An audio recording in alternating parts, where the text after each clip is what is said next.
we.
I believe so strongly that tomorrow never flows away 月光した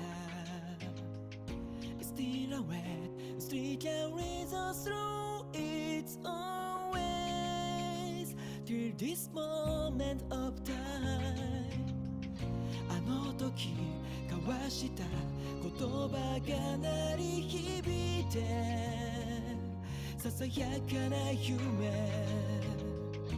There is no more darkness No more tears in the rain No one home Rally on and song As I wish that I 繰り返す Soul face Rally on and song As I wish that I 渡りゆく闇の先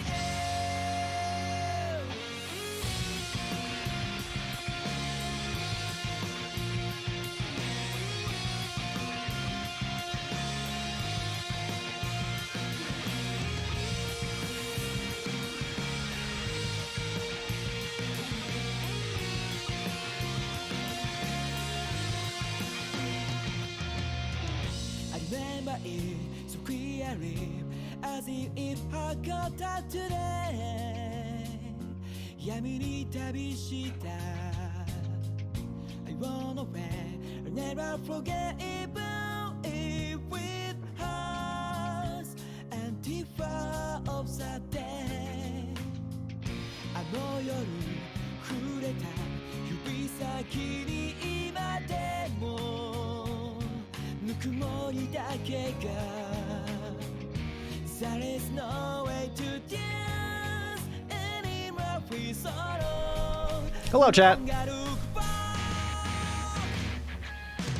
Welcome out to the stream.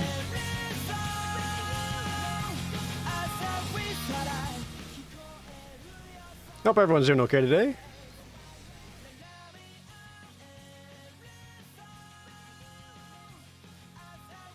Good morning.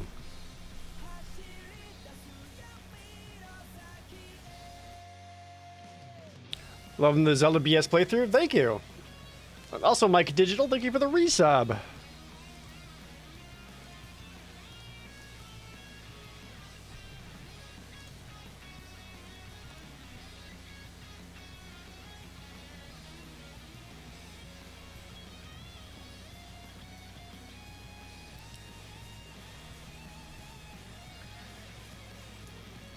Totally not ready for new Capenna. That's how I feel. Like, I'm feeling super not ready for it. I'm going to the pre-release. But I would just feel very, very not ready for it.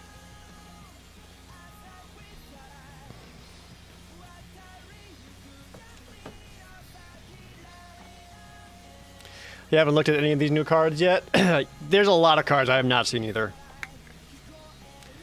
I saw like certain rares and certain whatever you want to call it, like the what do they call them? The faction leaders or whatever. But yeah, I certainly have not seen all of it. Stage Select Show, thank you for the resub. Been diving back into my Chandelar Modern series. Oh hell yeah.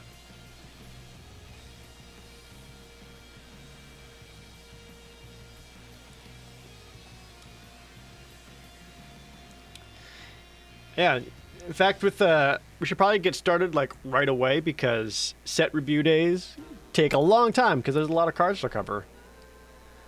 So we might need to just kind of hop right into that and get going. Sweet. Adjust this a bit.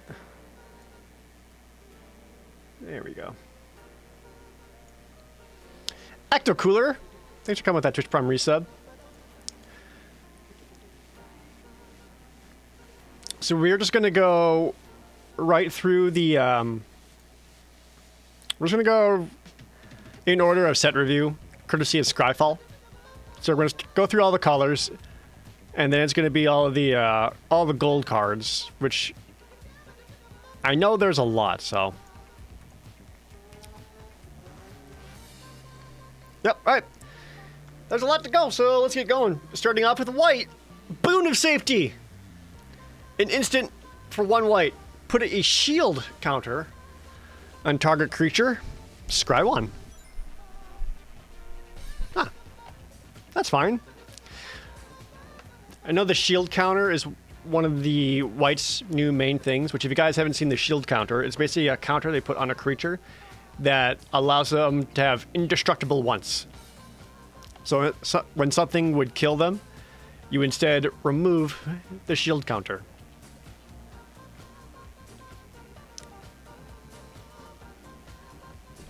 That's all right. Want to talk about my rating system? Oh, I mean, yeah, sure. Like, for those of you who don't know, I just give grades A through F. Anything that's an A is like your game-winning bomb. Windmill slam that into your draft pick. Bs are incredibly good cards. They'll actively pull you into that color in your draft. Like, you'll pick that card and want to play that color because the card is that good. And C is all your like good playable cards, like Moonhacker, Ninja.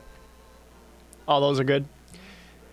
D's are typically filler cards or very situational cards. Things like Broken Wings or a 0/4 wall. It's like, I mean, it's not that it's unplayable. It's just like you're not really super excited about it. Plummet is like a nice sideboard card. And then Fs are cards that you don't want to play in limited at all. They're for constructed. Starting with Boon of Safety. What's interesting is that normally a card like this would read as give a creature indestructible until end of turn, scry 1, because you can use it as like a pseudo combat trick.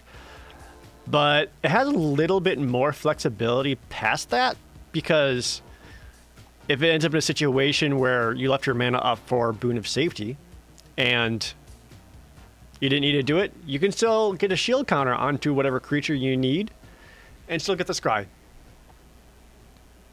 Yeah, that seems alright. I don't think it's incredibly exciting. It kind of reads like a C- to me. Just like a, yeah, sure. I think its best use is still going to be a combat trick where you can indestructible a creature to save something and get proper turns in combat. C-. I'm going to try to go through these kind of fast because I don't want to spend too much time on them because there are a lot of cards to talk about. Next, Broker's Initiate. It's a cat citizen. Kitty. A 0/4 for 1 white. However, you can pay 4 in a green or blue and turn it into a 5/5 until end of turn.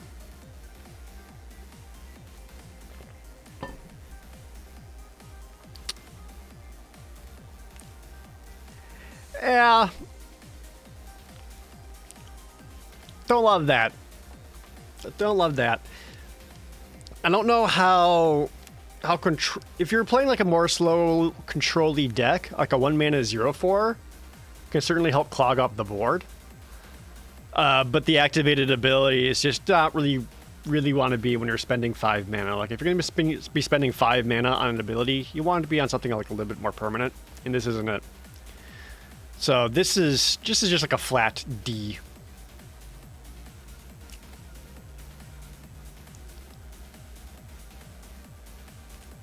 Next, Rafine's Guidance. 1 mana aura. Enchant creature. Enchant creature gets +1/+1. Okay. You may cast Rafine's Guidance from your graveyard by paying 3 rather than paying its mana cost. Oh, interesting.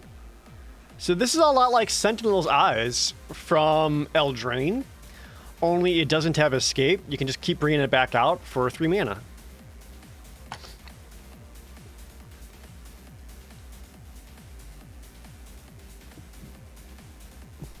That's not bad.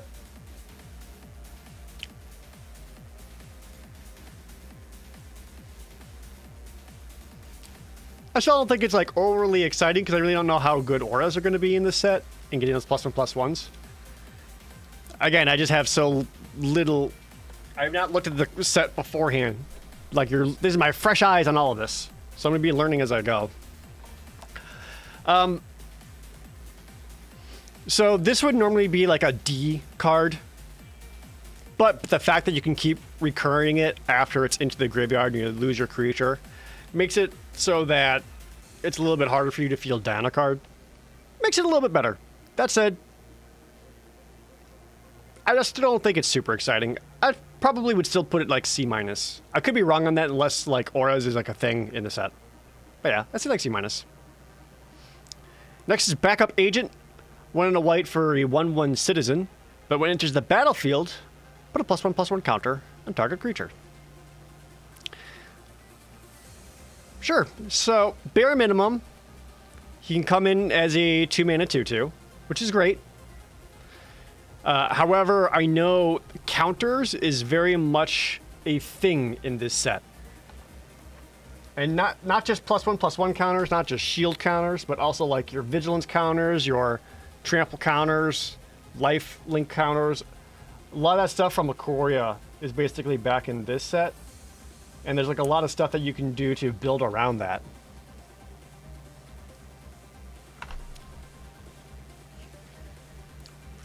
So it's like fine, as is. If its minimum is a 2-mana 2/2, otherwise it has like a slight enabler for the other guys, which is fine. Yeah, he's like a C. Like, you'll want to put that in almost any white deck. Not super exciting, but fine. Next is Citizen's Crowbar, which that's hilarious. An uncommon equipment for 1 and a white. When it enters the battlefield, create a 1/1 green-white citizen creature and then attach it to it. The equipped creature gets +1/+1 and it has pay 1 white, tap it, sacrifice the crowbar, destroy target artifact or enchantment. Equip cost 2. Okay.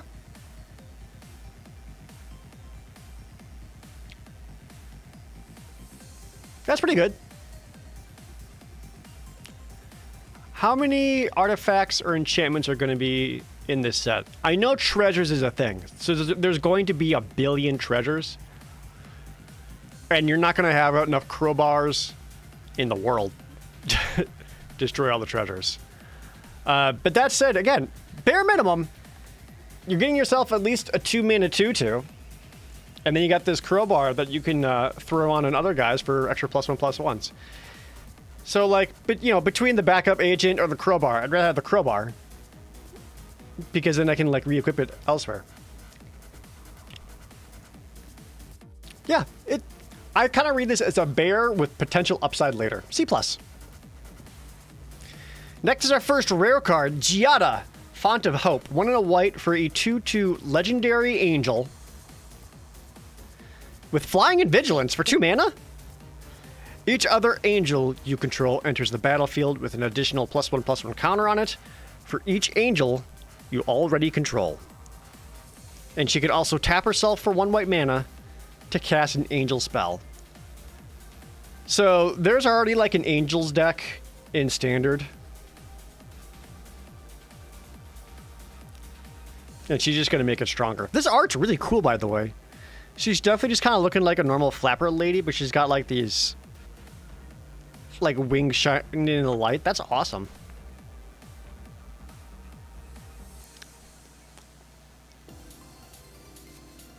It rotated? Oh no, there's still very much angels in standard right now, Jadale. It's like half clerics. It's like cleric angels, but it's still very much a thing. On its own, you got a 2/2 flying vigilance for 2 mana. That's great. And then if you happen to have other angels, they come in a little bit bigger. Yeah, but she's just like a solid card on his own. I think the spending mana on angel is probably not ever really going to be a factor. But she is still just a very solid card. B- for Giada. Maybe B. Next, Hold for Ransom. 1 and a white for an aura enchanted creature. Enchanted creature can't attack or block and has 7. Hold for Ransom's controller sacrifices it and draws a card. Activate it only as a sorcery for 7 mana?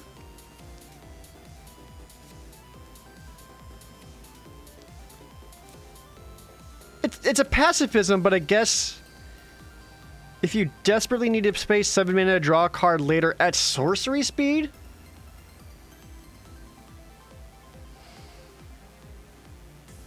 That's bizarre.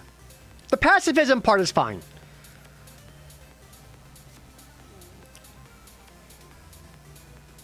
Oh yeah, so the opponent would pay these 7. Okay, I'm reading that wrong. Yeah, opponent pays the 7, and you get to draw a card. Okay.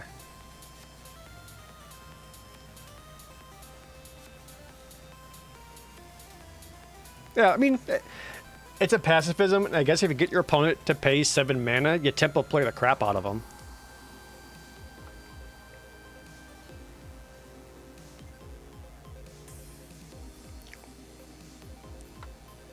That's very fascinating. I mean, as a pacifism, it's still at minimum a C.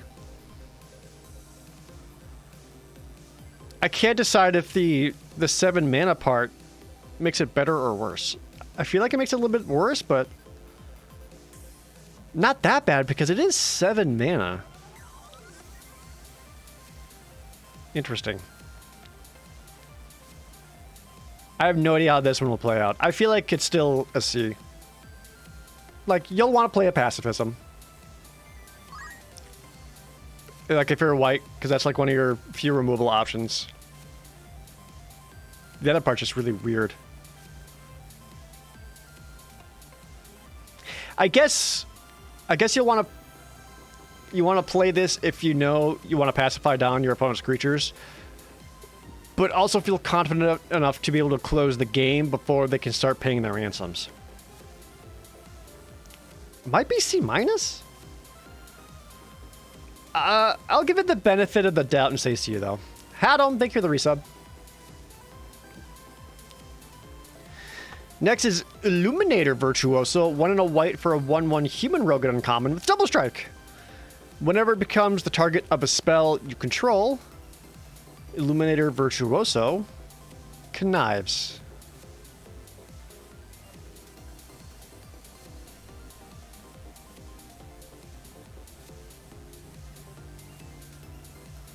So connive is draw a card, discard a card. But if you discard any card that's not a land, the Illuminator Virtuoso gets a +1/+1 counter. So this guy is really just great on his own, just for being a 2-mana double striker at 1/1. Because again, he at least stops other 2/2s. But I think this is actually one of the mechanics in the set I'm looking forward to the most. Because it's like a blood mechanic with upside. Like there, with conniving, you can keep drawing and discarding cards, so you at least get to ditch away cards you don't need and get more lands or cards that you do need. And I think that's going to make limited play out a little bit smoother. I think that's neat. This makes him good for auras, because then you get the aura, and you can potentially connive.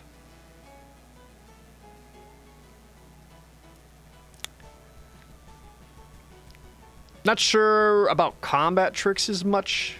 So it's only a target of his spell, so equipping it doesn't make it that much better. Yeah, he seems fine. I like him. I'll lean B- for him for now. Just, again, I could be completely wrong without knowing how many auras there are, or combat tricks, or what have you. But he does improve your combat tricks. Because if you can connive... no, because if you're ditching away non-land cards, doesn't mean you're putting away something... You're losing something.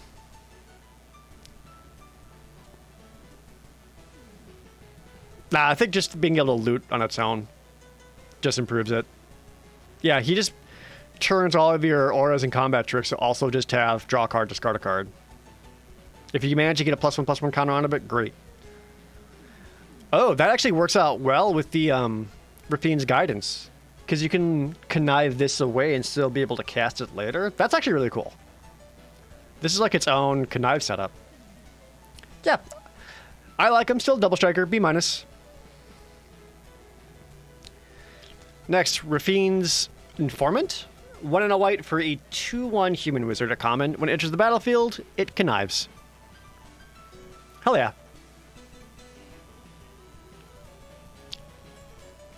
Don't know how much the 1 toughness is going to matter.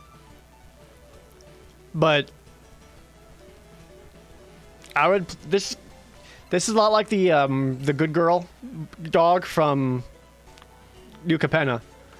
You have to discard, but so instead of a 2-mana 1/1, you have a 2-mana 2/1, so it can still trade up. I like that. I'd be happy playing these, because even in the late game, you can use that to connive into something. So with that, even when playing something like white, if you're conniving,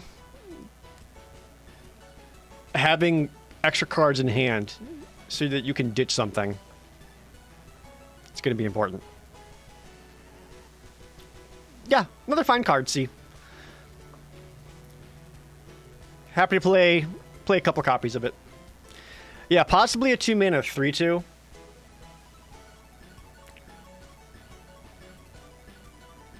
But just all upside. Next is Refuse to Yield. 1 and a white, instant uncommon. Target creature gets +2/+7 until end of turn. Untap it. I'm never a huge fan of these kind of effects. I mean, the +7 basically means it's not going to die. You can use the untap it to like surprise your opponent's combat step, but yeah, these I'm just never super big on these kind of combat tricks. D+.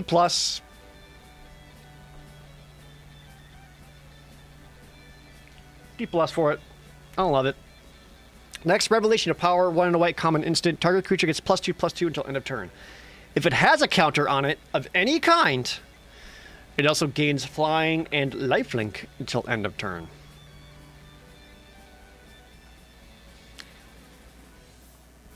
That's a little bit better.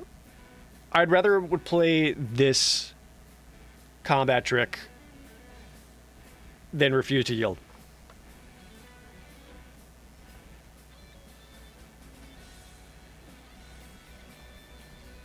So the reason being is that if you have anyone with a counter, the lifelink could be relevant, and then getting that flying to be able to stop a flying blocker out of nowhere can also be super relevant. Yeah, Bear Man as a 2-mana 2/2 +2/+2 combat trick, that's not great. But if you can get the flying and lifelink out of it, especially if you're in an aggressive deck, yeah, this reads like aggressive to me. Like, you got stuff with counters on it, you get in there with extra damage, you get in with extra flying. I like that a little bit more. That's like a C- C combat trick, leading C-.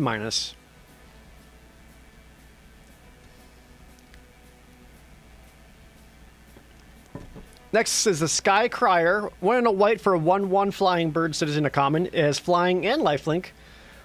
You can pay for you and target opponent each draw a card. Oh, wow. Bird Bro? Giving everyone treats?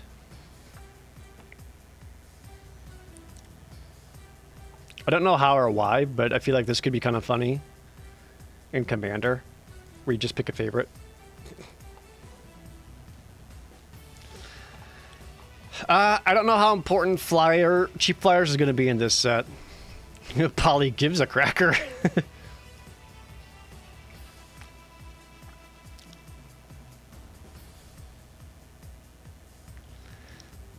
So 2-mana 1/1 flyers have been relevant in previous sets. Remember Kaldheim? Like, having a cheap flyer to get equipment on was huge. This one is at 2 mana, so it's a little bit slower. I don't know how I feel about this ability. I could see myself potentially using this in Sealed when I'm, like, desperate for a card, and I would use that in my opponent's end step, just so I can get something.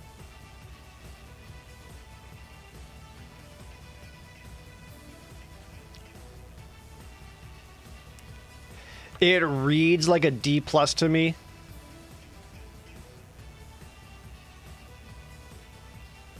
But I could be super wrong with all the other auras and equipment out there.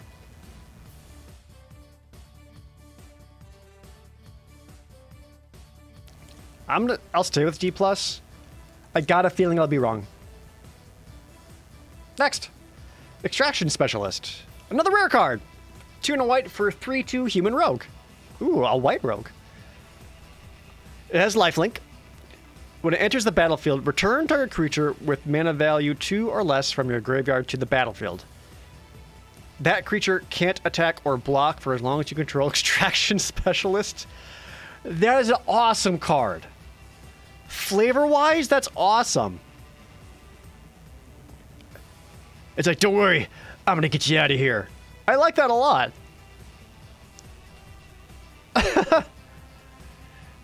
This card's sweet. Especially if you can get back any creature that has a really good enter the battlefield effect. Because you can still get the edge of the battlefield effect, or even activated abilities. You can still activate abilities afterwards.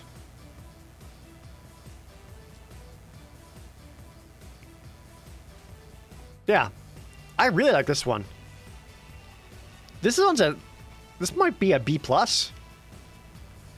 Like 3-mana 3/2, it's already like standard fare, but then you also get the lifelink on there, and you get like a little bit of card recursion. Yeah, I think B+ for Extraction Specialist. That's sweet.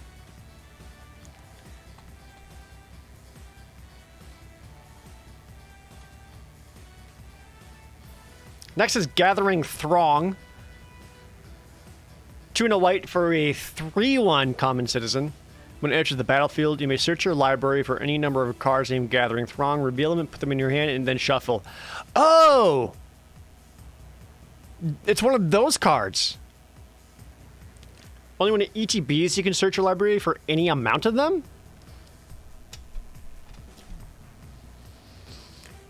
Well, they had a... What set had something like this before? Only it was black.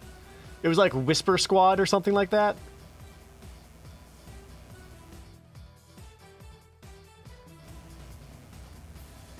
And like drafting as many of those as possible just to be constantly pumping out creatures was absolutely a thing. I feel like it's a little bit more difficult with Gathering Throng since it is 3 mana for a 3/1. So it's not like super cheap just to pump a bunch of these creatures out.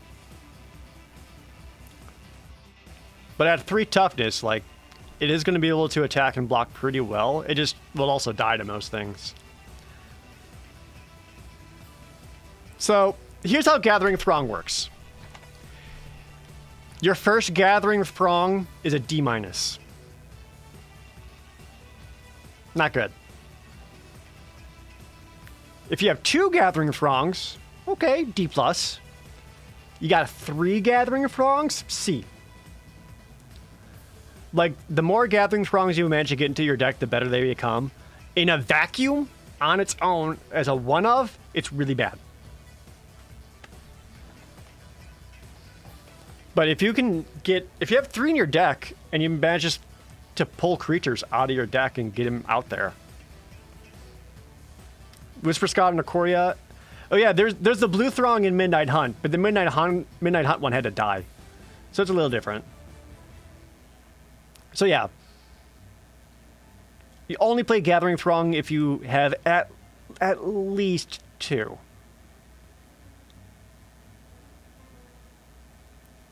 I think 3 is the magic number to make it super good. But bare minimum 2. Otherwise, it's a D on its own. So it's like D build around C, C+, I guess. Can't really like build around Gathering Throng so much as you can just draft mini Gathering Throngs. There's some big static going on. Not static, I just got my space heater going next to me because it's cold.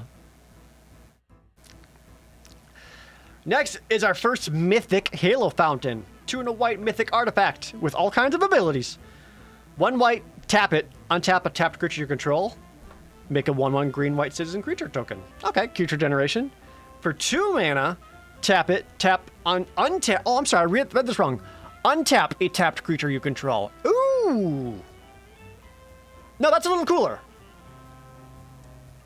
Okay.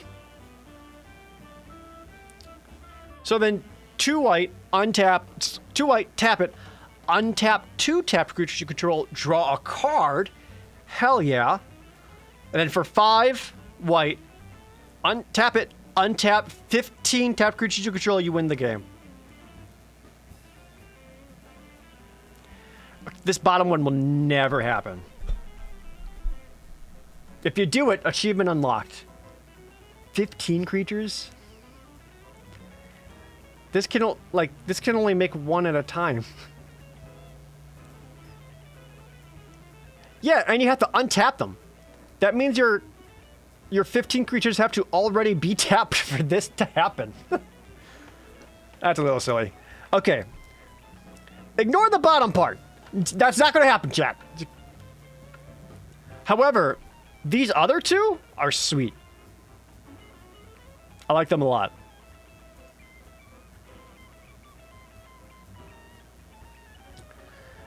I hesitate to give this an A just because it's not going to like immediately win you the game or anything when it hits the battlefield, but it's an absolute value generator and I quite like that about it. So Halo Fountain is at least a B+. Schmidt Wild! Thanks for being an all-new Twitch Prime subscriber. I really appreciate it.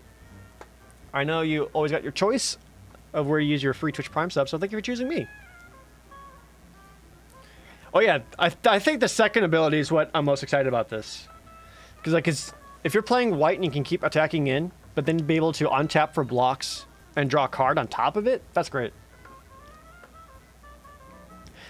Now, this card does lose a lot of its power if you're on the back foot.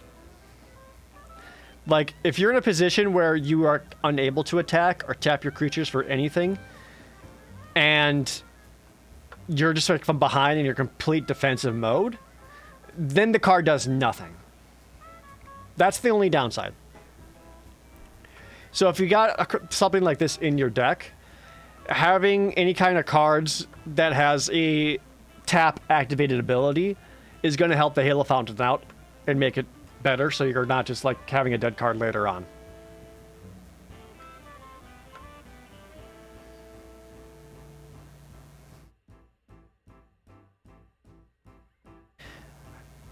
With that in mind, it's not exactly a win more card, but it does help you keep pressure on if you're on the aggressive side. I'm still going to give it a B+, but those are some things to really think about when playing the card. Next, Inspiring Overseer. 2 and a white. For 2/1 Angel Cleric, a common. There's another Angel. It's flying. When it enters the battlefield, you gain 1 life and draw a card. Oh, fuck yeah. Hell yeah. I'd be happy playing those. Dr. Felonious Mesajinx, gifting out 5 subs to the chat. Thank you so much. Congrats, everyone caught in that blast. It's the Lotus Priest. Or Priest of the whatever. Yeah, the Forgotten Realms Priest. Where normally it's just like a little 2/1 dwarf pay life, draw a card. Only it's a flying one? I would rather play multiples of these than I would the Throng. Inspiring Overseer? C+. Oh, thanks for 20 Cam. If you made fan art, post it into the Pro Jared Discord. That's where I'll be able to see it the best.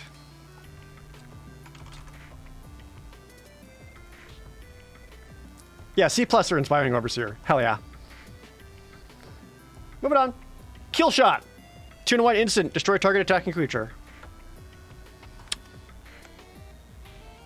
Yeah.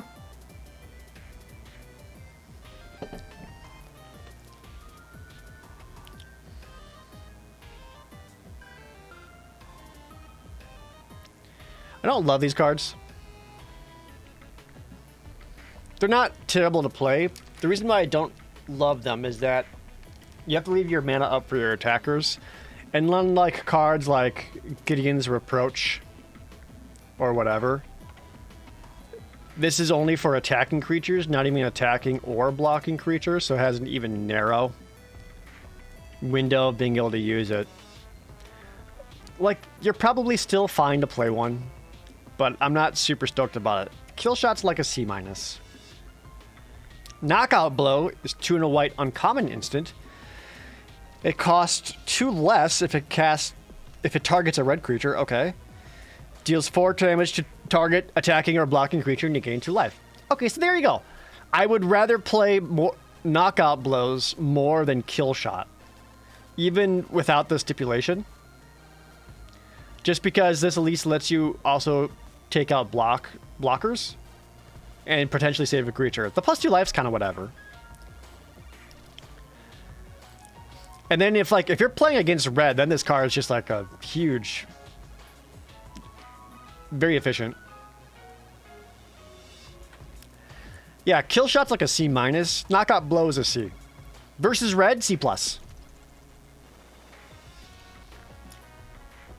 Next, Mage's Attendant. 2 and a white for an uncommon cat rogue as a 3/2. When it enters the battlefield, make a 1/1 blue wizard creature token with pay 1, sacrifice it. Counter target non-creature spell unless its controller pays 1. Yo! That's great. So for 3 mana, you're getting 4 power and 3 toughness worth of stats. And then you got yourself a cute little counterspell guy.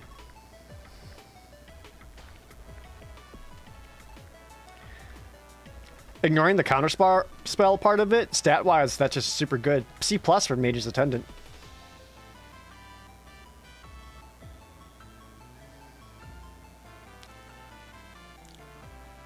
Next is Patch Up. 2 and a white, uncommon sorcery. Return up to 3 target creature cards with total mana value 3 or less from your graveyard to the battlefield.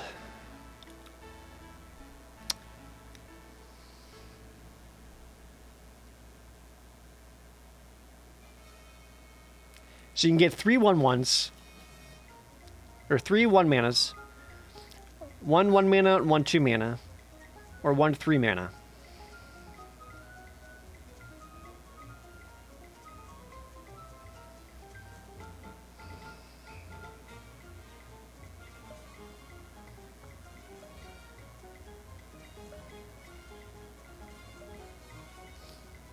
I think this is more of a constructed card.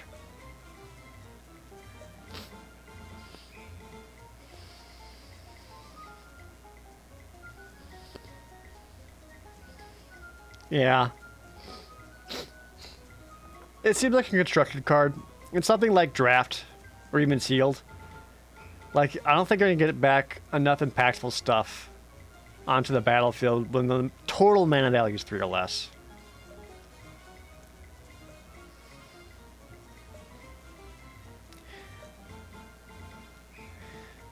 I don't think I saw such powerful, cheap creatures so far that it could be massive. I mean, it does hit the battlefield at the very least. I don't know. I don't think it's that exciting.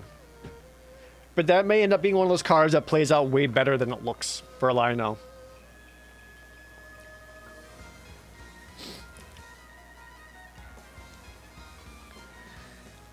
I'm giving it like a tentative C-.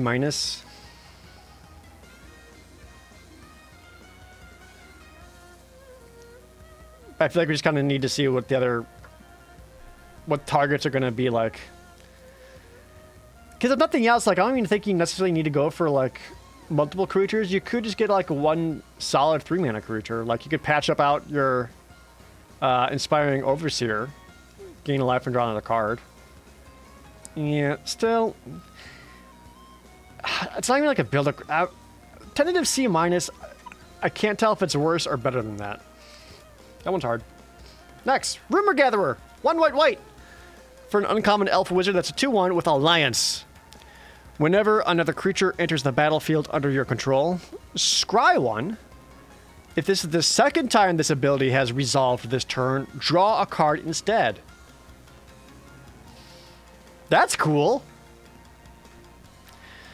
I did see the Alliance mechanic, and I know that's very much, that's the white go wide mechanic. Weird that we didn't see our first white Alliance card until the 3 mana spot. I actually really like this because it's like a what you call it? It's like a card advantage mechanic, but for white, and it makes sense. That's neat.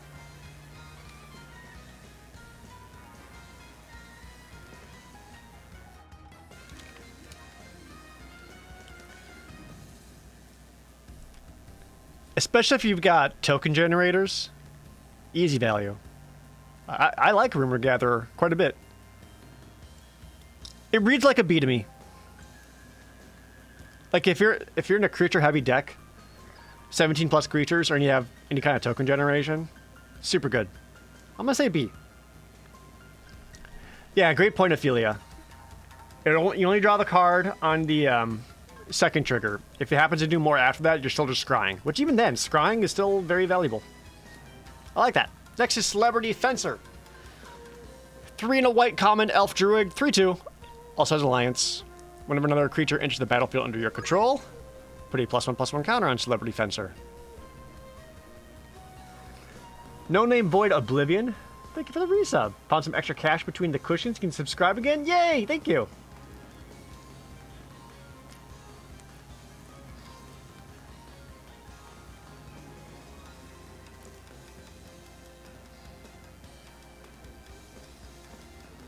Remember, start getting +1/+1 counters on Celebrity Fencer.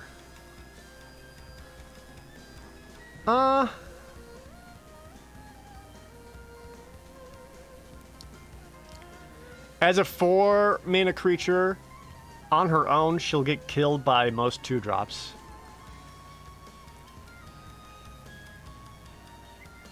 As a 4 mana creature, she'll still be able to trade out for most other 4 mana creatures.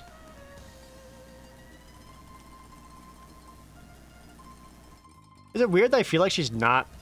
I don't know. Ooh, that's a hard one. Also, it's got... These have like the different little weird symbols behind them. And I don't recognize the faction symbols yet.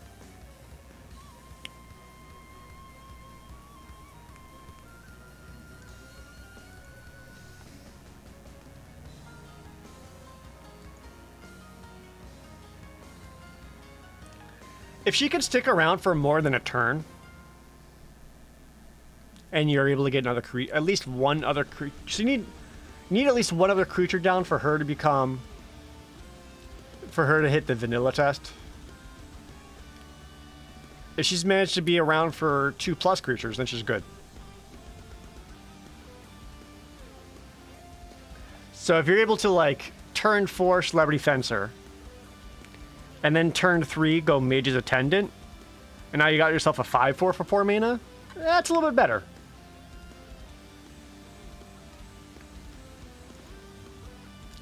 Yeah, so the way she reads to me is that on curve, if you get her down on 4 and you got more creatures to play, she's probably pretty good. At any other point in the game, though, I think you're just paying an overcaution 3/2. I'm not that much into her. I'm gonna go with C-.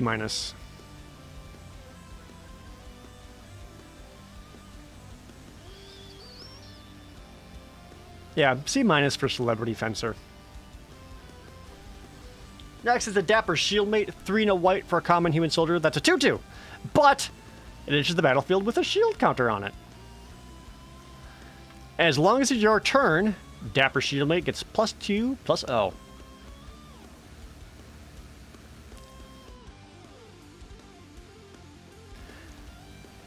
So, it can attack as a 4/2 indestructible. Or block as a 2/2 indestructible. Is it weird that I kind of want those stats flipped around? Like,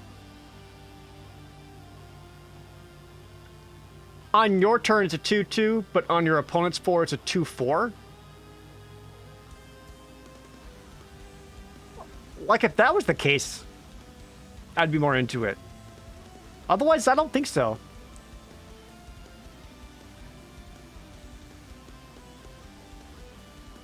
I get that I mean, it's called the Shieldmate, but it wants to be an aggressive card.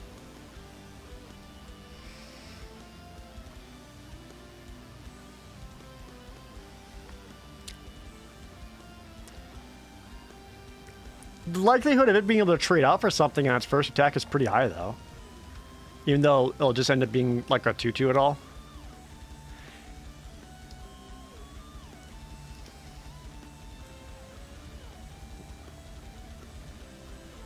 I don't think I'm into it. This reads like a D to me.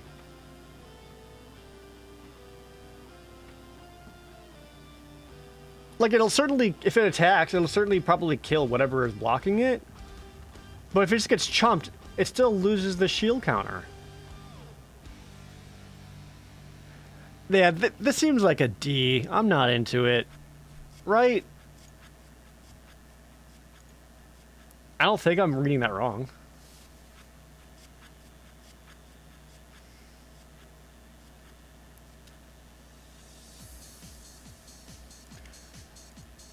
That I agree with. If this was like a 3 mana, I'd be more interested. At 4, I don't know.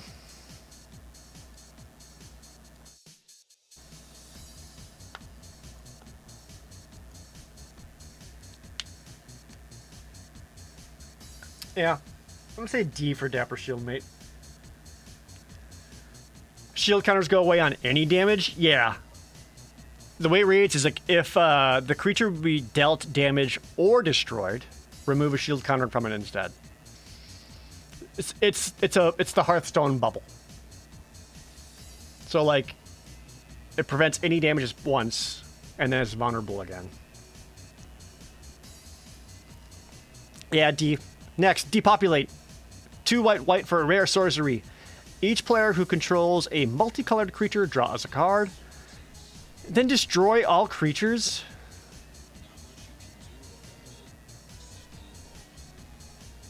Why does every set have a board wipe now?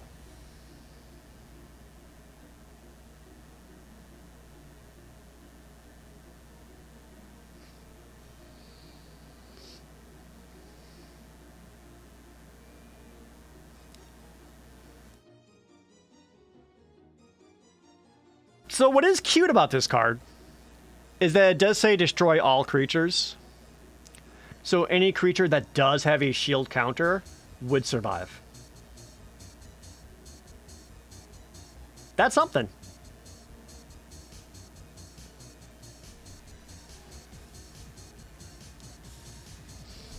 Like, if you draft this and then try to build your deck around creatures having shield counters and being able to keep them around and keeping those shield counters to be able to hit a depopulate to wipe your opponent's board and keep all yours, that could be cool.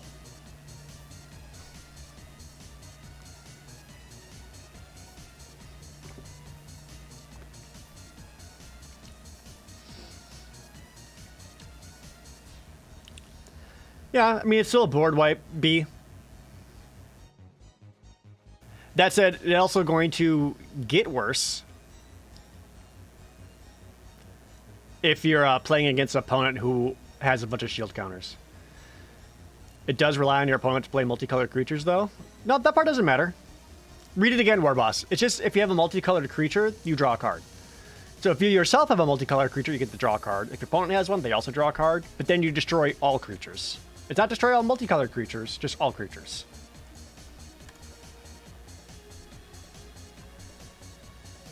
It's still a B. You'd be happy to draft one and being able to play in your deck. Especially if you can, like, slow play out your opponent overextending and punishing them for it. But I think it'd be really cool if you could get a bunch of shield creatures out and then play this to really punish your opponent. Yeah, just still happy drafting one. B. B+. Next. Swooping Protector. Get down, Mr. President!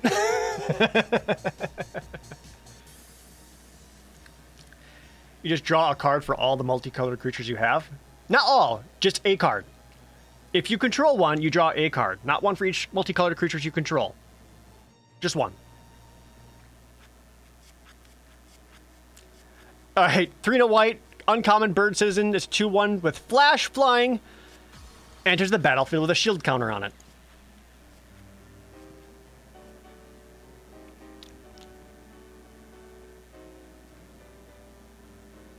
Yeah, I get it. You can flash it in, use its shield counter to make yourself have a good blocker. Ugh, after that though, man, that is a really understated flyer.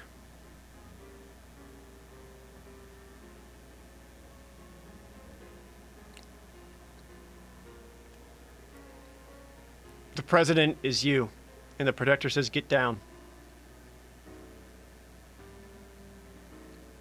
That's expensive too, man.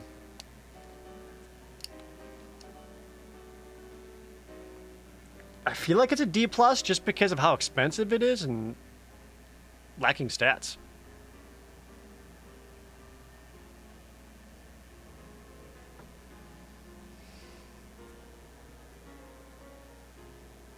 Yeah, I'm gonna go with D+.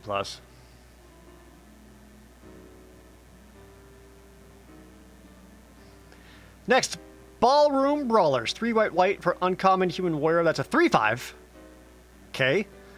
When it attacks, Ballroom Brawlers and up to one other target creature you control both gain your choice of First Strike or Lifelink until end of turn.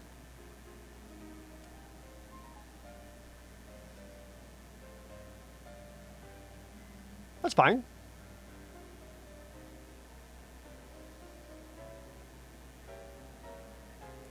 Yeah, that's kind of fine. That's another card where I feel like at 5 mana, you just want something that is a little more impactful or affects the board as soon as it shows up. And I don't really feel like this one does.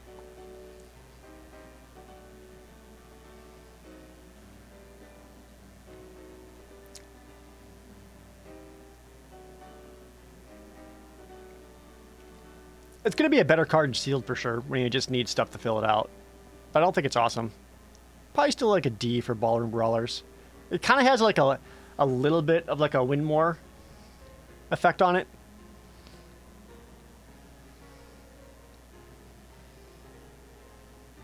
But it's only when you attack you get the first strike or lifelink. Yeah, this seems too expensive for how little it does.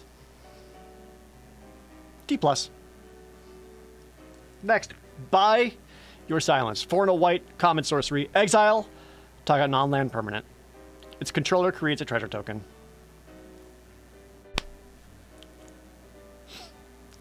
Do you need an exile effect and you've got no other choice? There you go.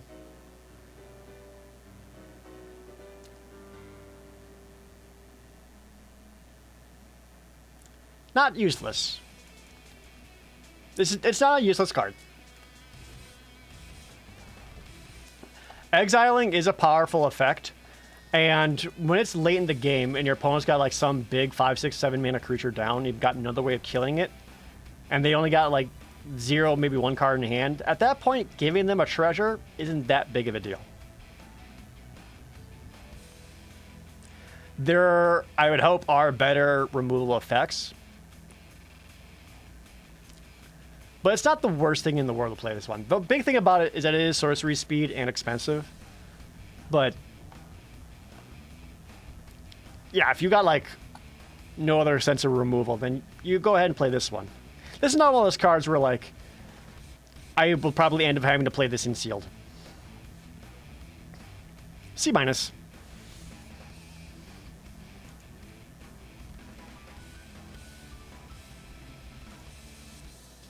It gets around shield tokens. Yep, it gets around shield counters for sure. Next, Elspeth Resplendent. 3 white, white for the mythic legendary planeswalker Elspeth. She has 5 loyalty for 5 mana. What do you do? +1. Choose up to 1 target creature. Put a +1/+1 counter and a counter from among flying, first strike, vigilance, lifelink, or vigilance on it. So you give something 2 counters, a +1/+1 and a ability. -3. Look at the top 7 cards of your library.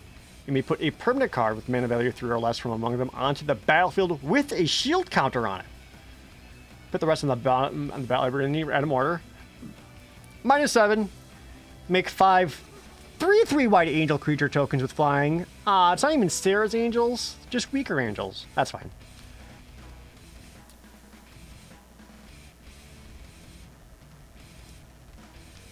She does kind of look a little bit like Amy the Amazonian. You're right.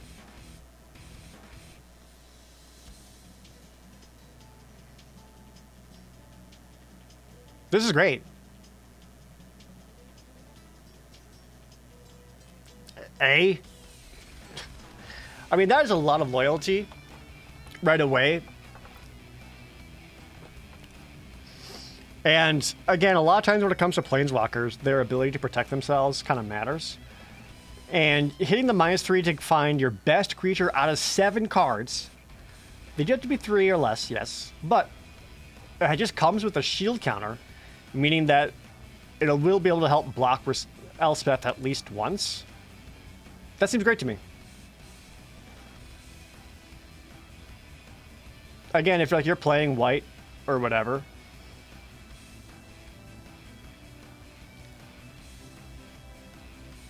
you're probably gonna have like good cheap cards to find. Yeah, she's great. You got top deck it, play the -3 and dump my good cards to the bottom of the deck. Yeah, or you know, -3 it, you find your best 3 mana creature, and then you put just a bunch of lands and hot garbage that won't help to the bottom of the deck. It can go either way.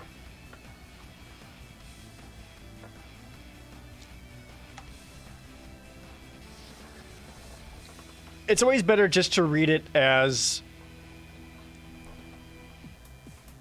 it's a card that's worth another card right away, and that seems good to me.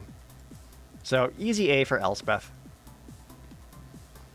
That's like a windmill slam pick. Next, Mysterious Limousine. A vehicle. 3 white white. Rare vehicle. It's a 4/4. Okay. So when it enters the battlefield or attacks, exile up to one other target creature until a Mysterious Limousine leaves the battlefield. If a creature is put into exile this way, return each other card put into exile. Return each other card exiled with Mysterious Limousine to the battlefield under order control. Crew 2.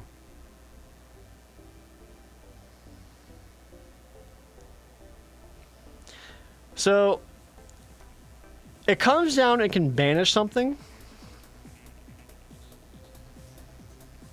And when it attacks... Okay, so it does say up to one. You don't need to pick one. Okay, no, this is good. And the crew cost is only 2. If it was 3, this would suck. But 2 is actually pretty good. So it is a... It comes down and immediately exiles an opponent's creature. And they get an attack as a 4/4 with a crew cost of 2. But then whenever it attacks, you could rebanish something else and give your opponent, like, their suckier creature back. Another option is to target your own creature and start bouncing them back and forth for enter the battlefield effects by giving them their exclusive Uber. No, this seems cool. I'm actually really into this. Again. Hold on, let me read this again. When it enters the battlefield or attacks, exile up to one other creature until... Okay, it does say until it leaves the battlefield. So if the limousine does get destroyed, the exiled creature does come back. Okay. Yeah, this... I like this. I think it's a B+. I'm into it. Yeah, just read it as a... Like, again, that floor. The floor is... It enters the battlefield and exiles one of your opponent's creatures. For as long as you have Mysterious Limousine. And you could just choose to never crew it. And keep it exiled. That's absolutely a possibility. No, this seems good to me. B+.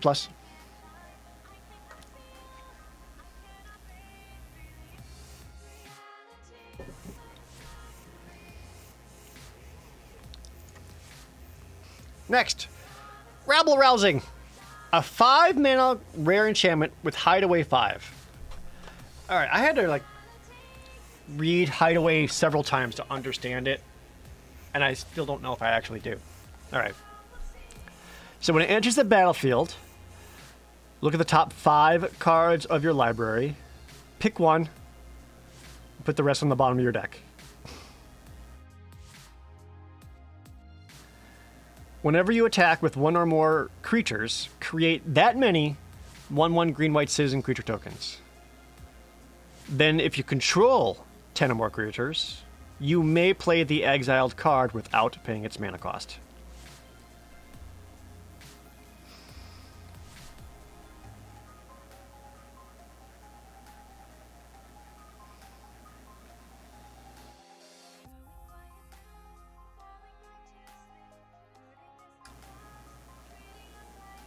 So, trying to figure out how this would play.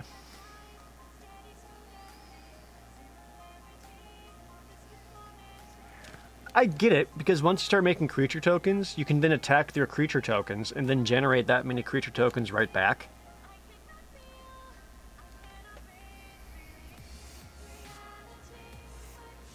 So it allows you to, like, constantly send in little babies.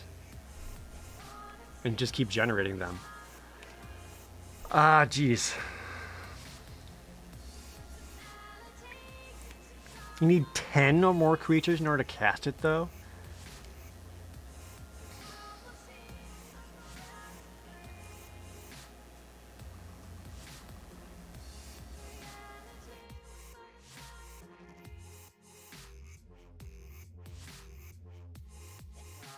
So, for the time being, I'm going to ignore the hideaway part because that just seems too difficult to get. But, so otherwise an enchantment that just says, whenever you attack, with creatures, you also make that many little 1/1 creature tokens.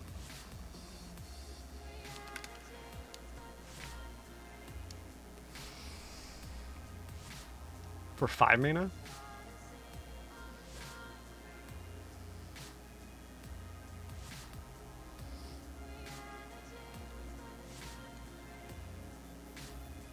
I think it's an F. It's like F, build around B.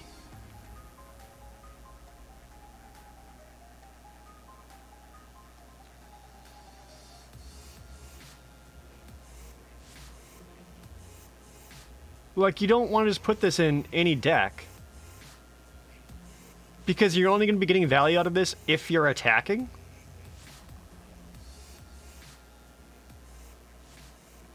Unless, again, like, maybe token generation is very much a thing in this set, especially in green-white, and you can make it work, but I feel like it's asking a lot, and I kind of just want to give it an F.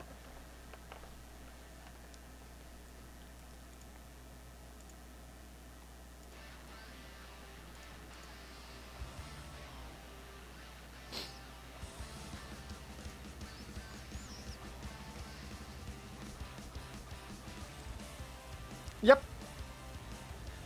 I'm gonna stick with F. I'm gonna say no to that one.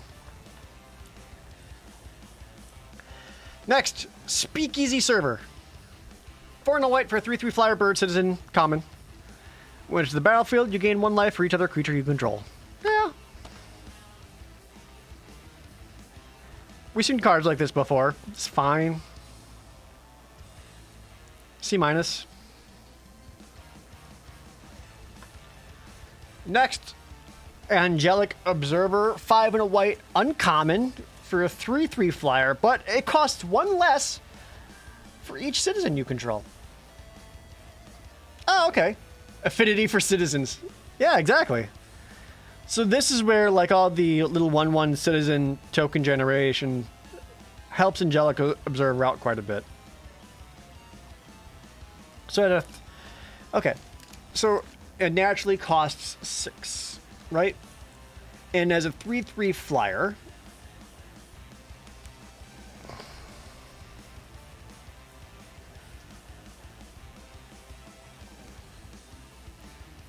if you're able to cast this for 4, it feels good.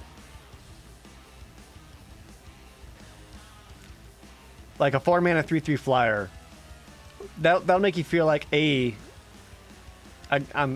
got ahead of the game. At 5, it's like, oh yeah, it's like basically par for the course, much like the Speakeasy Server here. And if you have to cast this for 6, that just feels bad.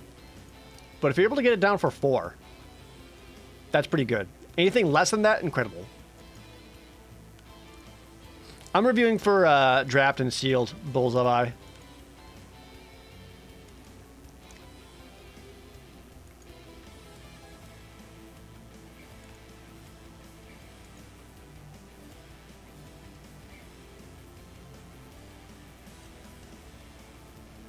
I think you're going to have enough citizens, almost inconsequentially, that you should be able to get this down for probably 5 mana.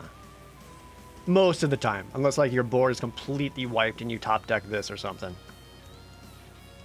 Because like a lot of the like little tutus, like that's a citizen. The Skycrawler's a citizen. The Throng was a citizen. So like, there's a round, and there's a lot of token generators.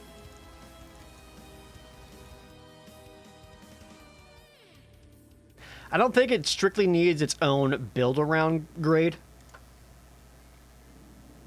Because, I don't know, I don't see this card and be like, everything about my deck's going to be casting this. Unless I have multiples or something weird like that.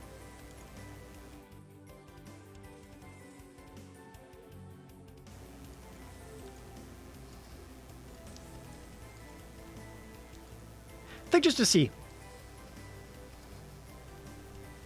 Certainly not going to be at the top of my pick order list by any means. but will probably find a home in most of my decks that are playing white, provided I've got a deck with 5, 6+ citizens in it. Yeah, I'm gonna go with C. Next. Ooh, Sanctuary Warden, another mythic. 4 white for a 5/5 flyer with 2 shield counters on it. Cool. But it also says, whenever Sanctuary Warden enters the battlefield or attacks, you may remove a counter from a creature or planeswalker you control. If you do, draw a card and make a 1/1 citizen creature token.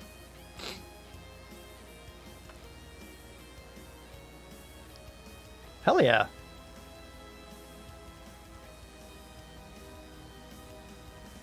Another easy A. So the bare minimum of this, again, a 5/5 flying, 5/5 flyer with 2 shield counters is just good. Like, that's going to help you block for whatever you need. It's going to be hard for your opponent to block it and feel like it's coming ahead. But even more importantly, if for some reason you still can't get attacks in, or you're at parity or whatever, you can remove her own shield counter to draw another card, or remove one of your weaker creatures' counters to also just draw a card, and still get a little 1/1 chump blocker out of it. This is super good. A+, not A, A+. Bumping it up a grade, A+. I like that a lot.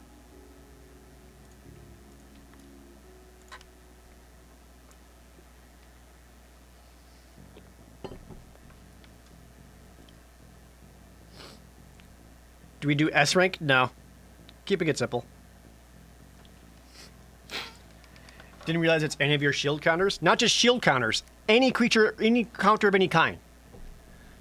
It could be a loyalty counter. It could be a +1/+1 counter. Vigilance counter, flying counter, whatever. Stash counter.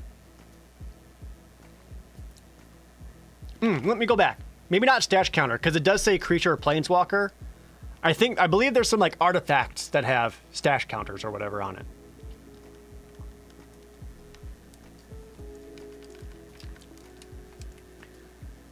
S rank is for broken nonsense like Oko. No, S rank is for sexy nonsense like Oko. Even -1/-1 counters. Yeah, that's right. Yeah, Sanctuary Warden, easy A+. Okay, move on to blue. An offer you can't refuse. Gosh. 1 blue, uncommon instant. Counter target non-creature spell. Its controller creates 2 treasure tokens.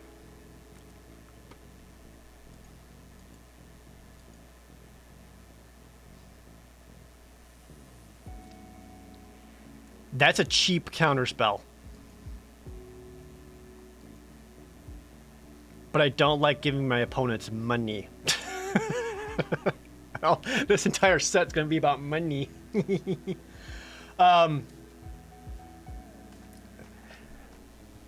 So again, much like the exile effect, this is one of those cards that gets better the longer the game goes.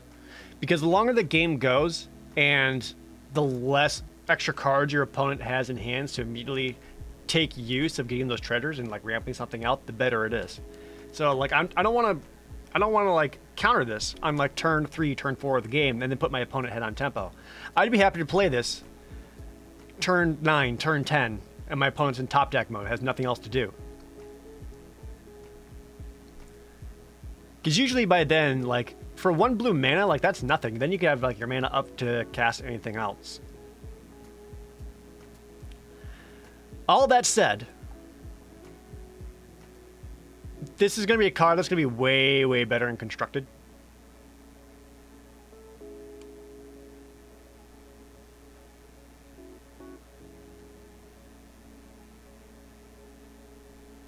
And it only hits non-creature spells and limited. I don't believe there's going to be a spells-heavy deck. Maybe there is. I haven't looked. Yeah. I still don't think I'd want to play this. I can see myself sideboarding this in, absolutely, especially when if you know your opponent's got like...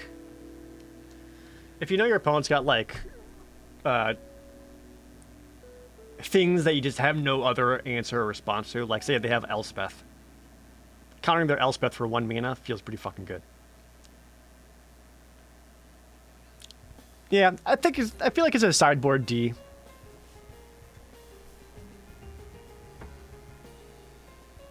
That's what I'm gonna go with. Sideboard D. Next is a rare. Errant Street Artist. 0/3 rare human rogue. That's also legendary with flash. Defender, haste. 1 in a blue, copy target spell you control that wasn't cast. You may choose new targets for the copy.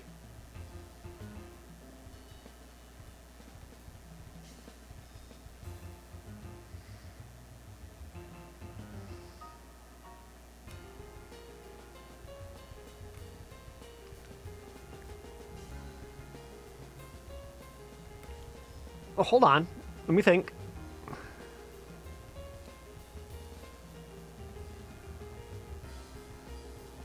I don't think I've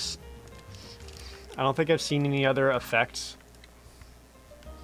I don't think I've seen other effects in the set that allows you to do this.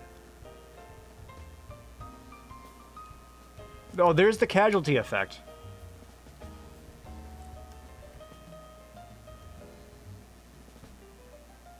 Okay, that's what it is. She allows you to copy your casualties. I was thinking of card specifically, but no, you guys are right. It's the mechanic casualty. Okay, so this is... So really, this is only good for one particular kind of set, and that's your casualty set. Because it basically allows you to get an extra copy of a copy.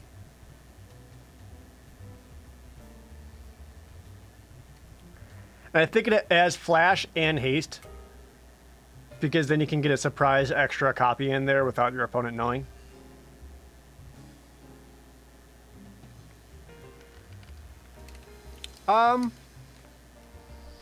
So even with that, at 2 mana,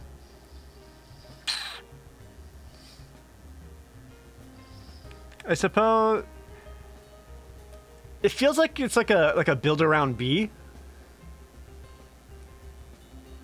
Like if you know you're in your colors, and you got a lot of casualty effects, build around B. Like any other deck, it's an F. But I could see this doing some wacky stuff with casualty for sure. That's fascinating. Why Defender? Next, Expendable Lackey. A 1/1 human citizen for 1. Hell yes. 1 in a blue, exile the Expendable Lackey from your graveyard. Make a 1/1 blue fish creature token with this creature can't be blocked. That's adorable.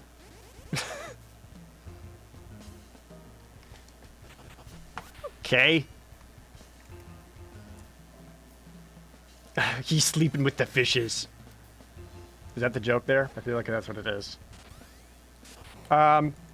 That's fine.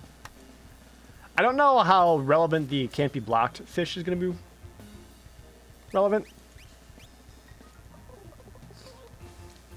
It reads like a D+ to me.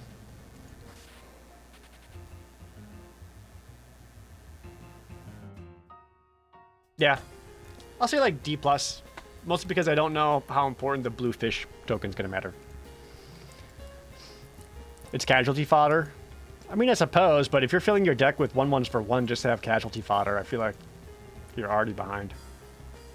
I just don't like that much. D+, if only because you can get another creature back later for reasons.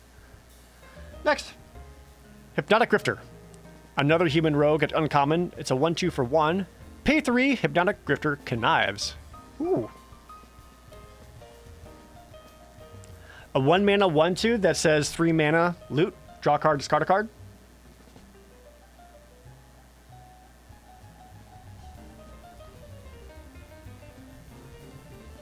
I like them. See?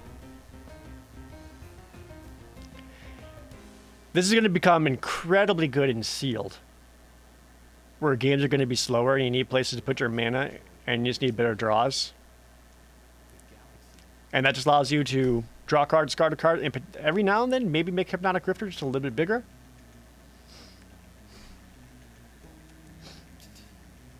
Yeah, I like Hypnotic Grifter. I think it's a C, maybe C+. Nah, probably C, just because if you draw this late, it's going to feel bad. Next card, another uncommon. Slip out the back. 1 mana blue instant, an uncommon. Put a +1/+1 counter on target creature. It phases out. Fascinating.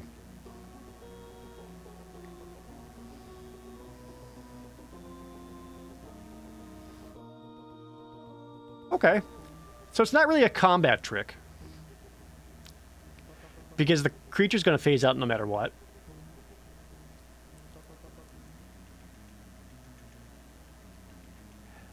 So it's kind of like a, can you use phase to block? So after you declare the blockers, you can then phase your creature out to protect it. But then the other creature doesn't die because it's phased out. No combat damage happens. So this basically is kind of weird. This weirdly reads more as like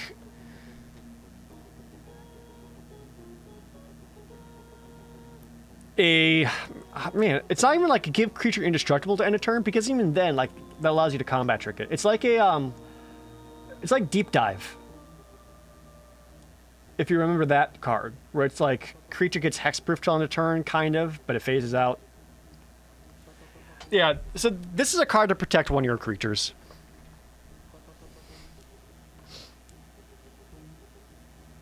And it also gets a +1/+1 counter, which that part is a little bit more relevant, especially if you know you got a deck that cares about it. You know, maybe you want more counters for your Sanctuary Warden or whatever.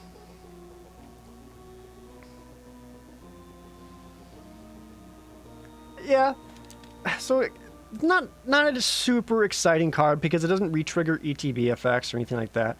I still think it's going to be just a D, even in decks that care about having counters.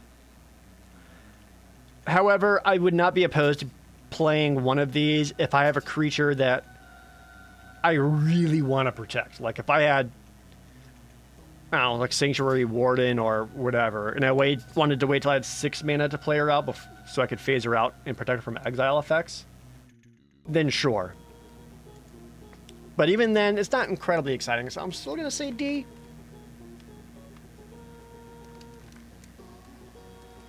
Even in for decks that want counters. Next, Witness Protection. I've seen this card. This is hilarious. It's a common aura for 1 blue mana. Enchant creature. Enchanted creature loses all abilities and is a green and white citizen creature with base power and toughness 1/1 named Legitimate Business Person.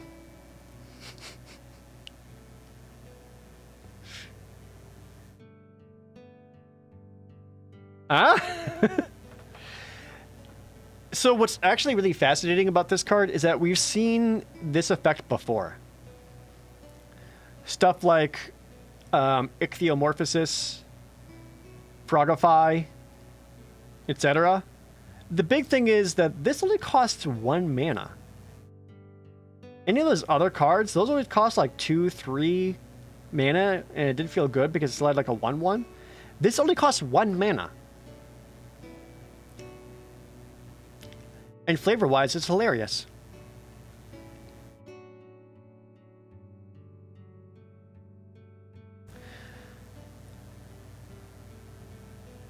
So depending on where you drop this down kind of matters, because for only 1 blue, that just seems efficient. I think it's a C.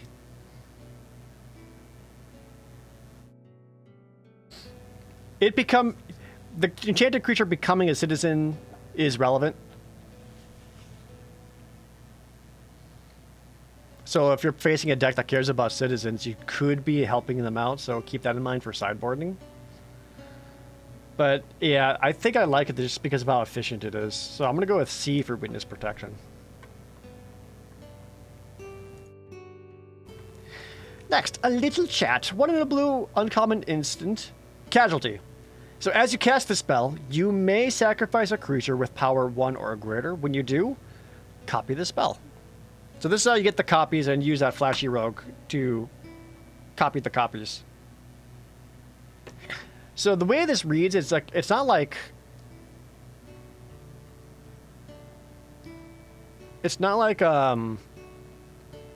crewing a vehicle where you can sacrifice multiple creatures to it, it has to be one. That's good to know. Look at the top two cards of your library. Put one of them into your hand and the other on the bottom of your library. Yeah, that's fine.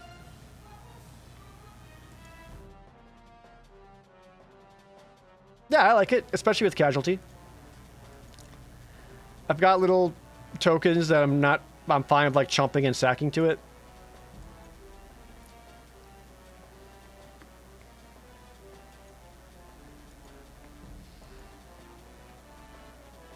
Yeah, that seems fine to me. Give it like a... This is like another C card. Look at the top two, pick the better one. I think I would only want to cast this if I could get the casualty effect. Because like a 2 mana, look at the top four, draw two. This is really good. So this is like a good cast in, during your chump blocks, or if you have a legitimate business person that needs a little chat. Yeah, C for a little chat. Next, I'm your backstreet bruiser. 1 and a blue for a 3/3 defender. A cephalid rogue. Common. As long as there are 2 or more counters among creatures you control, it can attack as though it didn't have defender.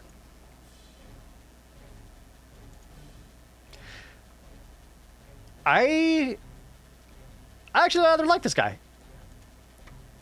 Based on how things played out in Kamigawa, turns out like a 2 mana 3/3 was super relevant.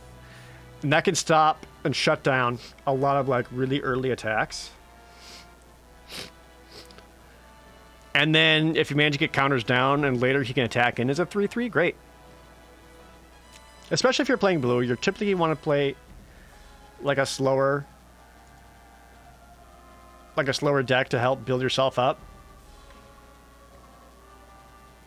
Yeah, it just reads like a 3/3 blocker for you. And sometimes later on it can sometimes attack. Sometimes. He seems okay. C-. Next is Broker's Veteran. 1 in a blue for a common human soldier. That's a 2/1. And when Broker's Veteran dies, put a shield counter on target creature you control. Fascinating.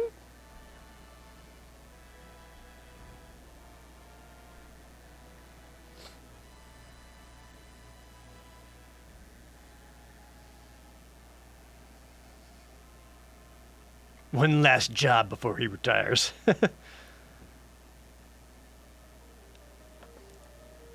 Screams casualty fodder. Not even necessarily. It screams chump blocker. And as long as you have like another creature on the battlefield that you can get the shield counter onto something, it's fine.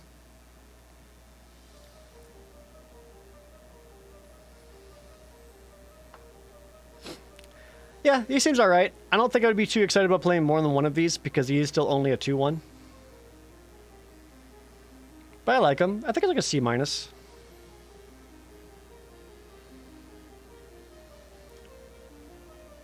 What happens if you have multiple shield counters?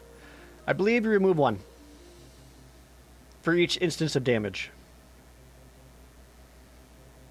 Yes, I would still say C- for Broker's Veteran. Oh, Disdainful Stroke is back. That's kind of cool. Like the fireball is like reflected off the wing. Counter target spell with mana value 4 or greater. So I actually think Disdainful Stroke is going to be hella good in this set. Because there's so many treasures and being able to ramp up, people going to play big shit. So Disdainful Stroke is just, I think, is C. Just good. You'll probably have a target for this at some point. So Disdainful Stroke's a C. Moving on. Fairy Vandal. 1 in a blue for a uncommon fairy rogue. That's a 1/2. Flash flying. Whenever you draw your second card for each turn, put a +1/+1 counter on Fairy Vandal. This is a reprint, right? From Throne of Eldraine.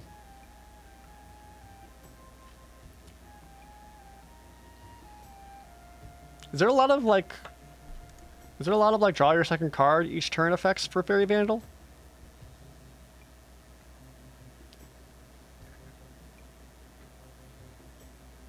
Oh, connive. Fucking duh, Jared. Idiot.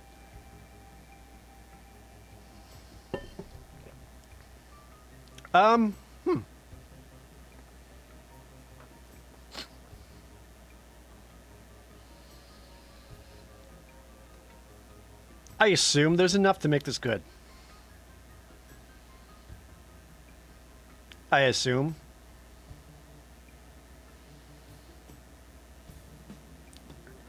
Not like amazing, but at least like good. As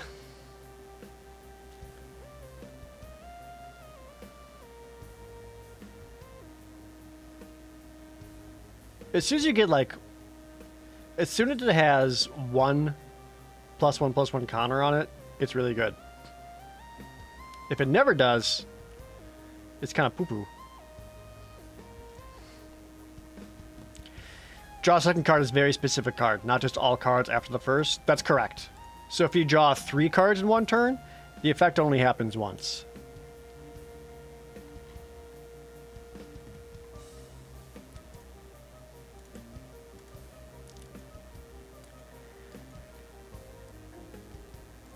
I guess I would call this a build around card. Like, you don't want to put this into any deck. But it's a build around C+.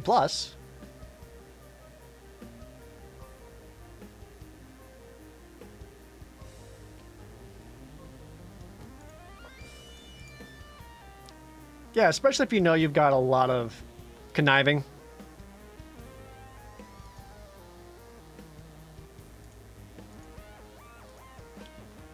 Yeah, I think it's build around. I'll say build around C+. Moving on. Ledger Shredder. That's a hilarious name.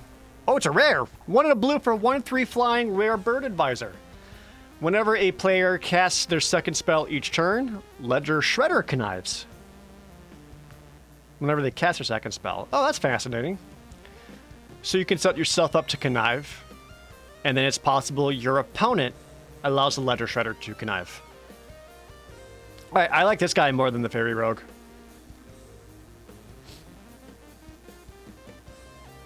B. I like him.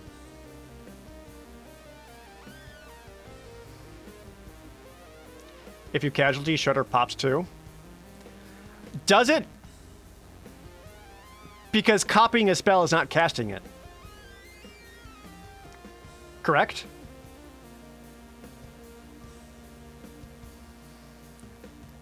Yeah. Yeah, so it's not with casualty. It's only when casting multiple spells. Okay.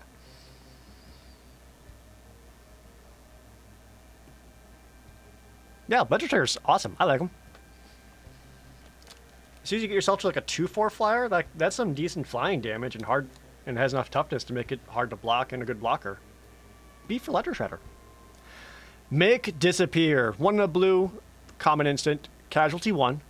Counter target spell, unless its controller pays 2. Or you can casualty and make him have to pay 4. It's Quench. And you can sack one of your idiots to quench harder.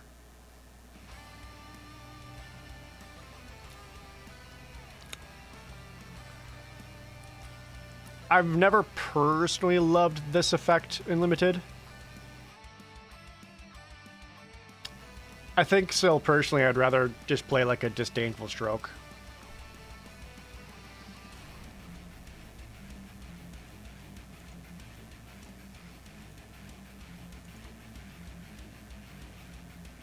Yeah, I don't think I love it. It's still like a D, I think. It's probably going to be better in something like Constructed. Next is Security Bypass. Oh, is she playing with portals? 1 in a blue aura. As long as the enchanted creature is attacking alone, it can't be blocked. And the enchanted creature has, whenever it deals combat damage to a player, it connives. That's interesting. So it's not just draw a card.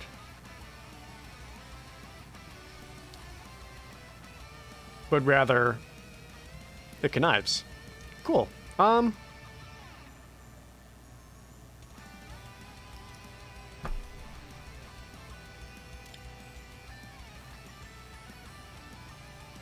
It's still an aura, so I don't love that about it.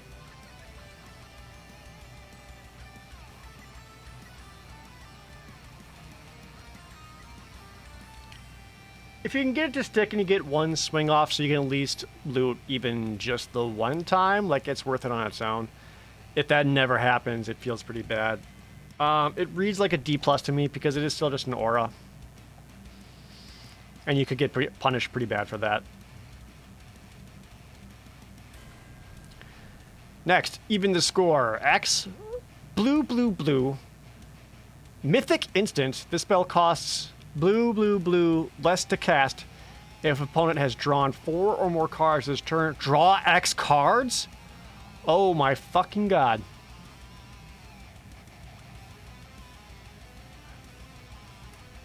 Okay, I know we're talking about limited right now, but this card just made me see, like, control mirror matches become a fucking nightmare.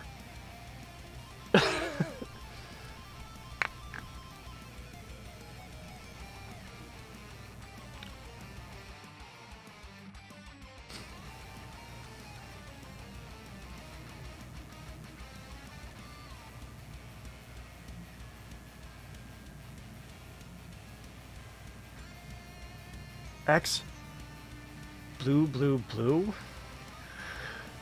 Control mirrors aren't my nightmares right now. You know what? Fair.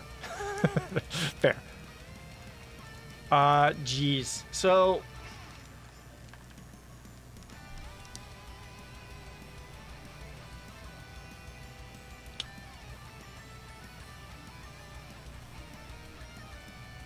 the thing is, if your opponent has not drawn 4 or more cards this turn, this card's an F.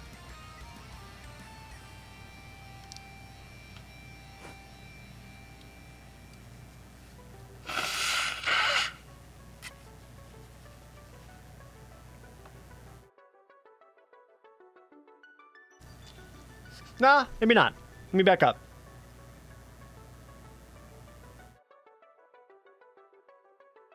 There could be enough treasure generation that casting this isn't as difficult as it looks, because that 3 blue is tough. But we're going to run under the assumption that your opponent hasn't drawn a butt ton of cards, right? So then, for 4 mana, you get to draw 1. For 5 mana, you get to draw 2. For 6 mana, you get to draw 3. That's still not very good.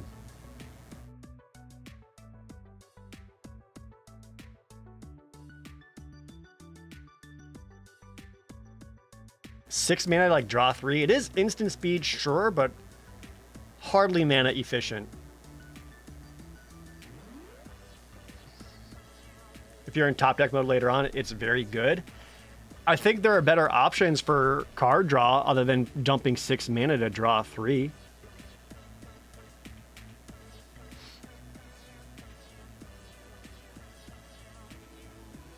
But again, like, if you happen to be playing against an opponent who is drawing a crap ton of cards, then it's hilarious. Jeez.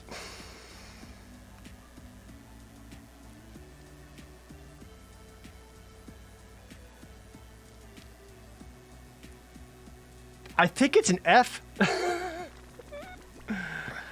Yeah, I'm going to stick with the F on there. I just don't think it's too narrow for it to work.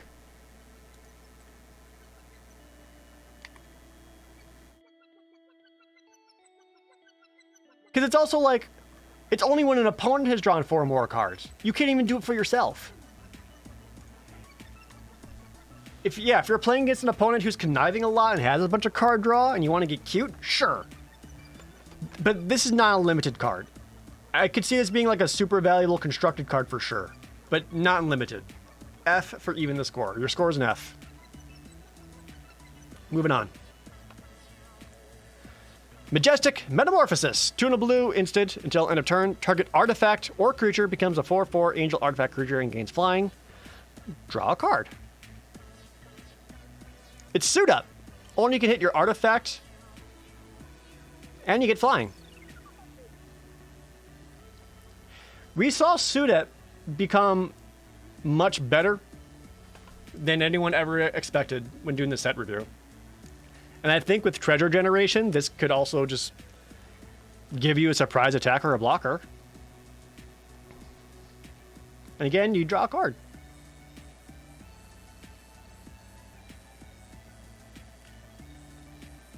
Secret C-. Maybe C. Probably C with treasure generation. But at least C-.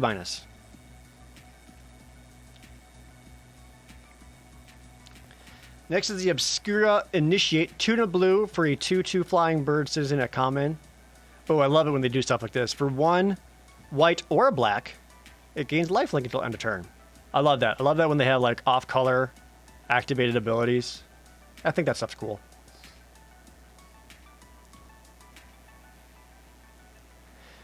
Would this be worth to cast on an enemy artifact so they can't activate it?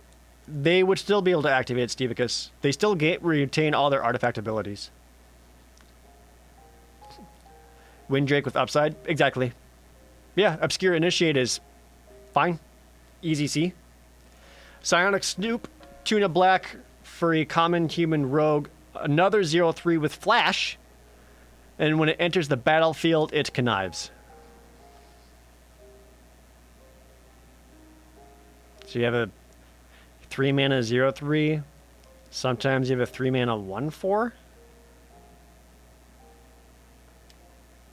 And it's not every time it connives, it just connives once for itself. That doesn't seem very good. D.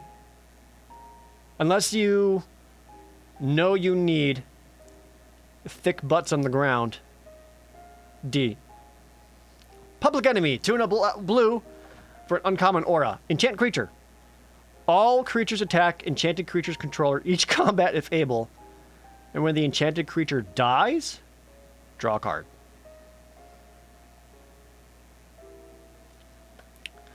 All creatures attack enchanted creature's controller each combat if available, if able. When enchanted creature dies, draw a card.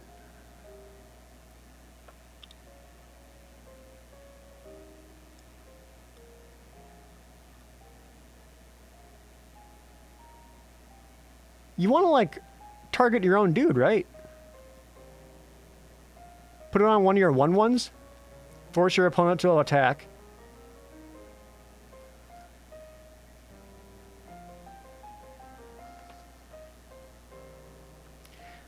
So it could kind of work as like a parity breaker.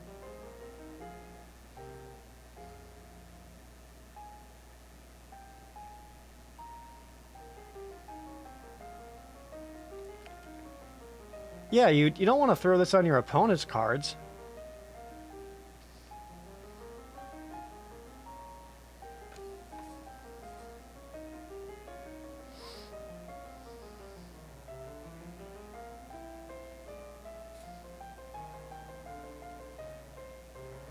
If you really want to be mean, if you're playing like Commander, you pacify someone's creature, and then you make it a public enemy.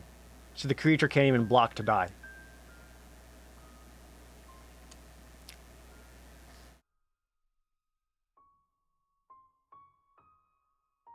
So even knowing that you can use this to basically force your opponent to attack you, I still don't think I like it that much.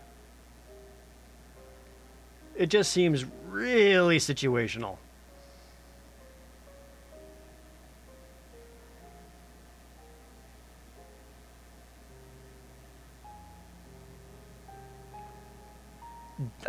Like D, maybe D-. It's really weird. That's a weird card.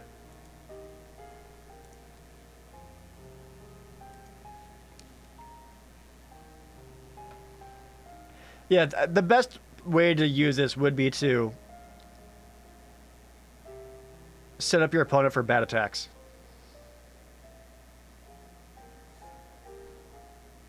The bot didn't ping when I was live, did it not? Dang it, it didn't.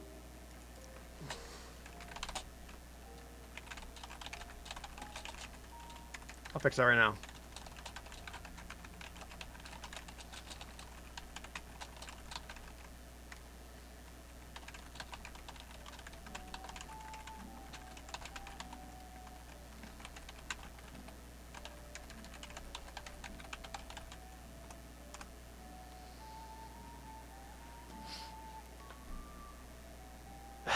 Yeah, I think this could be like funny in Commander. I don't know if I really want to play this in Limited. Like, I'll give it like a D minus D because I could see like the situation where you want to play it, but it may also just end up being an F. I don't like it. Next, Rooftop Nuisance. 2 and a blue for a common sorcery, casualty 1. Tap target creature. It doesn't untap during its controller's next untap step. Draw a card. Ah! If this was instant speed, I would really like it.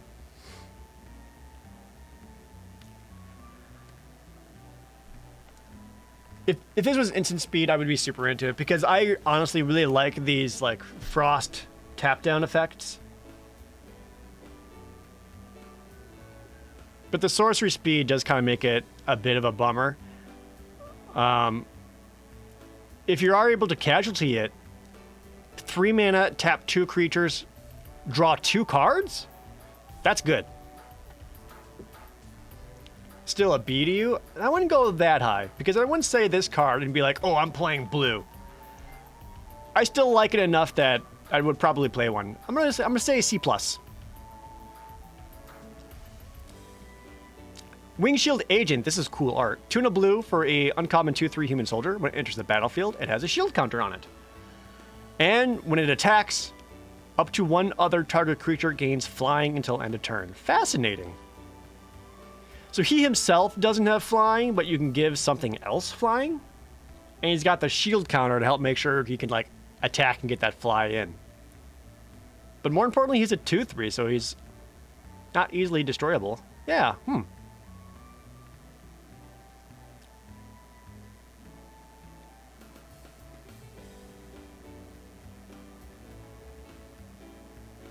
He seems fine. It's like a weirdly aggressive blue card. And I don't know where that fits in anything else.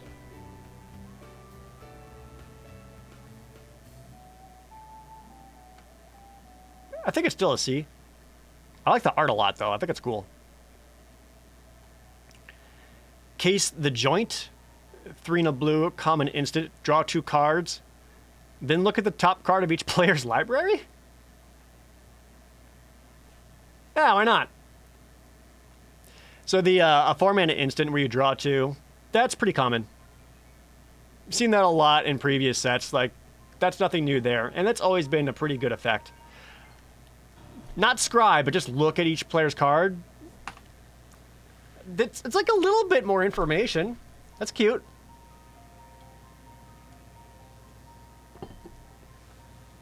I'd be happy playing one of these just for the card draw effect, so probably still C. Next is Echo Inspector. 3 and a blue for a common bird rogue that's a 2/3 flyer. When it enters the battlefield, it connives. Okay, so blue's got a fair amount of conniving in it.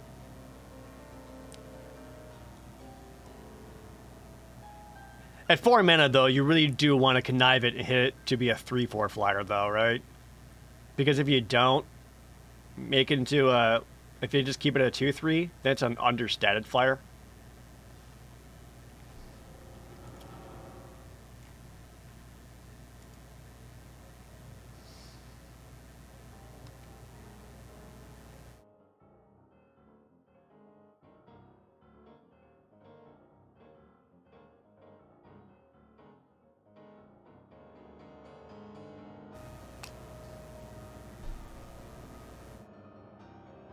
With that,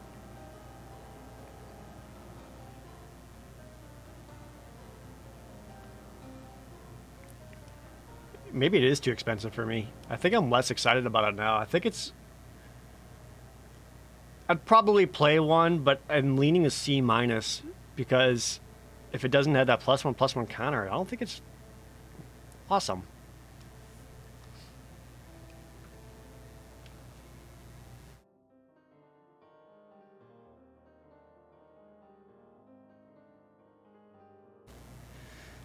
Would I play it just to have the loot effect? That's why I'm bumping it up to a C minus and not a D plus loogie.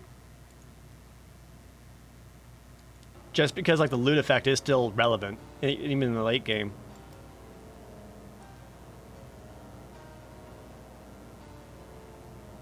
Yeah, I'll give it a generous C minus. Moving on. Out of the way. Out of the way, you. 3 in a blue for an uncommon instant. This spell costs 2 less if it targets a green permanent. Return target non-land permanent to its owner's hand. Draw a card. Oh, neat. So it's kind of like a blink of an eye. And if you target a green permanent, it's really, really cheap, but you still draw a card out of it. I like this. I always liked cards like this. C plus. Sweet. Move, bitch. Get out the way. Whisper. Thank you for the resub.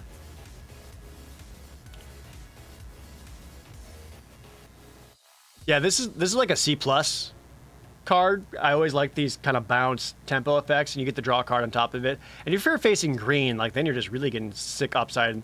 Versus green, it goes up to like a B minus. I like out the way a lot. C plus.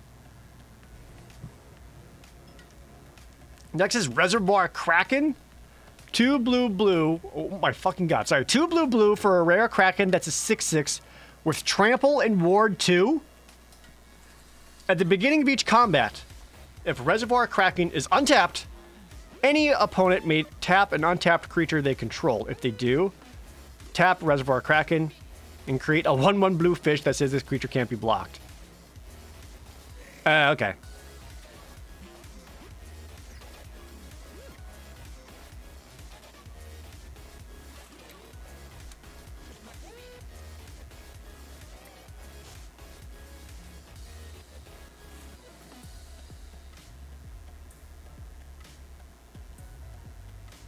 So they just need to tap any untapped creature they control.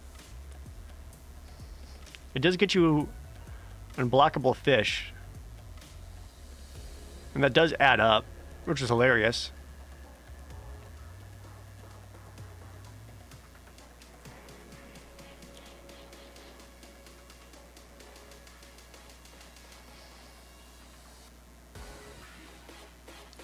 This seems super annoying to deal with.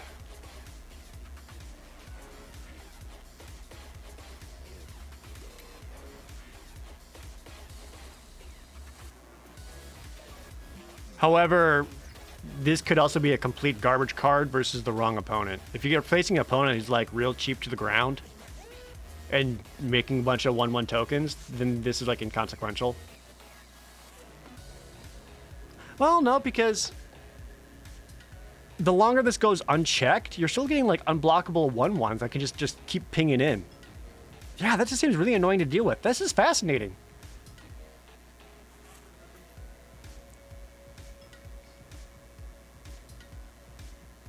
Really good sideboard card. I won't sideboard it. I think you still want to main deck this regardless. I think it's still a B plus.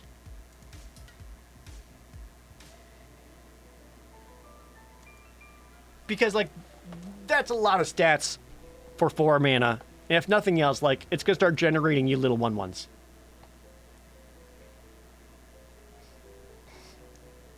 And if you get to the point where like it makes their attacks back difficult because they still need at least 1 creature back to be able to block, to untap and stop the Reservoir Kraken, and then they don't have blockers. And then if you get to the point where maybe you do like that little freezy effect that we saw earlier somewhere up in here to help set up the Reservoir Kraken, and you get like a lot of casualty fish. Nope, I like him. B plus for Reservoir Kraken. He might be A material. I'll have to see how it plays out. It's at least B plus though. Next is Run Out of Town. 3 in a blue, instant speed. The owner of target non-land permanent puts on the top or bottom of their library. Ooh. I have always liked these cards. There's actually an argument that cards like this are better than bounce effects like Out of the Way. Because you either get rid of their bounce thing permanently, or you further tempo play them by having to recast the spell and stopping them from getting to draw another card.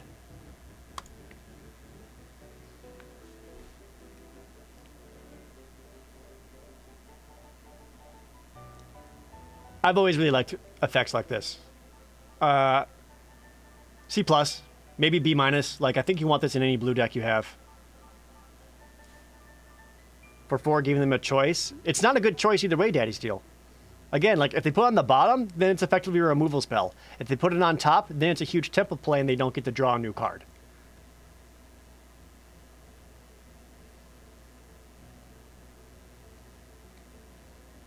Nah, I like it.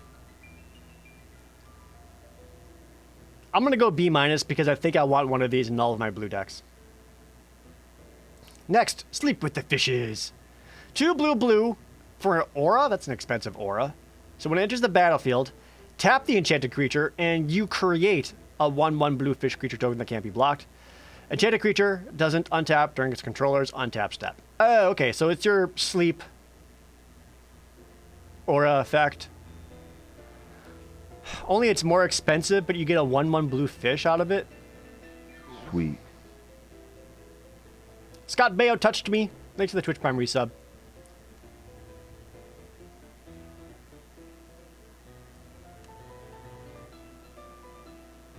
Is that too expensive?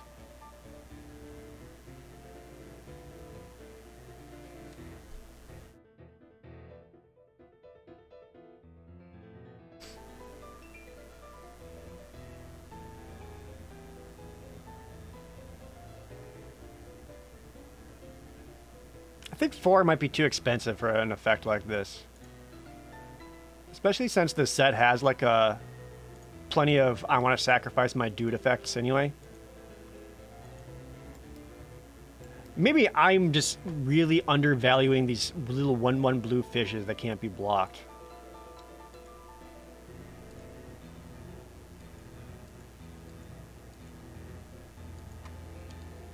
Even something like Capture Sphere had instant flash on it.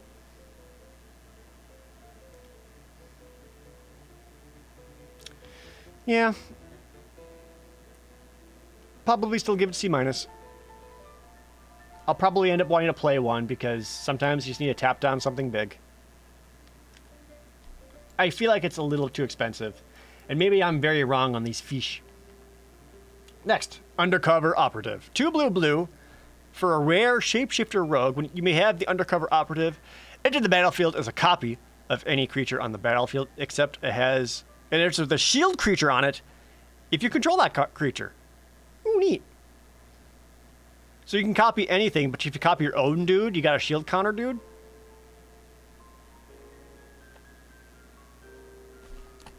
Second Kraken!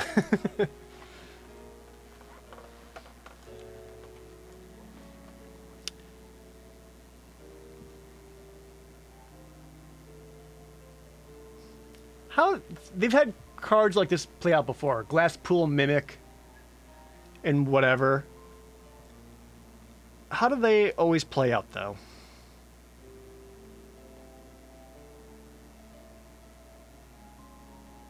Because if it has no target, then it can't do anything. Or if it has bad targets, it doesn't feel very good.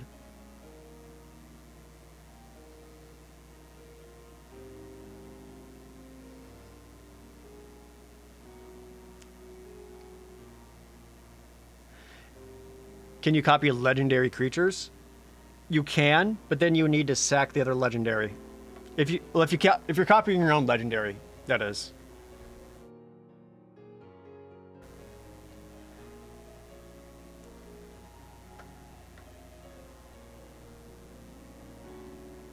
I think it's still a B. Like, you'll generally have fun targets for it. And if you are able to copy your own with that shield counter, I think that helps it out. That's kind of cool. Yeah, I'll say B. Next is Psychic Pickpocket. 4 and a blue for an uncommon Cephalid Rogue. It's a 3/2. When it enters the battlefield, it connives. And when it connives, return up to 1 target non-land permanent to its owner's hand. Hey! Hell yeah. Okay, I like this guy. This is a lot like the, Fuck. The wizard. Not Whisper Wizard. The wizard from Dominaria. And I say that one because they just had that set on Arena. It reminded me of that. Waterfall? No. 5 mana, 3/2 connives. You get a 3/2 that ETBs and bounce one of your opponent's creatures. That's great. But you also get to connive, which means you get to loot a card. And if it's a bigger card, then you got a 4/3 that bounce a guy. Those are cards have always been solid. I like these guys. B minus. Maybe B. Nah, B. I like these guys. B. Sweet. Hunter Bahamut, thanks for the Twitch Prime resub. Next is wiretapping. 5 mana, rare enchantment. Oh, another one of these. Hideaway 5. Okay, so whenever you draw your first card during each of your draw steps, draw a card. Okay, so you draw 2 cards a turn. Then, if you have 9 or more cards in hand, you may play the exiled card without paying its mana cost.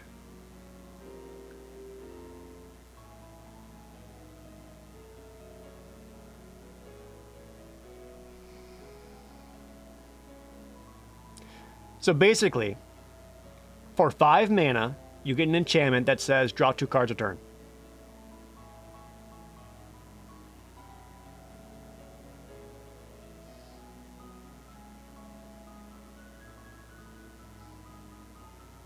Like, the way I would play these is, like, I would cast this, look at the top 5, and just, like, ditch away a land. Fuck it. I'll never cast it. I'll just draw 2 cards a turn. But if you're going to do that at 5 mana, still don't think I like it. I think this is another F.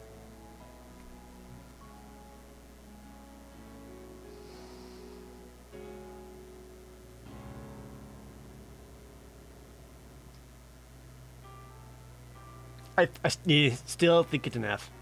There will be games where someone casts this on 5 and feels good about it. Like turn 5, wiretapping. Haha. Curve down into it, bitch.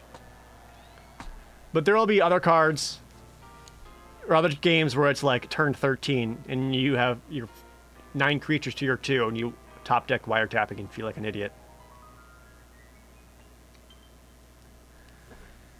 And again, like, at 5 mana, you kind of want something that's going to really affect the battlefield, like, right away. Like, Psychic Pickpocket affects the battlefield. That's great. Wiretapping doesn't really do that. And if I want to play card draw effects, there's so many better options in blue. Yeah. F for wiretapping. Next, All-Seeing Arbiter.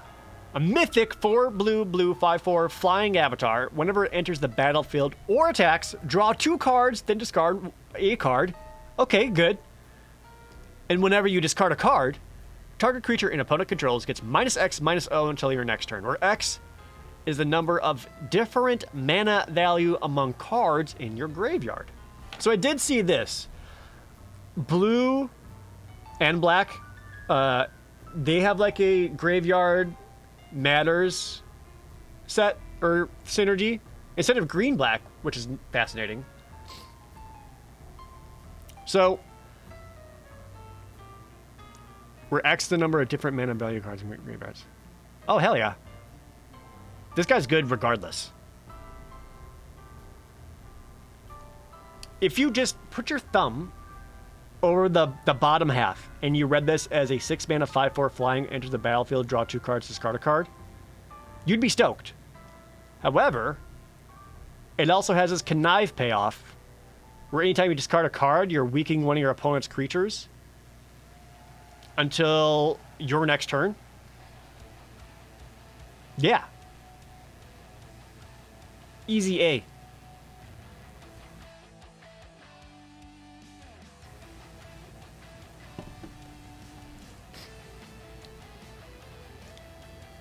A for this guy. I like him. Next. Cut your losses. 4/blue for a rare sorcery with casualty 2. Target player mills half their library, rounded down. Ah, Jesus Christ.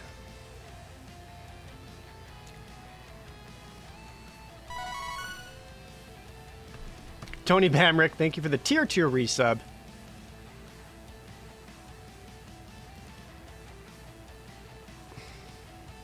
Okay. Let's do some math, everybody.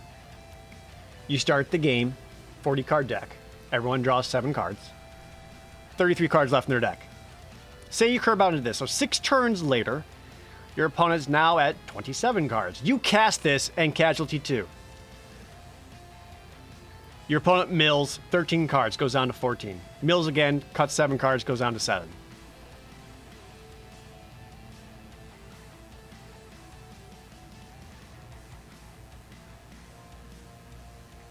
Is that enough to make you win? I have no idea.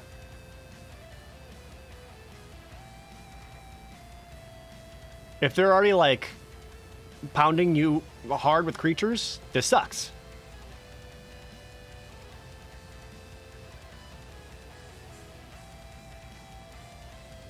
Yeah, it seems like an F to me.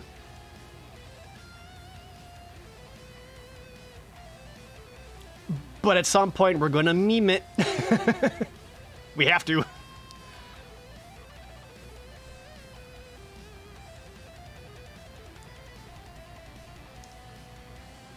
What if you're Kenji and open 2 during the pre-release? Oh, then hell yeah.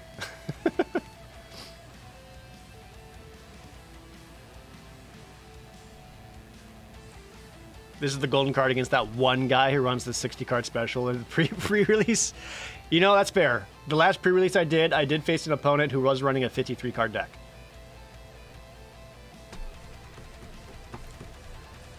Yeah, someone's going to force it. You know they're gonna, but it's not very good. There is a possibility that you target yourself for this to fill your graveyard for graveyard effects. That's a dumb idea, but you could. F.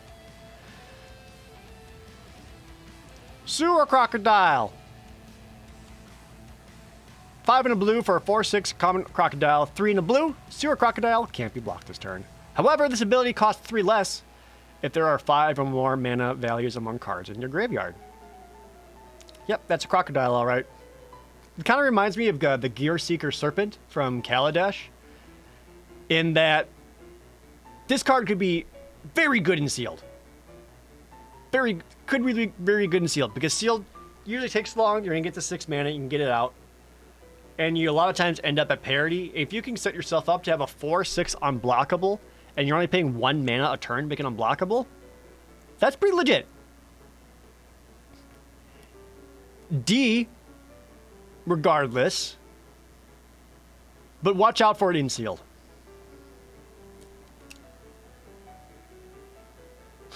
Next, we're going on to black, everybody. Cutthroat Contender. 1/1 for 1. Common, Vampire Warrior. You can pay 1 life. Cutthroat Contender gets +1/+0 until end of turn. Activate only once each turn. Yep, that's a guy. D, moving on. Look, I see ways that the pay life thing can be relevant. Like if you need to connive something, or casualty something, and you need like 1 or 2, you can pay the extra life if it's only got something with 2. Either way, that's not great. That's still a D. 1/1 for 1s aren't awesome. Grizzly Sigil. Grizzly Sigil, not the city. Uncommon sorcery for 1 black with casualty 1. Choose target creature or planeswalker. If it was dealt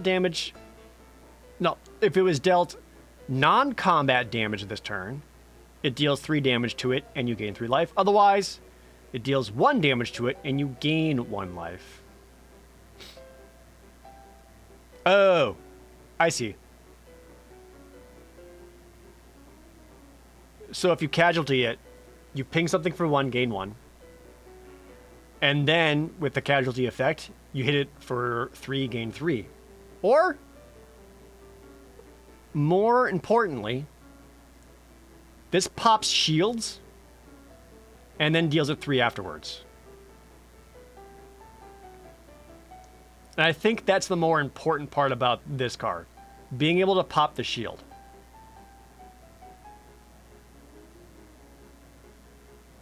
How does a shield counter read, actually? Does it say prevent the damage, remove a shield counter? If it would be dealt damage, remove a shield counter from it instead. Oh, okay. So it doesn't have the... Yeah. So this was dealt non-combat... Would that... Yeah, because it wouldn't count the non-combat damage. Because you just remove the shield. And then you ping it for 1. Okay, well... You know what? I would still play these as my shield popper. Boop. Ilza Slayers, to answer your question, I'm rating these based on limited, so draft and sealed. Capness with ask a serious question, get a serious answer. My local Walmart is closing. That's amazing. Everything on sale is 75% off. One of the very few video games still sitting on the shelf is Two Worlds. Is the meme worth $2? If it's brand new sealed for $2, yeah, why not? Hell yeah. I mean, if there's anything there for a couple bucks brand new sealed, I'd grab up as much as I can. But that's because I'm materialistic and I like having physical copies of games.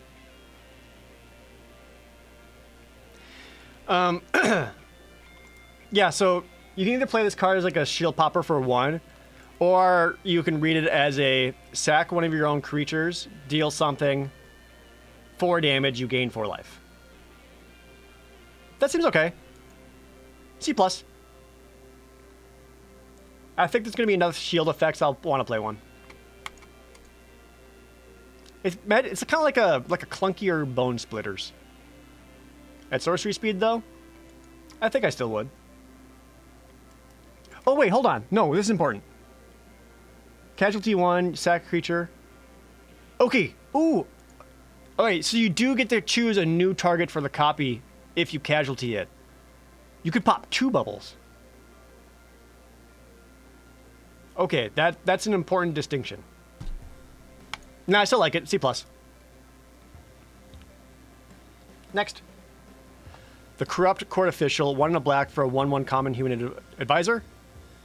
When it enters the battlefield, target opponent discards a card. Burglar Rat! Only now it's man! Or Virus Beetle, only now it's man.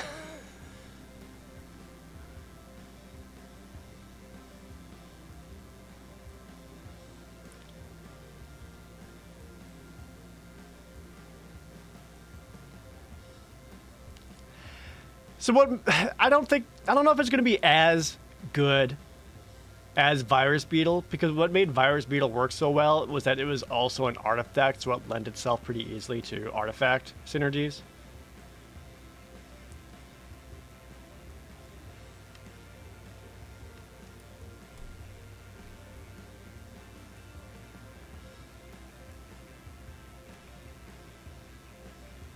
I would probably still play it, but I don't think you're going to try to play like as many of these as you can in your deck. Yeah, that's right, Twiz. Virus Beetles will also have ninjas, so you can get it back to your hand to replay it to get extra discard effects. And without that, that's kind of less exciting. I think. But with enough casualty effects and all that, maybe it could still be relevant later on. Yeah, if you're playing in Sealed, like, discard effects in Sealed is incredibly powerful. It gets an opponent's card regardless, so...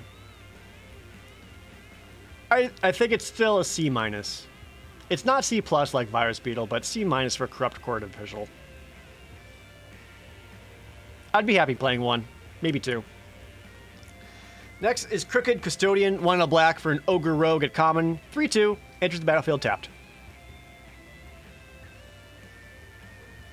Yeah. That's kind of fine. I don't know if rogues matter much.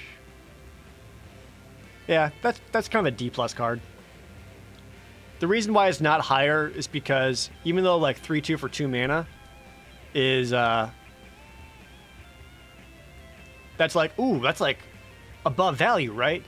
Entering the battlefield tapped is a kind of a big deal, so you don't get an immediate blocker. And he still is blocked by other 2 mana creatures. So I think he's still just a D+. Next, Cut of the Profits. Oh, they're literally cutting this guy. Ugh. X black black rare sorcery, casualty 3. As you cast a spell, you can copy it. Draw X cards, lose X life.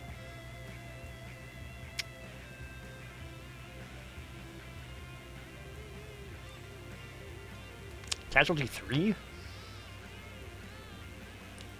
So again, mathing it out.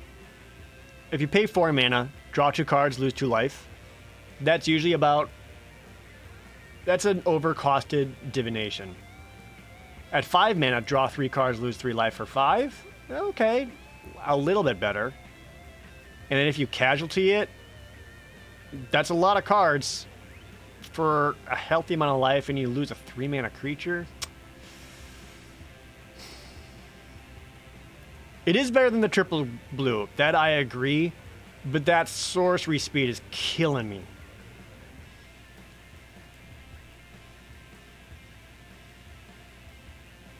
Does it copy the X? It does copy the X, yeah.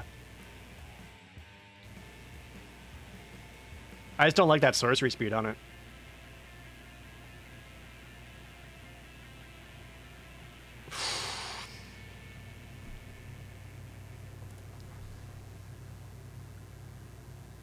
So, again, in a vacuum, the card's a D. It's pretty expensive for what it wants, and that casualty is...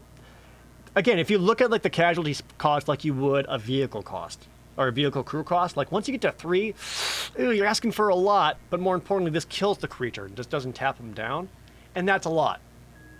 However, if you are playing against white or blue and they're doing a lot of like aura-based removal, like the pacifism effects or the sleep effect or whatever, this becomes better because now you've got a reason to sacrifice those creatures and get value for them later.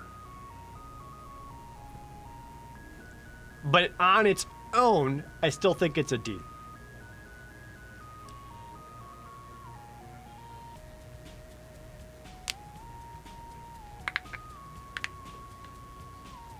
Yeah, D that I'm not really excited to play in, but if it ends up in my pool and I face a enchantment-based removal opponent, I would see myself sideboarding it in to get value and sacking one of those enchanted creatures. Next, extract the truth. 1 in a black for a common sorcery. Choose one. Target opponent reveals their hand. You may choose a creature, enchantment, or planeswalker from it and discard that card. Okay. Or target opponent sacrifices an enchantment.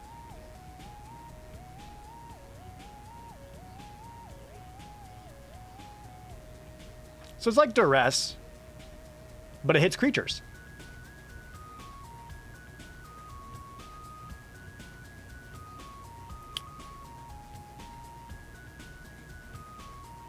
That's okay. Literal hand attack. Oh, yeah. It's kind of stabbing the guy's hand, isn't it? I get it. I get jokes. Target opponent sacrifices an enchantment. Is that going to be like a big thing in this set? Yeah, it feels like a sideboard D+. Sideboard because if your opponent does have a lot of enchantments, black enchantment removal, that's kind of a big deal. And then if you happen to know if they have like a planeswalker or a creature that you have no other way of dealing with, then this kind of gives you an answer for it. Yeah, I think it's a sideboard D+. If you have a target for it, it becomes better because you can also hit a creature. So, yeah. Yeah, I'm going to say sideboard. Next, fake your own death. 1 in a black, instant, a common. Until end of turn, target creature gets +2/+0 when it dies. Enter the battlefield, tapped under its owner's control, and you create a treasure token. +2/+0, that's pretty generous.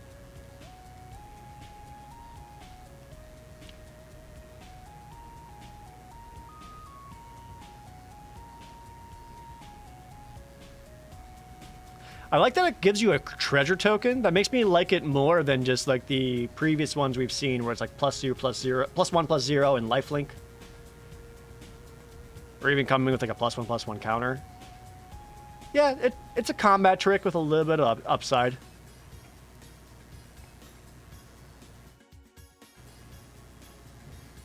still just kind of reads as okay for me. I think it's still a D. But I do like that it gives you a treasure. Next, Incriminate. 1 in a black, common sorcery. Choose 2 target creatures controlled by the same player. That player sacrifices one of them. This is one of the cards I did see early before I started this reset review. And, I don't think I like it.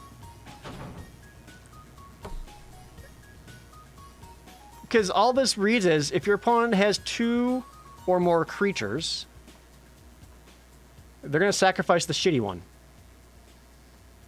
Can you cast that card if the opponent only has 1 creature? Nope. Because it does say 2 target creatures, which means there has to be 2 targets.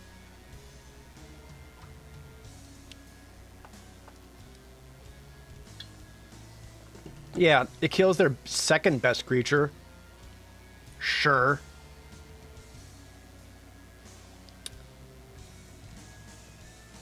You're still giving the opponent the choice. Like, they're never going to pick the better thing. This doesn't seem very good to me. This is like D-. And it's sorcery speed.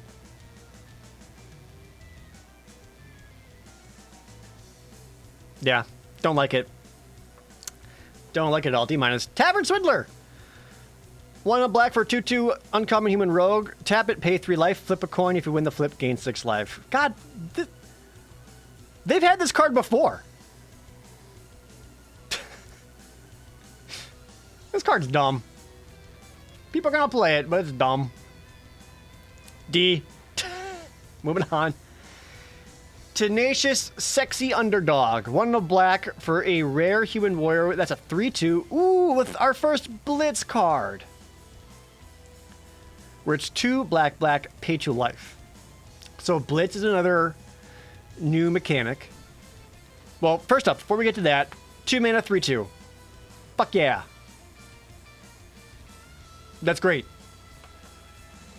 And then if you Blitz it out, replay 4 mana and 2 life, it enters the battlefield with haste, and then when it dies, draw a card, sacrifice it at the beginning of the next end step.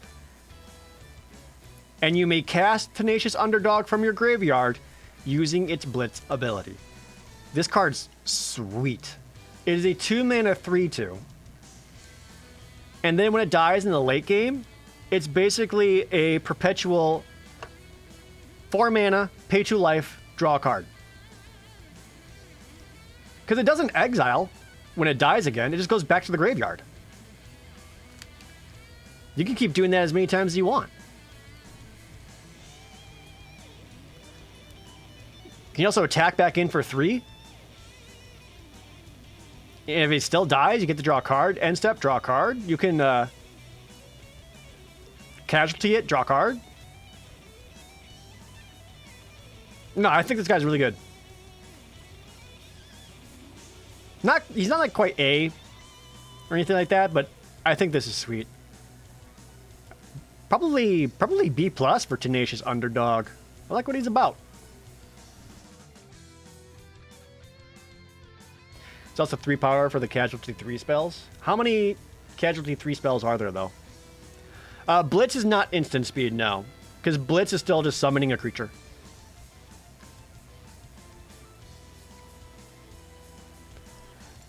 Yeah, just realize that this is a 3/2 creature where after it dies, he will get you to draw some cards when you need to later on.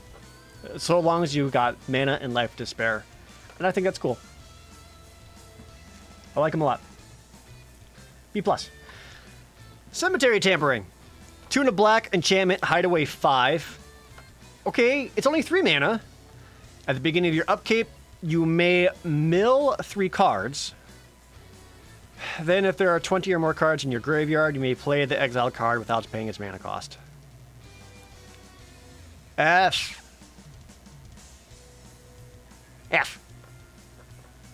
No, moving on. Not even worth like talking about. It's so stupid. F. Dig Up the Body. 2 in a black, instant, common, casualty 1, mill 2 cards. Then you may return a creature card from your graveyard to your hand. Okay, so this is it's an instant speed, not soul salvage. Soul retrieval, doesn't matter. I actually don't hate the mill 2 part. The mill 2 part of the card. Because then you could potentially get back a better card that you milled off the top. If you casualty it, it does allow you to return the casualty card as well, plus another target.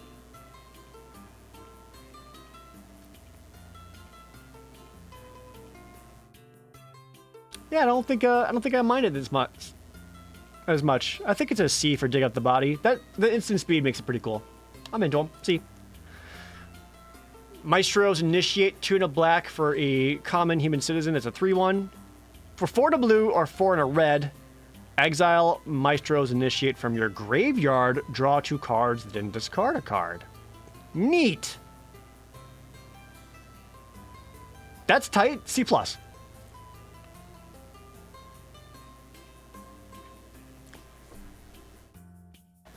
is a creature that can trade up for something, and then later in the game you can use them to get some cards? Yeah. In blue, black, or blue, red? Or black, red? Yeah, I like them. C+. Next, Midnight Assassin. 2 and a black for a common vampire assassin. 1/2 flying death touch. For 3?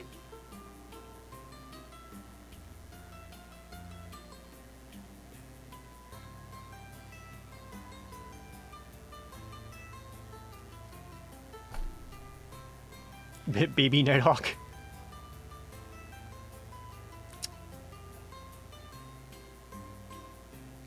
What a weird card.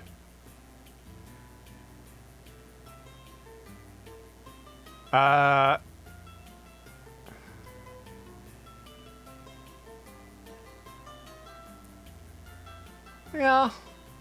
D+. It's over cost for a death touch creature with such low stats. And it's understated for a flying creature.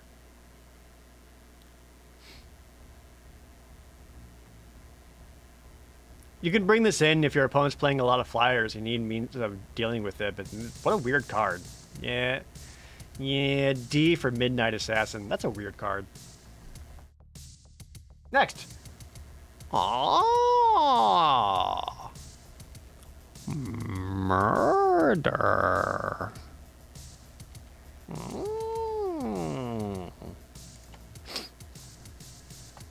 B+. Murder. Instant speed, destroy target creature. Yeah, great. You want it. Moving on. Night Clubber. 1 black black for an uncommon human warrior. It's a 2/2. When it enters the battlefield, creatures your opponent control get -1/-1 till end of turn. And it has Blitz. Yo.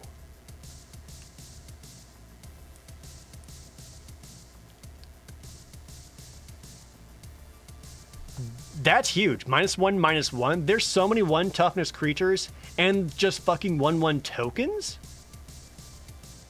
And you know what's really cool about this? That it's like a 1 black black, like little mini sweeper.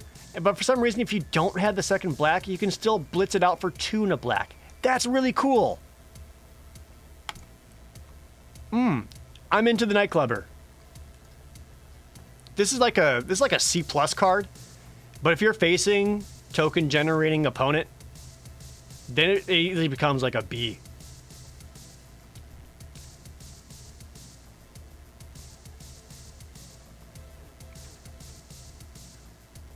C+. Yeah, the Blitz makes it splashable for sure. That's a cool card.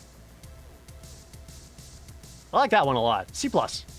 Again, like but also versus the same opponent, like it could just devastate them. Raffine's Silencer, 2 and a black, uncommon human assassin. It's a 1/1 that doesn't have death touch. When it enters the battlefield, it connives. Okay. And then when Raffine's Silencer dies, target creature in opponent controls gets -X/-X until end of turn, where X is Raffine's silencers, power.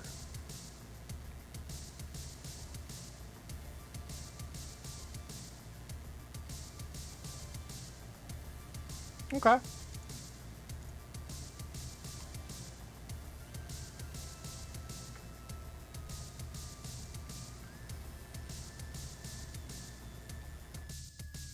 Yeah, but a potential 2-2. But honestly, like if you don't get it up to the 2-2, it doesn't feel as good. But if you're able to get auras on it or equipment or whatever,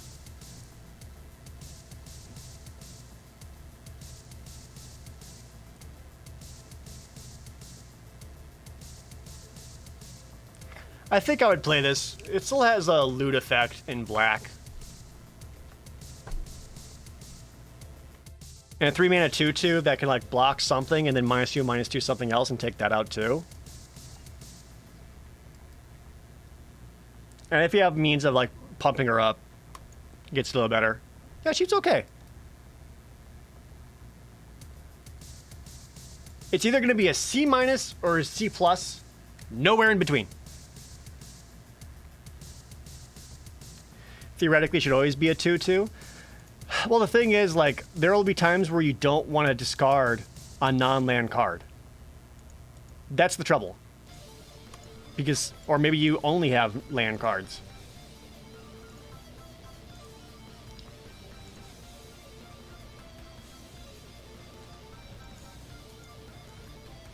I'm going to give it the benefit of the doubt and lean C+, because I think it reads better than it does and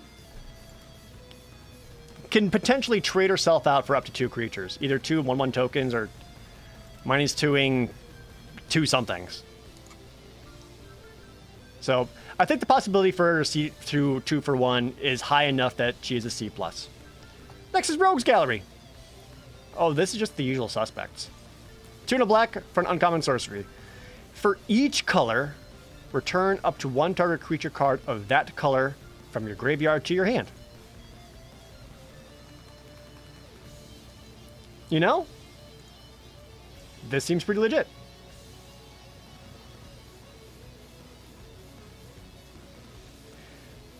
I know 3-color decks are... Oops, sorry. 3-color decks are absolutely going to be a thing. So if you can pay 3 mana and get 3 creatures back, that's really good. 3 mana, get 2 creatures back, also really good. The danger of it is, so the way it reads though, if you grab back, if you like pay 3 and you grab back a blue-black creature, like a gold blue-black creature, you can no longer pick a blue or a black creature because you've already got 1 creature of both. And that's where it gets a little trickier.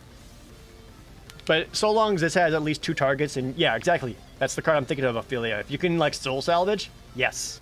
And if you manage to hit 3 with it, it's fucking great. Seems good, C+. Next, the Sanguine Spy. 2 and a black for a rare Vampire Rogue, 2/3 Menace Lifelink. You can pay 1, sacrifice another creature, look at the top card of your library. You may put that card into your graveyard at the beginning of your end step. If there are 5 or more mana values among cards in your graveyard, you may pay 2 life. If you do, draw a card. I like her. Bare minimum, she's a 3 mana, 2/3 Menace Lifelink. And then later in the game, you can pay 2 life to draw a card. I like her.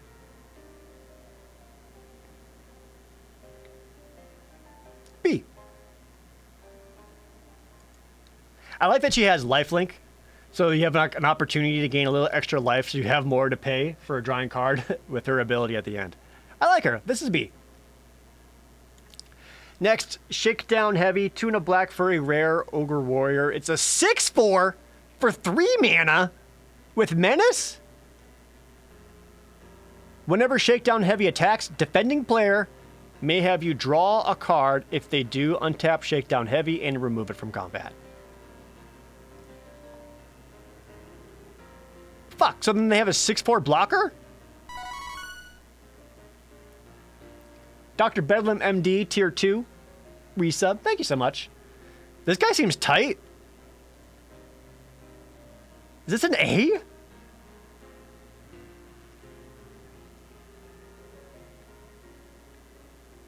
You're either like kicking people's faces in or drawing cards and still have a big blocker afterwards.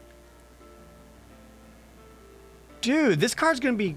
This guy's an A in limited, and he's absolutely gonna be a house in constructed. This guy's nuts.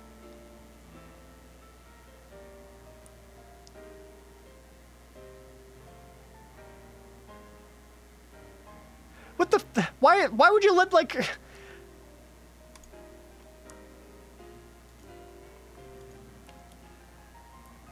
You get to draw a card regardless? God damn, dude. That's ridiculous.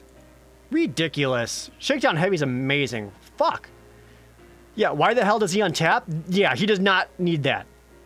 Should just say remove him from combat. The fact that he untaps, stupid.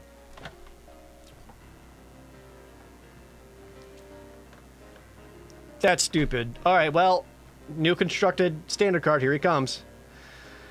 Next is the Body Launderer, 2 black for a mythic rare ogre rogue, a 3/3 death touch. Whenever another non-token creature you control dies, the Body Launderer connives. And when Body Launderer dies, return another target non-rogue creature card with equal or less power from your graveyard to the battlefield. This guy's also super good.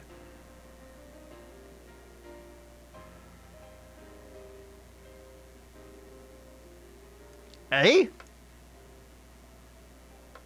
4 mana 3/3 death touch that can kill anything.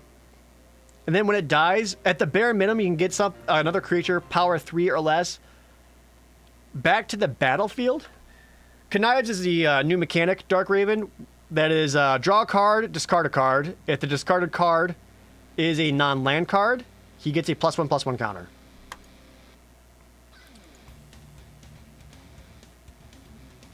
Super good. A. Super good. Just a string of amazing black cards. Frick. All right. Deal gone bad. 3 in a black. Common instant. Target creature gets -3/-3 until end of turn. Target player mills 3 cards. Yeah, that's fine.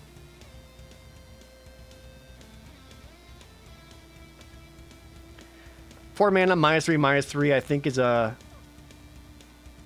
about right. The target player mills 3 cards is kind of whatever. This may end up helping the opponent more often than not. But, yeah, that's okay. It's no murder, but, yeah. Next. Demons do 3 in a black, common instant, scry 2, draw 2 cards, lose 2 life. Yes? Holy shit. That's fantastic.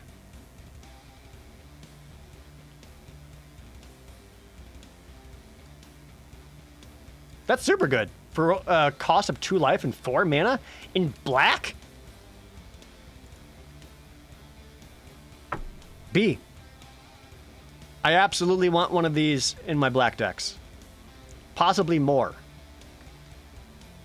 And it's instant speed. Nice. Nice. Revel Ruiner's next, 3 in a black. For a common Cephalid Rogue, it's a 3/1 with Menace. Okay. And when it enters the battlefield, it connives.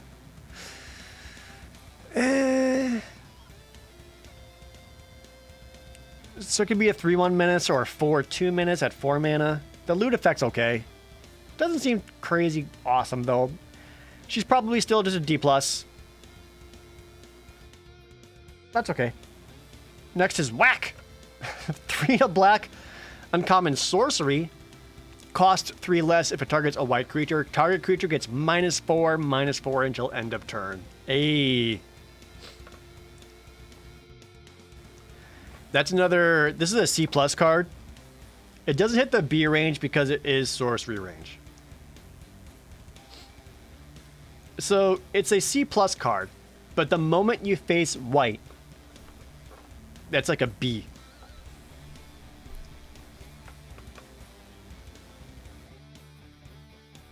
Yeah, it's great. Whack's great. Next is an Angel of Suffering, 3 black black. Mythic Rare Nightmare Angel, a 5/3 flyer. If damage would be dealt to you, prevent that damage and mill twice that many cards? If I die on my terms.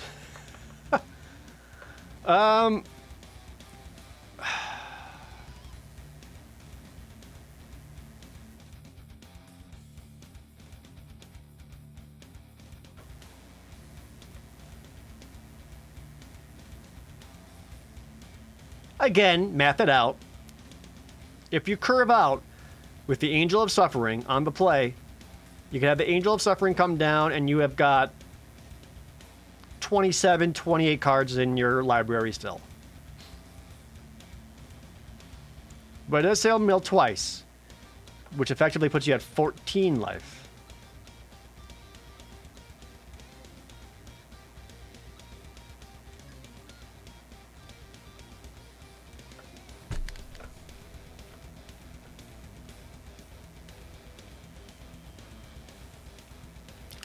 It is a 5/3 flyer for 5 mana. That's a beating.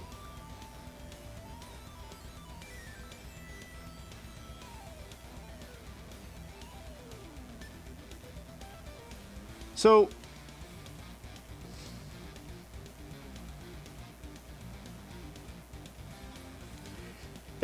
I feel like if you play this card, you need to be like attacking and trying to win.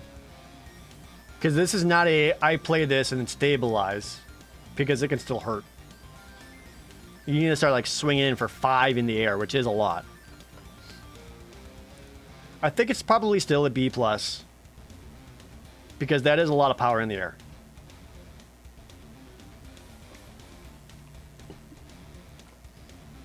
There's no,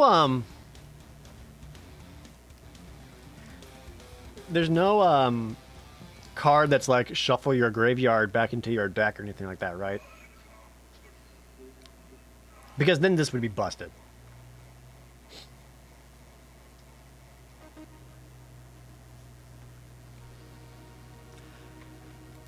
Yeah, I'm gonna go with B+, just because it's a big flyer. I can see some construction shenanigans for sure. Next. Girder of Goons. 4 and a black for a common ogre warrior. That's a 4/4. And when Girder Goons dies, you make a tapped 2/2 black rogue creature token. And you can blitz it for 4.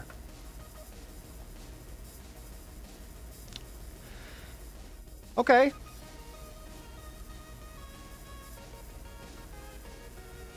Yeah, it's kind of okay. D+.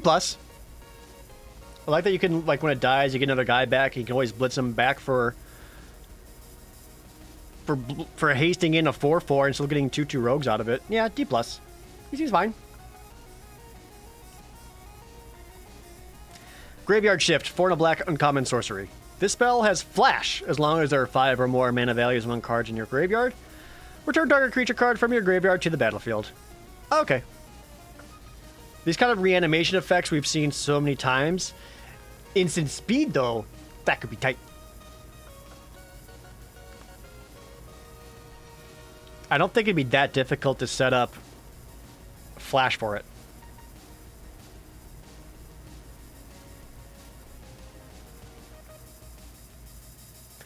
Yeah, with instant speed flash, it's incredible. If it doesn't have that, it's a little weaker.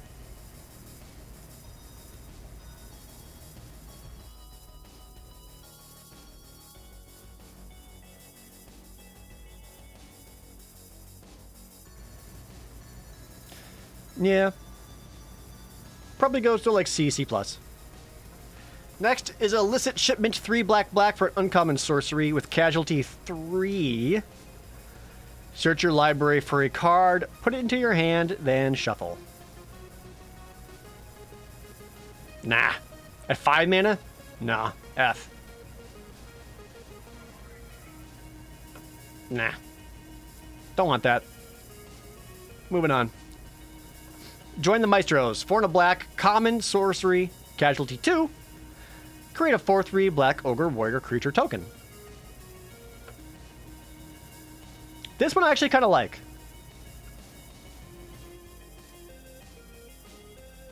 A 5 mana 4/3, not awesome. However, a 5 mana to make a 4/3, and you can upgrade one of your 2-drops into a 4/3.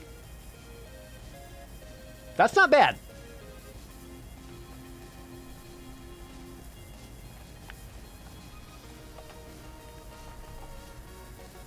A little more up to that. Yeah, I'd probably go C+ for Join the Maestros. Have I heard of Gods Unchained? I have heard of Gods Unchained, Miss Maven. I think they actually emailed me about wanting to do a sponsor spot. I need to check on that. Yeah, I like this. It allows you to upgrade one of your 2-drops. I like it. C+. Next, Vampire Scrivener. 4 and a black for an uncommon 2/2 flyer. Whenever you gain life during your turn, put a +1/+1 counter on Vampire Scrivener. Whenever you lose life whenever you lose life during your turn, put a +1/+1 counter on Vampire Scrivener.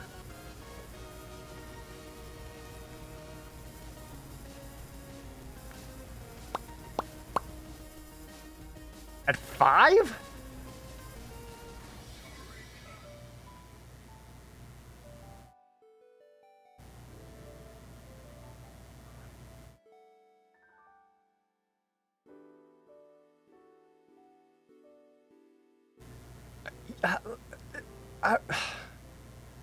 I'm reading them, like, trying to figure out, like, optimal combo or payoff synergies. And even a 5 mana, that does not seem right.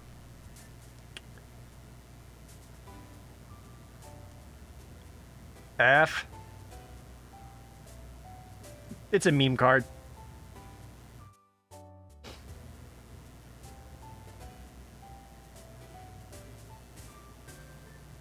I'm not saying there aren't ways of paying life to make it bigger. What I'm saying is you're paying 5 mana for a 2/2 flyer to start. Don't like it. If she herself had lifelink, I'd be a little more forgiving. This is too much. No. This is too much of a meme card. I don't think it's playable. F. This could end up being one I'm super wrong on.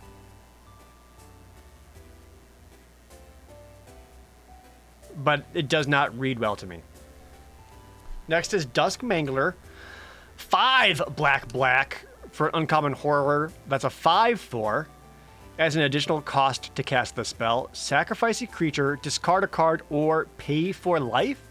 And when it enters the battlefield, each opponent sacrifices a creature, discards a card, and loses 4 life.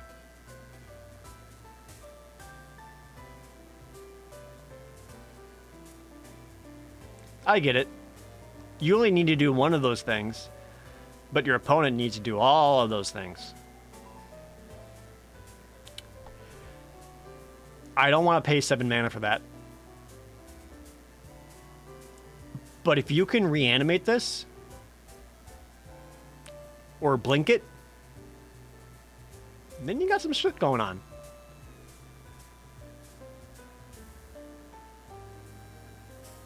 Yeah, I feel like this is one of those cards where you want to try to mill it or connive it into the graveyard as fast as you possibly can, so that you could try to graveyard shift it out or whatever other reanimation card you can do. Because, like, the ETB effects are strong. Like, just to lose 4 life on its own is good. If you can have that happen more than once, that's painful. But I don't want to pay 7 mana for that, because that's a lot. Again, I could be super wrong. You could have a billion treasures, and maybe getting to 7 mana is no freaking problem.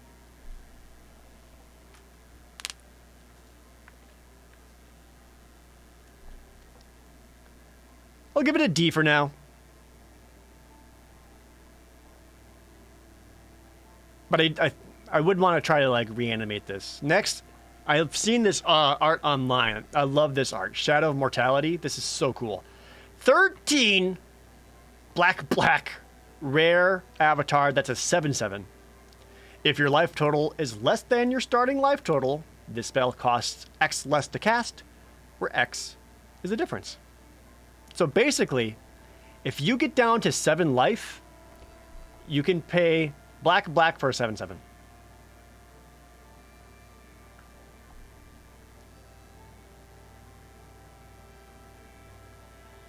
So, again, if you do like quadrant theory on this deck, or on this card, there is no early game for it.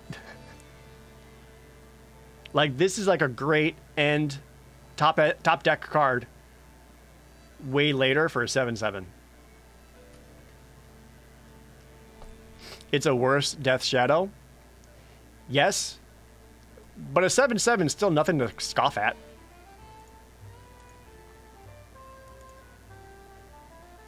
Again, if you could ever, if you're at 7 and you can get this out for 2 mana, that's freaking good.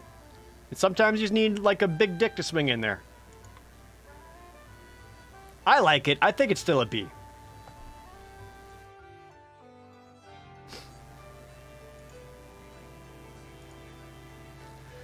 Next, we're moving on to red cards. Daring Escape. 1 red, common, instant. Target creature gets +1/+0 and gains first strike until end of turn. Scry 1. Yeah. Sure is. D. Not a super exciting combat trick. D.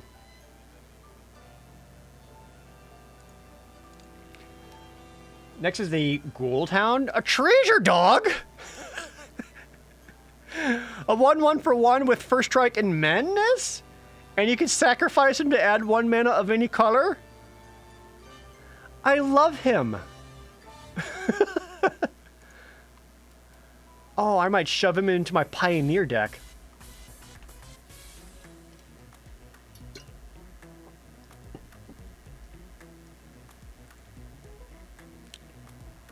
First strike menace.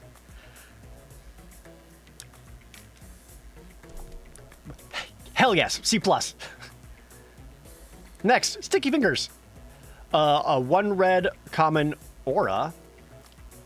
Enchanted creature has menace, and whenever this creature deals combat damage to a player, create a treasure token. When enchanted creature dies, draw a card.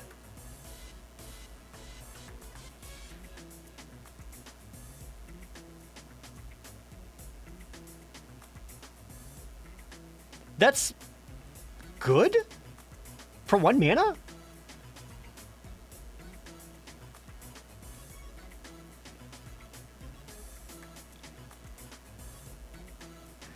Like, if you can get aggressive enough, getting something menace for 1 red is fine. If you manage to hit a player and get that treasure out of it, hell yeah.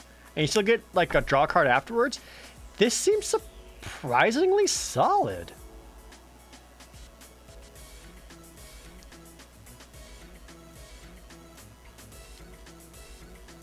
Huh. C? For a weird aura? That's so weird. Okay, C. We'll go with C. I like making treasure. Next, Strangle. 1 red, sorcery, common. Deal 3 damage to target creature or planeswalker. It's a sorcery speed lightning bolt, but worse. I mean, you'll want to play as many of these as you can still. Still C. 1 red to deal 3 damage to something, even at sorcery speed. I think that's fine. Yeah, see? Next is Torch Breath. X in red for an uncommon instant. It costs 2 less if it targets a blue permanent. Can't be countered. Deals X damage to target creature or planeswalker. So if this targets a blue permanent, you could pay only 1 red and deal 2 damage to it regardless.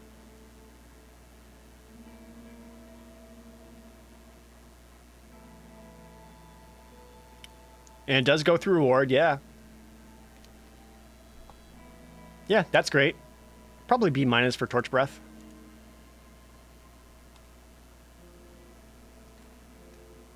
Unlucky Witness. An uncommon creature for 1 red that's a 1/1.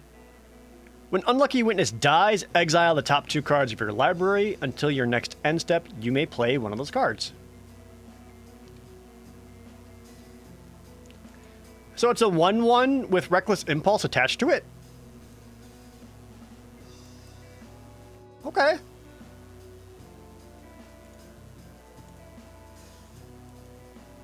I mean, of all, like, the 1-drops, I've liked this one the most. You can only play 1? Still. It helps you find your land drops. That guy seems fine. Not, like, crazy exciting, don't get me wrong, but, like, the utility on there is alright. C- for Unlucky Witness. Antagonize. 1 red, common instant. Target creature gets +4/+3 until end of turn. Weird.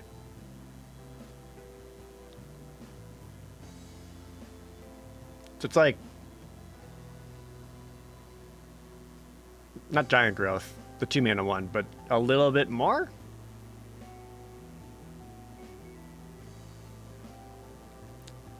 Yeah, it's a combat trick. Whatever. D. Next is straight up Jackhammer. 1 red for a common equipment. Equipped creature gets +2/+0, equip 2. Ah.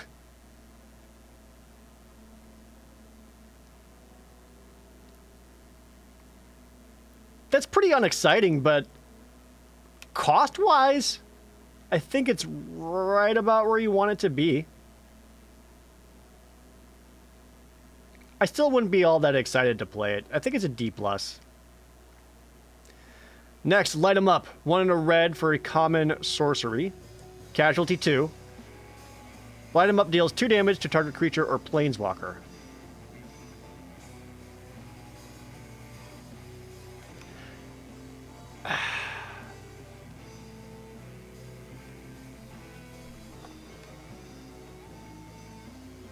Why would I want Light 'em Up when I can just have Strangle?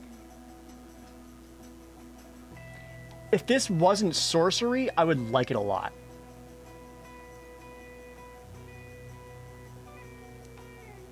You like it more if it was Casualty 1?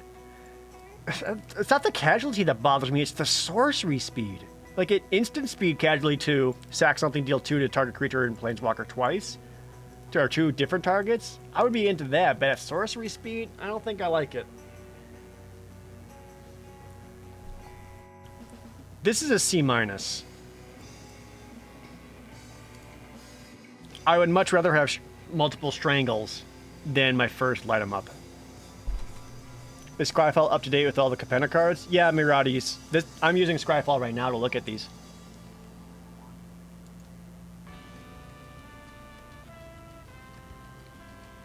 We'll move on. Oh, I don't like that one as much. Mayhem Patrol. 1 red for a Devil Common Warrior. 1/2. Menace. Whenever it attacks, target creature gets +1/+0 until end of turn. And has Blitz. Okay. So, Mayhem Patrol, at the very least, can attack as a 2/2 Menace. And then if it attacks with another creature, you can give something else +1/+0. But it's only when it attacks, so that's not awesome.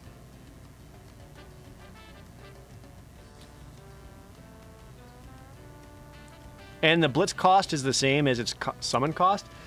You know, on turn 2, I think I'd rather Blitz the Mayhem Patrol than keep it around.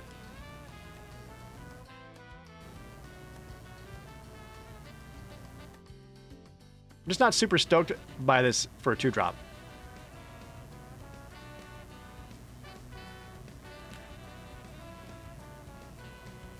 Yeah, I think it's more of a D+ for Mayhem Patrol. It doesn't read awesome. I like the Blitz option on it more, to be perfectly honest. Next is Riveteer's Initiate. 1 red for Viashino Citizen. A 2/2 common. And you can pay 1 black or green to give it death touch until end of turn. Yeah, see, I'd almost rather play this guy. 2/2 for 2 with upside, D+. Next, Riveteer's Requisitioner, 1 in a red, uncommon Viashino Rogue. It's a 3/1, and when it dies, create a treasure token. And it can blitz for 3. Yeah. I like this for the 2 drops of red. I like this guy the most so far. I like him. That's a C.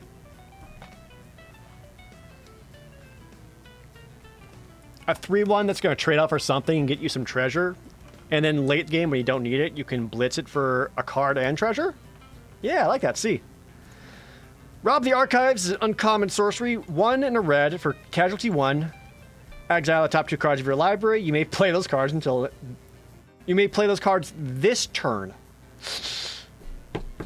Okay. I was going to say, oh, it's Reckless Impulse. But no, you have to play those cards this turn and it's sorcery speed.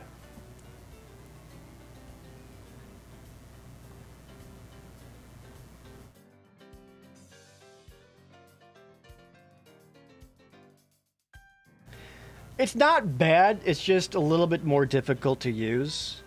Because at turn 2, you can still pop this off to help you find your land drop.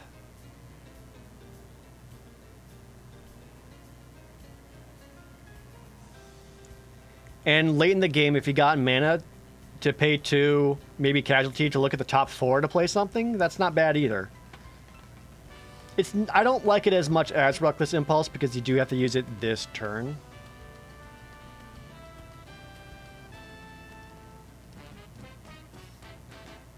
Yeah, maybe it is better than I read it as, because it's early enough to help you find your lands.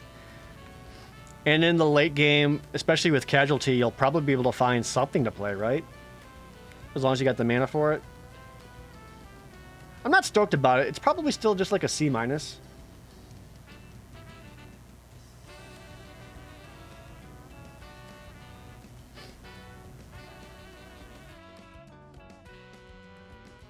Yeah, C-. Moving on.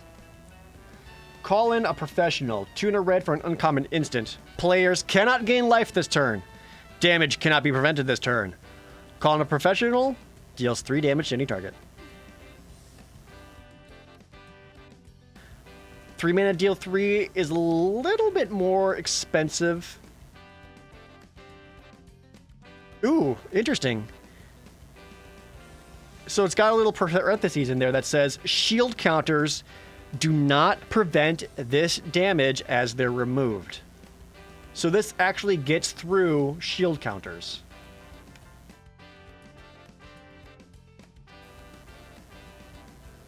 Okay, now I like it more. C+. I'd be curious to see how often you can make the players can't gain life this turn effect go off. But yeah, this just nullifies all the shield stuff. That's cool. Yeah, C+ for calling a professional. Okay. Next, Devilish Ballet. 2 in a red for a 1/3 rare Devil Warrior. Trample and haste. But it has Alliance. This is our first instance of Alliance. Or no, we had Alliance in white, didn't we? Yeah, whenever another creature enters the battlefield under your control, double Devilish Ballet's power until end of turn.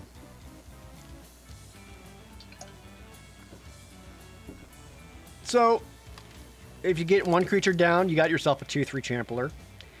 Get 2 creatures down, you got yourself a 4/3 Trampler. Or, if this guy's equipped or has an aura, and you're doubling it that way,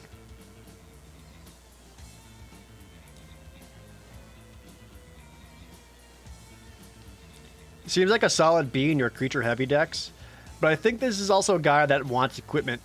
Sweet. Dems, thanks for the resub.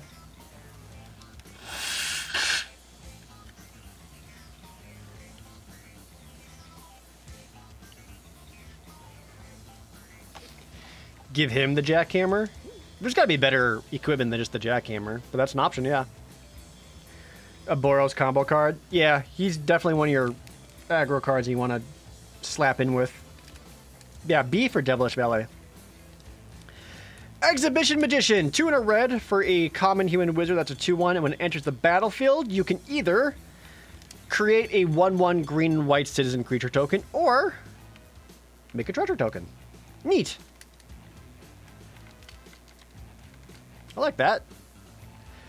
So you get, for 3 mana, you get 3 power and 2 toughness worth of stats over 2 creatures. And with something like Alliance, that's 2 triggers of Alliance. Or if you need it, you can get a treasure out of it. Oh, that's pretty cool. I like her. I think she's a C.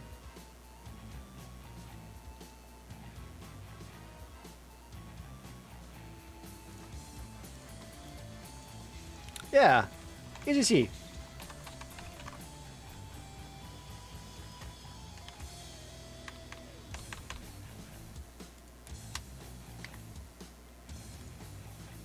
Next is a Glittering Stockpile, 2 and a red for an uncommon artifact that is a treasure. So you can tap it to give yourself a red mana and give Glittering Stockpile a stash counter. Or you can tap it and sacrifice Stockpile, add X of any one color, where X is the number of stash counters on Glittering Stockpile. I don't exactly remember, but I think there are cards that care about how many treasures you have. And this artifact is a treasure that doesn't immediately destroy itself after you activate it for mana.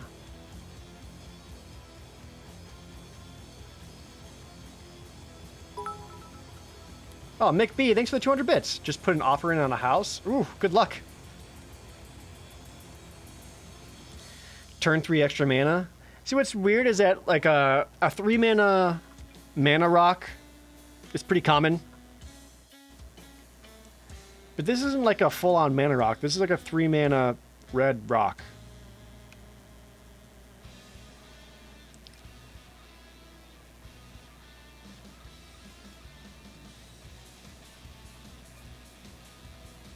In red, that seems weird.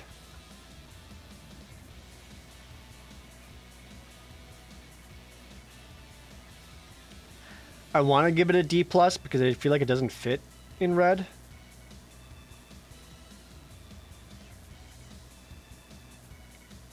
Especially since it doesn't, the ramp is just in red.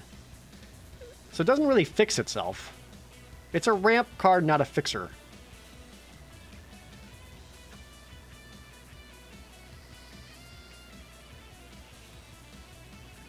Yeah, it kind of reads like a D to me. I feel like taking a turn off just to get this down, it seems weird. I could be wrong. Next is Professional Facebreaker. 2 and a red for a 2/3 rare human warrior with menace. Whenever 1 or more combat creatures you control deal combat damage to a player, create a treasure token. You can also sacrifice a treasure, exile the top card of your library. You may play that card this turn. Hell yeah. She's my new crush.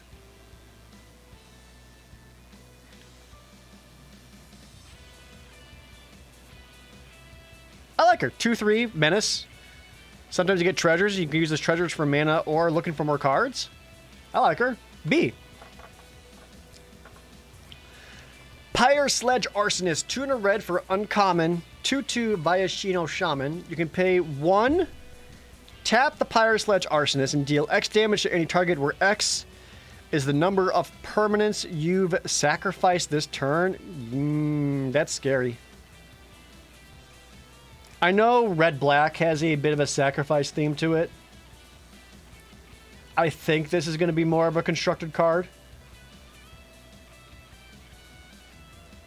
It's also like a treasure payoff, because like you have like 5 treasures. You could cash them all in and deal something 5. And it goes to the face.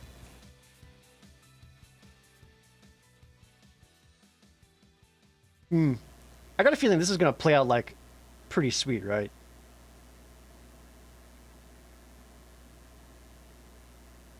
It also works with casualty a little bit.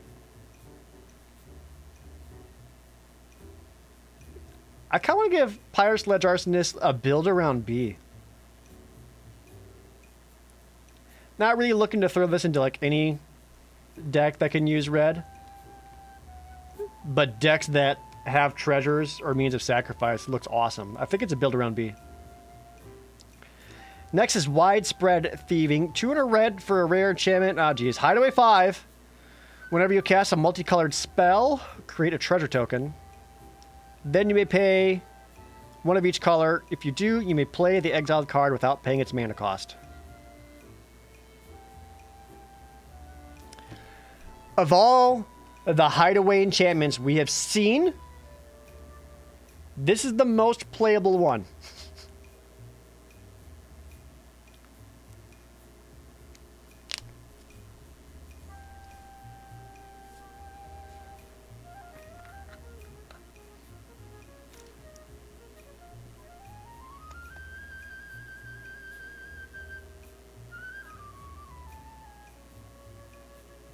It's probably still not worth it.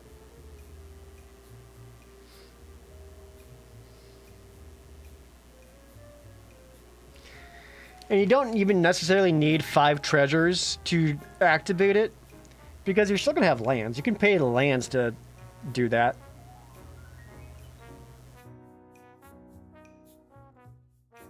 Oh, wait, no, I'm sorry. You have to cast a multicolored spell, then you can activate it. Okay, no, that's clunky. Still F. Yeah, just kidding. Still an F. You can't just, like, activate it to play the exiled card whenever you want. You still have to have played a multicolored card first. Have mana available afterwards. And then you can do it. Yeah. F, moving on. Witty Roastmaster. 2 in a red for a 3/2 common devil citizen. Whenever another creature enters the battlefield under your control, Witty Roastmaster deals 1 damage to each opponent. Fuck yeah. That sounds obnoxious. It's finger guns, but with people. Pew, pew, pew, pew. Yep, there you go. Easy C+. Probably even a B, to be honest. It might be a B. Like, especially if you got multiples of these guys, bonkers. I like them. That's really cool. Big score. 3 in a red. She's a Scrooge McDucking herself in there. For a common instant, as an additional cost to cast the spell, discard a card. Draw 2 cards and create 2 treasure tokens. Oh, okay. So it's like a more expensive Thrill of Possibility, but you also get treasures on top of it. It kind of reminds me of the what's that Windfall treasure card from AFR.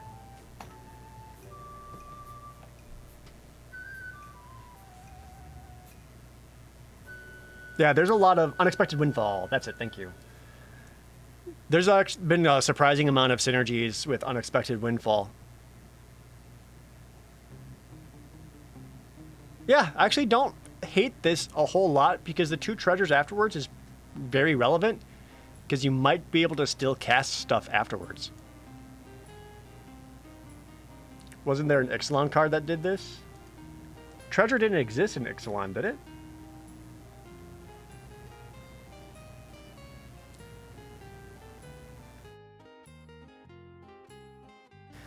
Yeah, I'm going to say C for big score. Ixalan introduced treasure. Oh, I thought it was the one after that. Okay, never mind. Next, Horde Hauler.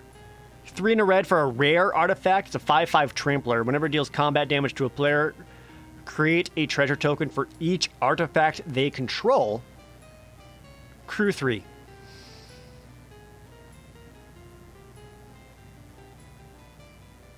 Crew 3, huh? So you only create a treasure token if your opponent even has artifacts. If they somehow have, like, none, then you just got a 5/5 trampler that takes a lot to crew.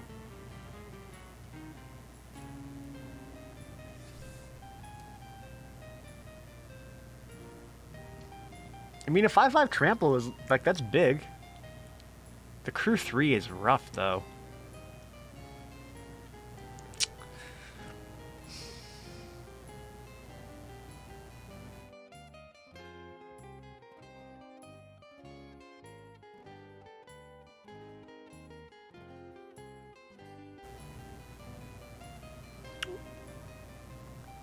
I don't think I like it.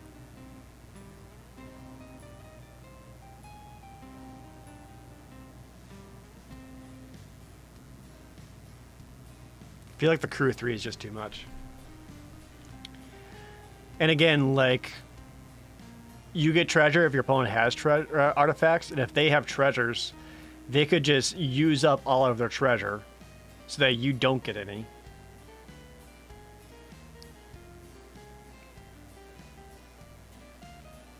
Ugh, yeah. This doesn't seem awesome to me. Like D+?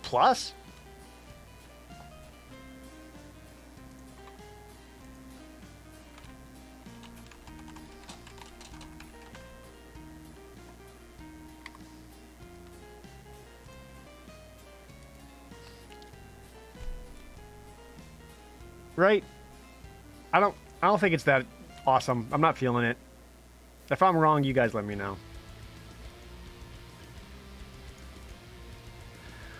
Moving on. Involuntary Employment. 3 and a red for an uncommon sorcery. Gain control of target creature until end of turn. Untap that. It gains haste. Make a treasure. That's a... They make like one of these cards every set, I swear. And this is a pretty expensive version of that.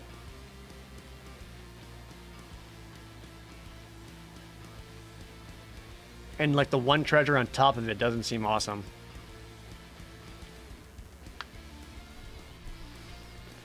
It's better in this set with so many casualty? Sure, but you're already spending 4 mana. You gotta then cast something else then to do the casualty effect. This just seems expensive for it. Like, you get the treasure token, sure. Unless there's like a bunch of other permanents that have sack creature card on it or something, like when your other creature has like that ability, it's not good. This reads like a D to me. It could pay dividends in a proper aggressive deck because getting rid of your opponent's best blocker and then attacking with it has always been great. But it doesn't read very well to me.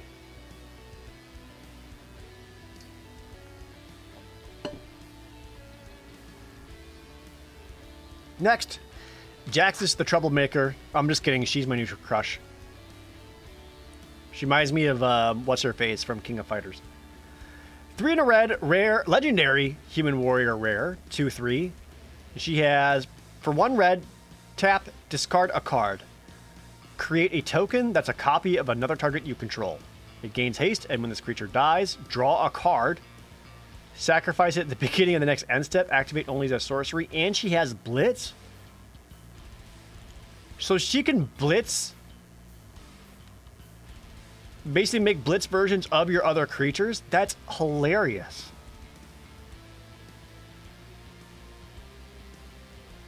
I like her.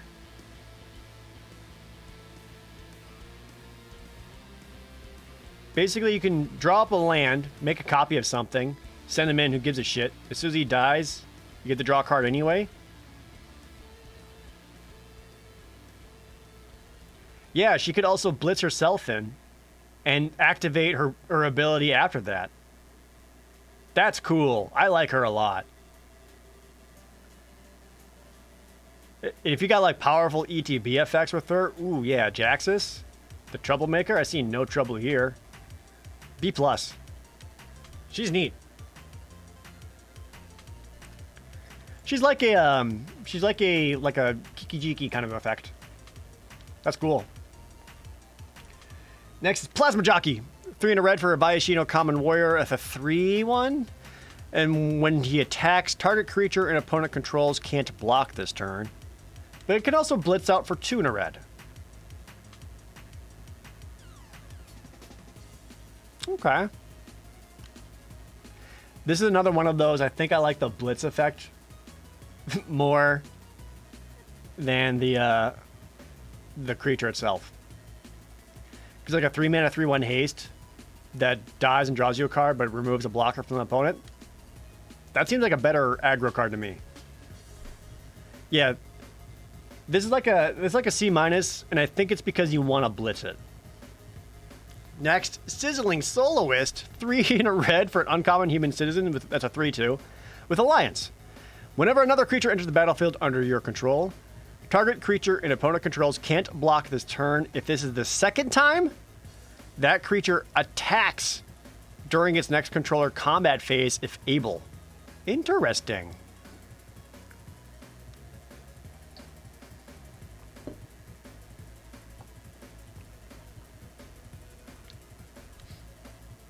So, like, his effect is better than his Plasma Jockey. I like that the trombone playing is so bad it enrages the creature into attacking. And still, like, keeps them out from being a blocker for a while.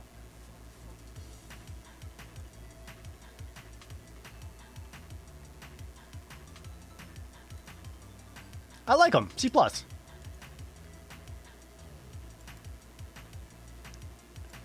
Second trigger is a different target. It can be a different target, yeah. You can choose the same guy if you want to.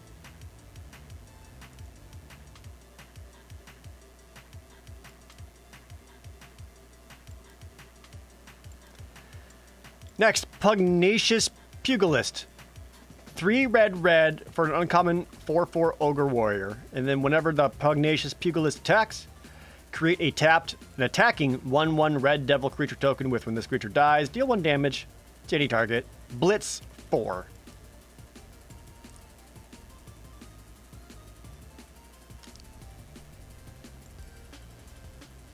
That's a guy.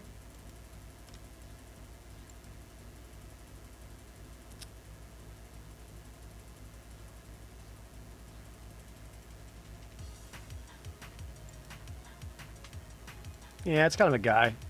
The blitz is okay if you want to get in like a surprise 4/4 attack and then draw a card off of it. Yeah, that's just kind of okay. I think it's like a D+. Ready to rumble. 4 in a red.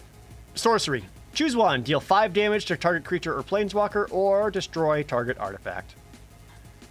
This is just Chandra's intervention.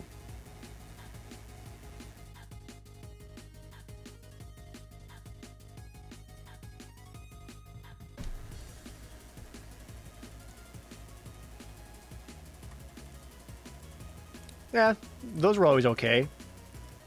Expensive and at sorcery speed. It's probably C- for Ready to Rumble. There are better and more efficient ways. Next is Structural Assault, 3 red, rare sorcery. Destroy all artifacts! Then Structural Assault deals damage to each creature equal to the number of artifacts that were put into the graveyard from the battlefield this turn?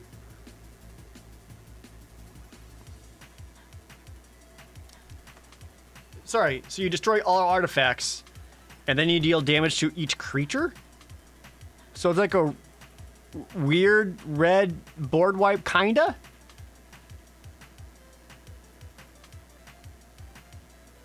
See, again, this is one of those things where if your opponent is playing treasures, your opponent can sacrifice their treasures for mana in response, and then that gives Structural Assault way less targets.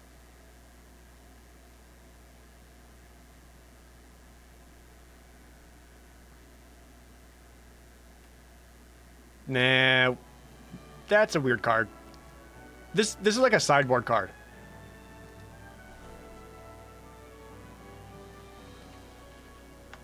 Well, that's a fair point. The treasures don't go to the graveyard either. Well, no.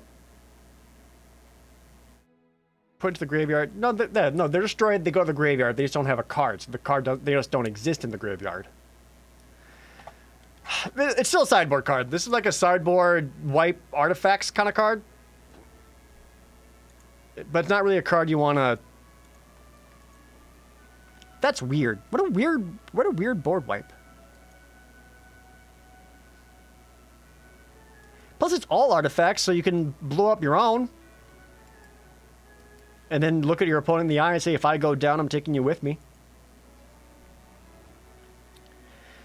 Graveyard. It's like a graveyard C, I guess.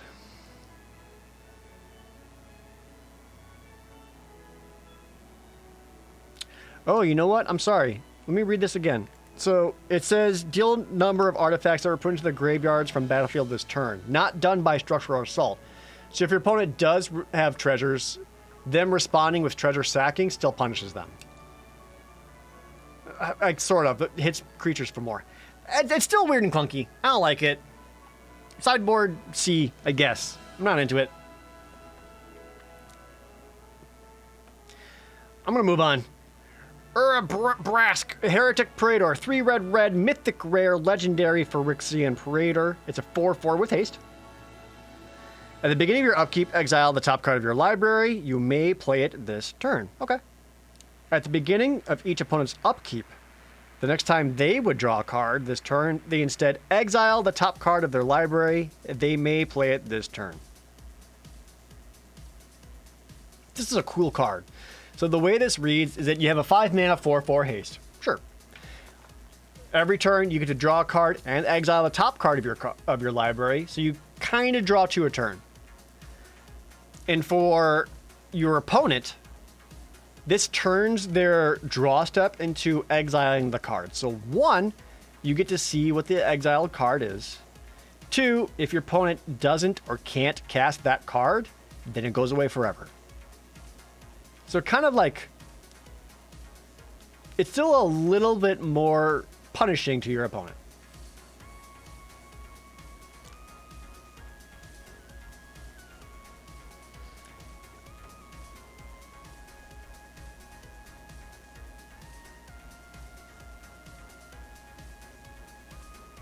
It's not such an amazing card that's going to like insta-win you the game as soon as it goes down, but it's a very, very solid creature with a lot of like inherent advantage to it.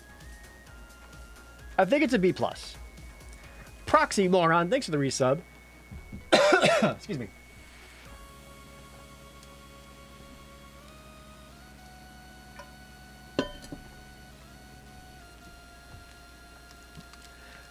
Next, Wrecking Crew.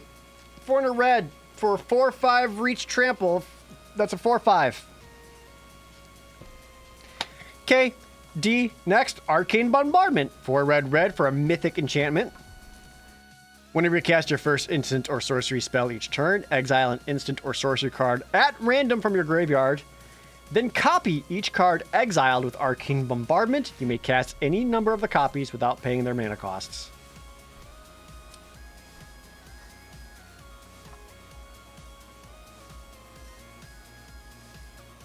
So each turn, you're just casting more and more spells over and over again.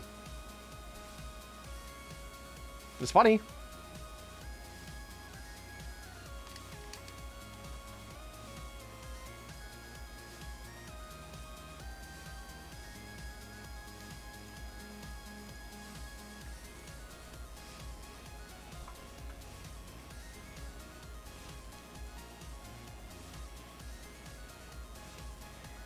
Is there enough?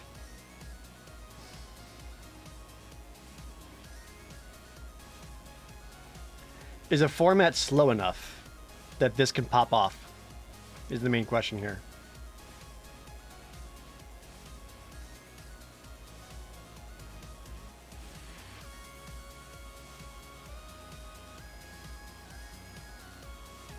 I have no idea.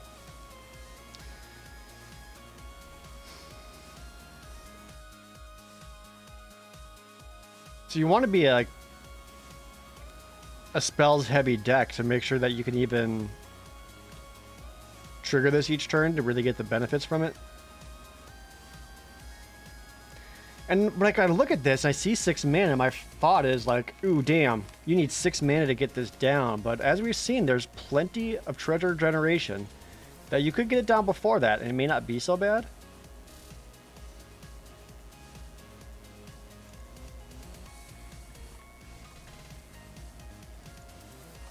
It might be a build around B. It's a little on the clunky side because it is random, so it's not like, you know, like 100% reliable in that sense. But if you got like, you know, maybe a 10-12 spell deck, maybe it's possible. I don't know. I'll say B. That's it for red, everybody. Now, if you guys don't mind, I'm gonna just take a break for a few minutes. Maybe use the restroom, rest my voice just a bit. And then when we come back, we'll do green. No spoilers. Keep green off the page. All right, let me be right back, everybody. Rest my voice. Everyone, stretch your legs, get some water, use the bathroom.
Thanks for waiting, everybody.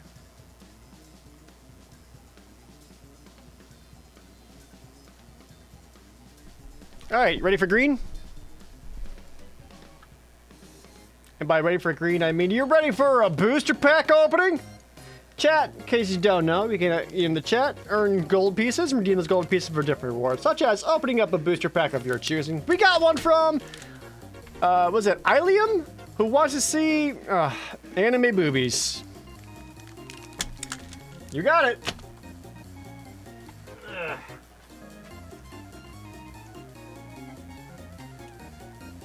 Thankfully, we're almost out of these.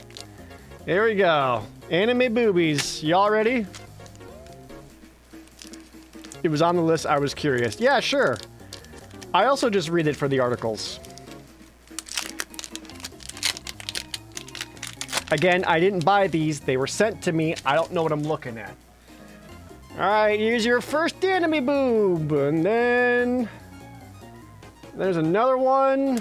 That girl. Oh, I forgot who she was, but she had cool armor. She was cool. Next, that's another anime girl. Oh, that girl! Look how shiny this card is. Yo. And then it's that girl holding a heart, I think. What is this? No idea. No idea what I'm looking at. And we do 2 packs of them because there's barely anything in these.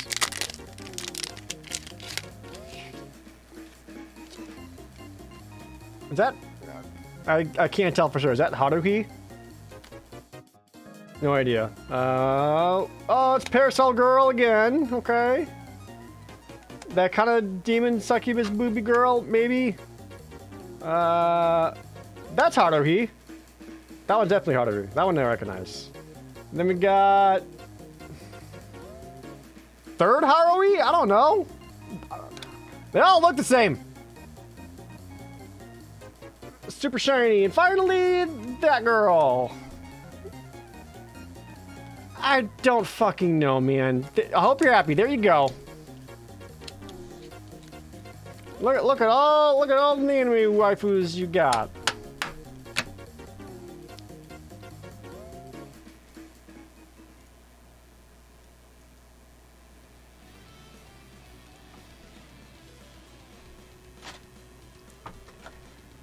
Is that Chica from Chica Dance? Dude, I don't know. Let's get into green. Cabaret Initiative. It's a 1-2 for 1 mana. You can pay 1 or play 2 in a red or 2 in a white, and it gains double strike until end of turn. Okay. This card's hilarious. It's a pissed off raccoon dual wielding broken bottles. He's adorable. Yeah, just kind of okay. D.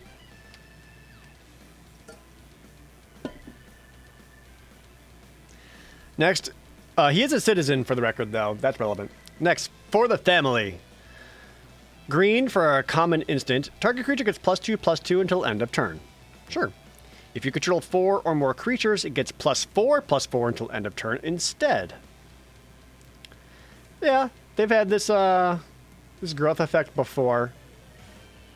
It's generally still it's kind of a combat trick, which isn't inherently exciting. It's fine. It's a fine card, D. Luxurious Libation, X in green, uncommon instant. Target creature gets +X/+X until end of turn. But you also get to create a 1/1 green-white citizen creature token.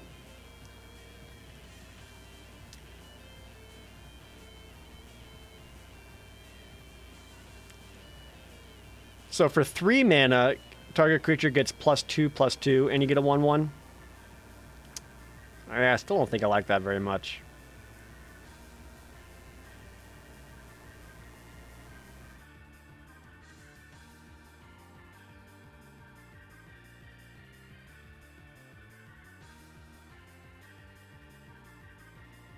I wish the card read that, like, it would make the 1/1 first, and then you could give the 1/1 +X/+X or a different target creature.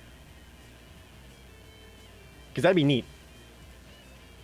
Otherwise, it just seems like a overcosted combat trick. Yeah, probably still a D, I think. It's one of those cards that's better for blocks. Yeah, that's true. You could also just pay 1 mana at instant speed and just get a 1/1 for like a quick chump blocker. So that's why this card's better for blocks, because then like the attack in, you make one of your smaller creatures something bigger, and you get an extra chump blocker in there. It's a little bit clunkier for being on the offense. That's why I don't like it as much. Still a D. Attendant Socialite. 1 in a green for an elf druid at common. It's a 2/1. Alliance. +1/+1 till end of turn. Okay. That seems pretty standard fare. Probably like D+. Maybe more if you're going wide enough. Civic Gardener. 1 in a green for a 2/2 human citizen common. Whenever Civic Gardener attacks, untap target creature or land. So he can target himself to give himself pseudo vigilance. You can also target one of your own lands to not really ramp, because you still lose mana through the phases. But if you have like two drops and you got 3 lands, he can help you get both of them down on turn 3. That's kind of cool.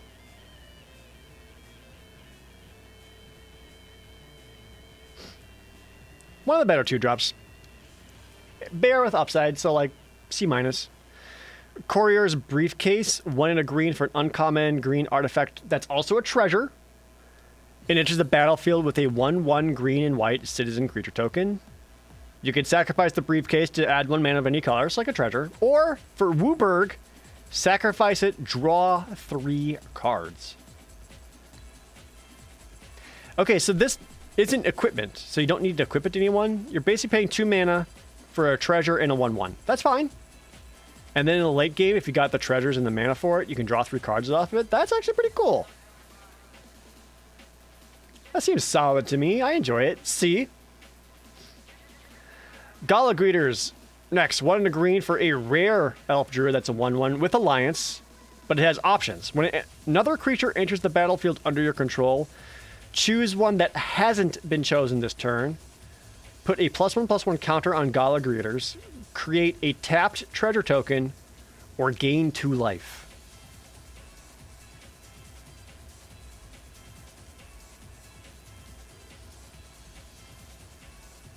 That's...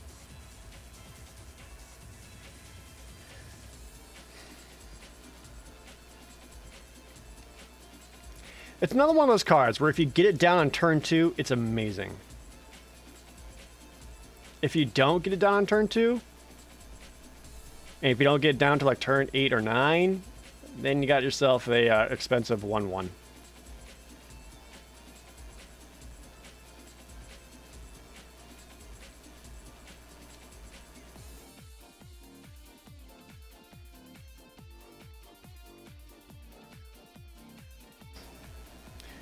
It's probably still a B. Because again, like, if you have this in your opening hand, you're going to be in business.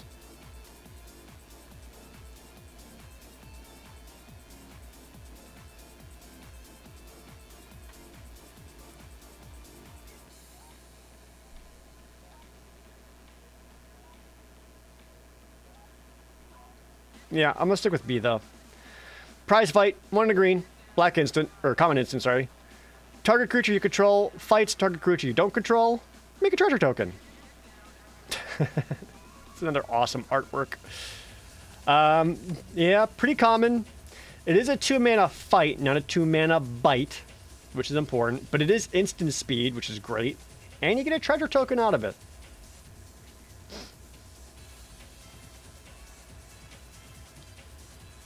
Yeah, that's still fine. You'll want these in your green decks. See? Riveteur's Decoy. 1 in a green for an uncommon human warrior that's a 3/1. And it must be blocked if able. Even cooler, though. It has a blitz cost, but the blitz cost is 4.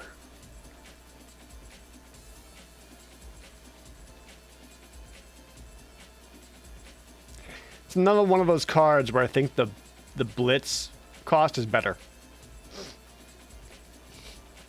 Because you're at least kind of like going to force a trade of some kind.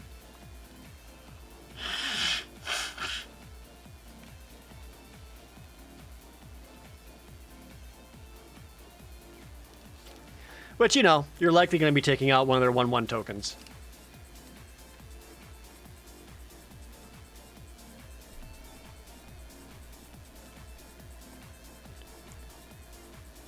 He's okay. I think it's still just C-.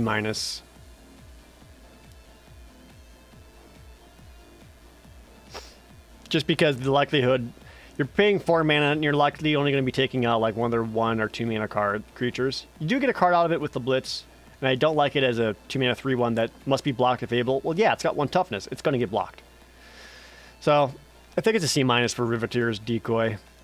Venom Connoisseur, 1 and a green for an uncommon human druid 2/2 Alliance. Whenever another creature enters the battlefield, Venom Connoisseur gains Death Touch, but if it's the second time, all your creatures gain Death Touch until end of turn. That's actually pretty sweet.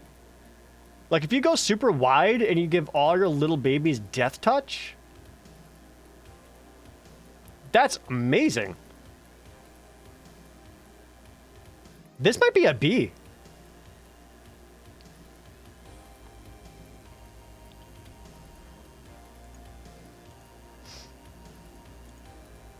Yeah, I think a B for Venom Connoisseur.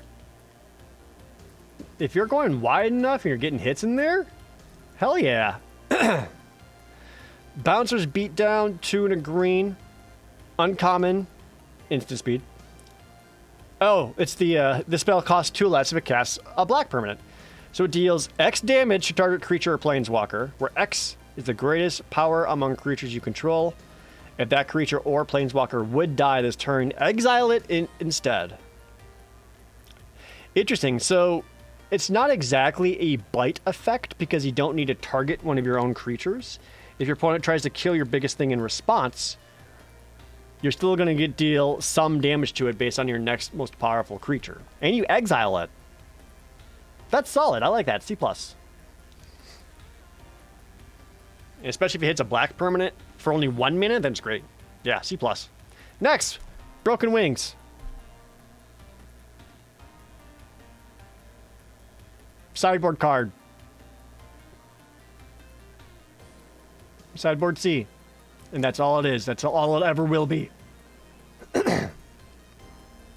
Shut up about Broken Wings. We're moving on. Evolving Door. 2 and a green for a rare artifact.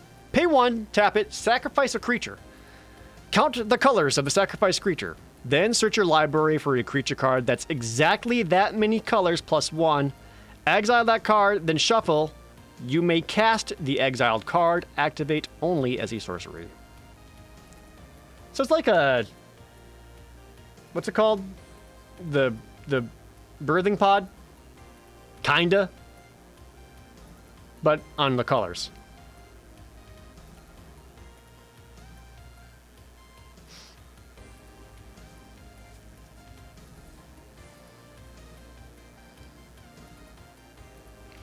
So it does say exactly that many colors plus 1.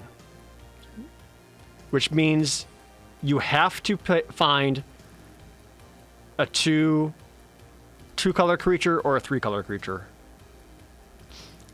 And a 4-color creature at that point is just wacky.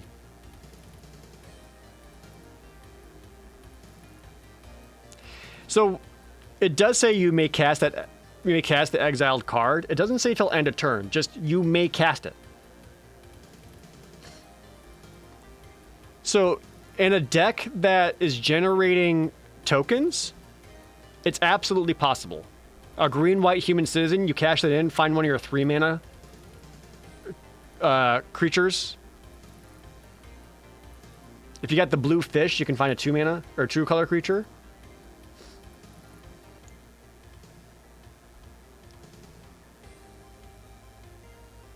I don't think it's impossible to use.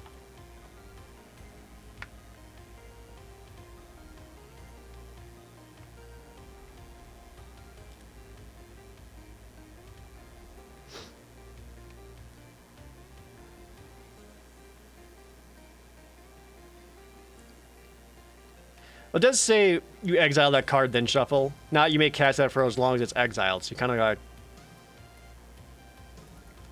need to make it work.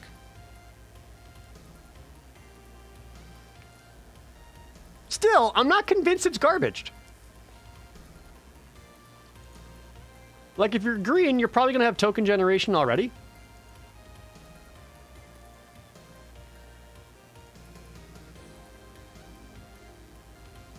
It's probably still a D. Excuse me.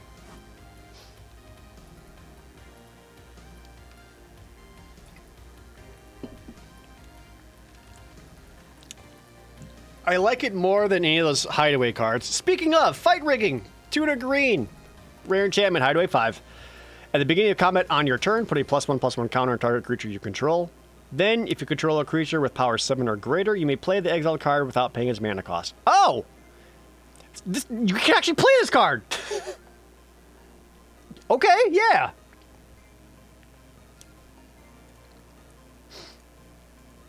This is actually good.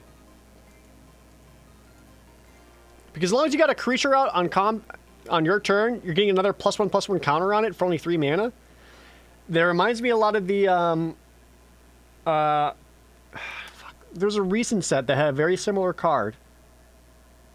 That was an enchantment, like put a +1/+1 counter on something. And like then the enchantment became a tree. What freaking card was that?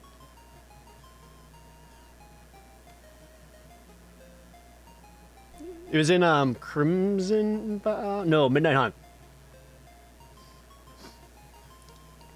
Yeah. You know what I'm talking about. It reminds me a lot of that. I mean, the likelihood of using the power 7 or greater to play the exiled card is still pretty low. But that card ended up playing really well, and I feel like this could too. So, B? Oops. B for fight rigging?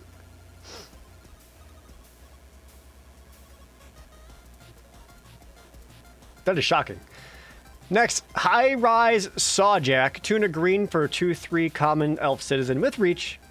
If it blocks a creature with flying, though, it gets +2/+0 until end of turn. Oh, that's kind of tight. I like him. That's solid. C.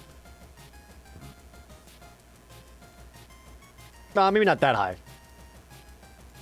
C minus. Next is Jewel Thief, tuna green for a 3/3 Vigilance Trample Cat Rogue. When it enters the battlefield, make a treasure token. Fuck yeah. This is the biggest Centaur Courser I've ever seen. What the hell? B?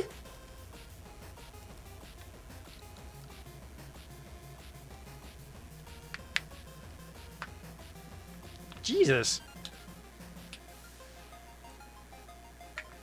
Yeah. That's nutty. B for Jewel Thief. I want these in my decks.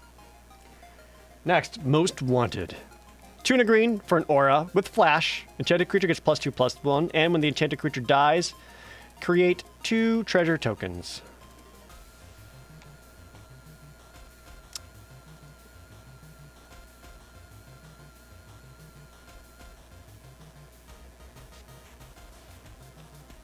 That's okay.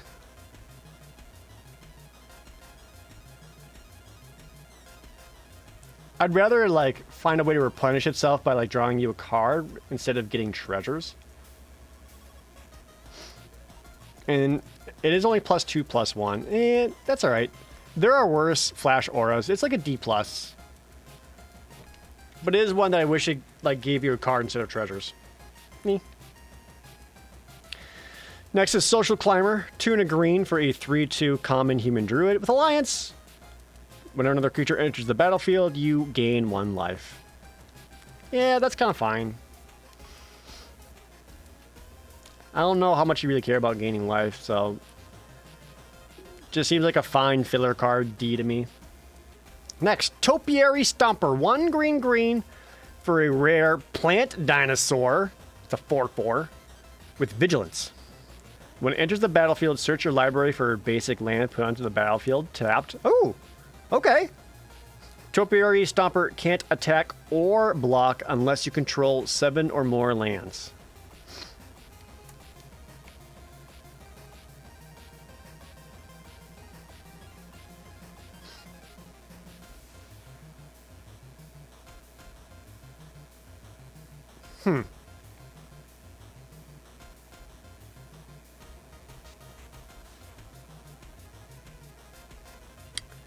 That's a weird one.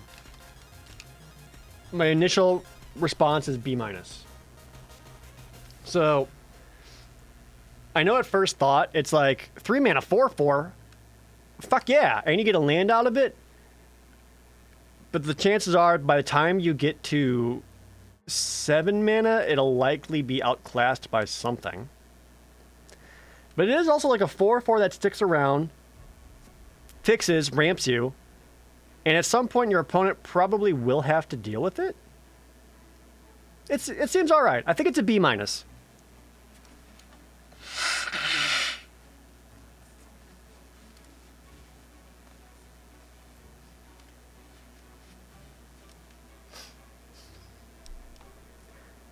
It just kind of sticks around on the battlefield. There are enough like bite and fight effects that this gives you a good target for it. And like your opponent can't ignore it forever. Because at some point it will be online and it will be a 4/4. I think B minus for Topiary Stomper. I do like the fact that it does get you another basic land though. I think that's cool. Next, Warm Welcome. A common instant for 2 and a green. Look at the top 5 cards of your library. You may reveal a creature card from among them and put them into your hand. Put the rest on the bottom. Make a 1/1. I actually like that. Yeah, ETC Dave. There are a couple of fight and bite cards in this. This is actually solid. I also like that it is instant speed. So you also get to use this as a little chump blocker for whenever you need it. So it does affect the battlefield right away, and you get to find something better. Yeah, Warm Welcome, solid. See? Next, another vehicle. Capenna Express, 3 and a green for a 6/6 vehicle. If you sacrifice a treasure, it becomes an artifact creature until end of turn. Otherwise, it's got a crew cost of 3. If you got the treasures to support it, that's pretty solid. If you don't have the treasures for it, don't play this. Yeah, train tax. I wouldn't really say it's a build-around card because it's not so good that I want to dedicate my deck to making it work. But again, like a treasures dedicated deck, it like could have some utility in there. Probably still like a D+ for that reasoning. But yeah. Next is Elegant Entourage, 3 and a green for uncommon elf druids. That's a 4/4. 4 mana 4/4, okay. Whenever another creature enters the battlefield under your control, target creature other than Elegant Entourage gets +1/+1 and trample until end of turn. Ooh, okay, the trample part's cool. This card is super good on its own just for being a 4 mana 4/4.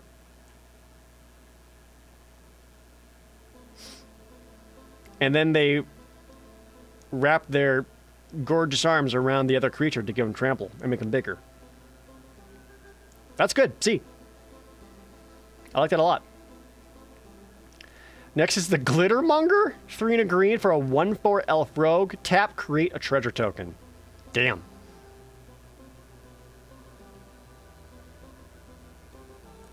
Four mana is expensive for a 1/4. But again, if you know you're going to want treasures, yeah, it is a train combo, I guess.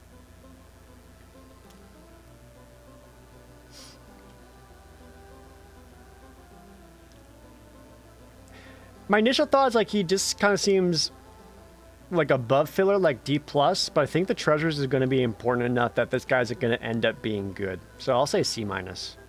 He is a big butt, so he can block pretty well. I'll say C-. Probably better than that. Next, Voice of the Vermin, 3 and a green for uncommon human citizen. That's a 2/2, enters the battlefield with a shield counter on it.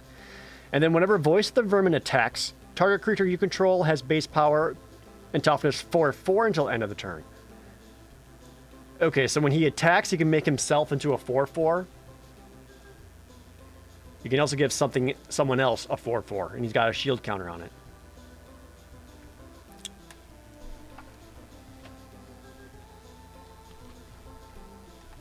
He reminds me of that blue shield mate guy.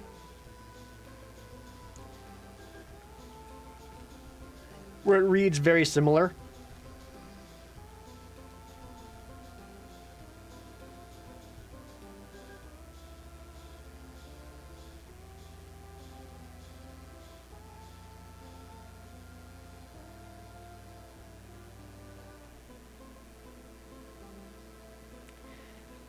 What's weird about him is that, so if you attack with him and give something else like the power toughness 4/4, then like this dude is definitely going to get blocked and he's either going to lose his shield counter or get killed.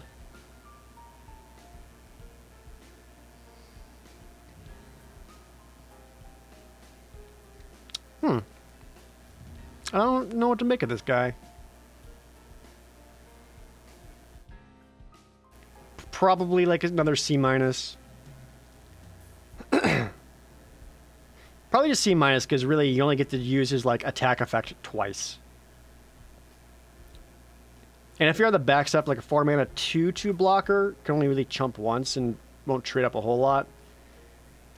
Yeah, that's a weird one. I'm gonna say C-.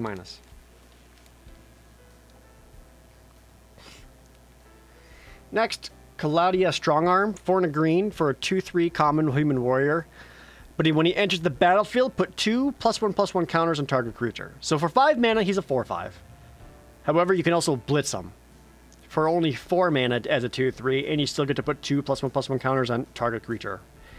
Himself or anything else. Sorry, herself.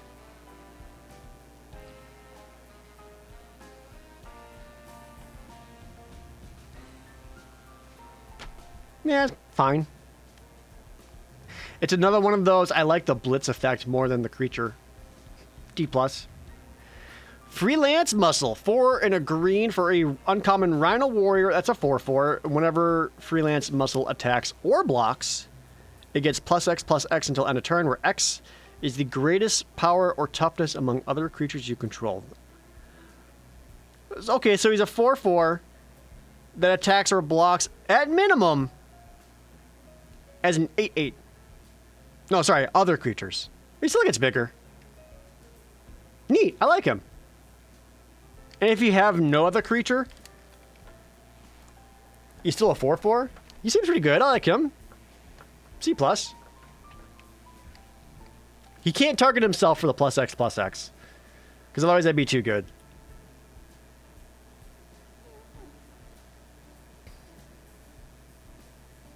Yeah. C+. Take to the streets. Do you get to pick power or toughness?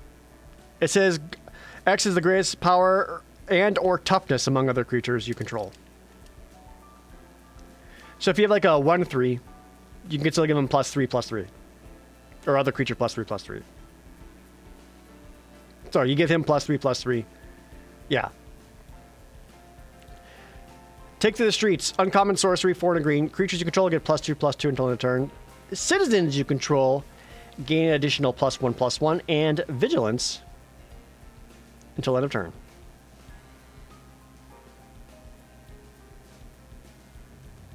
So all your tokens can become 3/3 vigilances. It's another sorcery speed board buff. Just call me S. Thanks for the resub.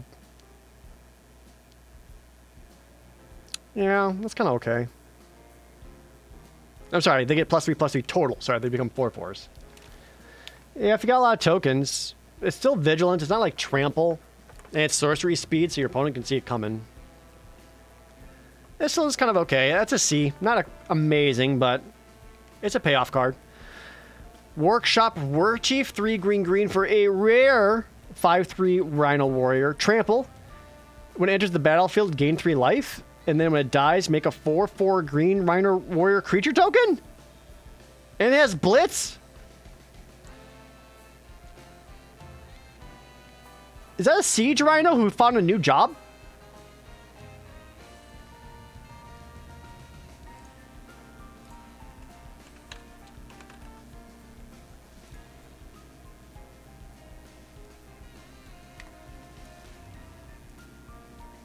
That's great. Horny or Thragtusk? Yeah, Thragtusk is a better comparison. He's awesome. B+.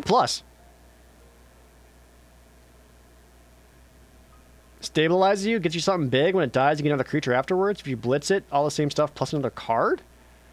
Yeah, dude. B+ for that Workshop Warchief. I'd work for him. Next, Bootlegger's Stash.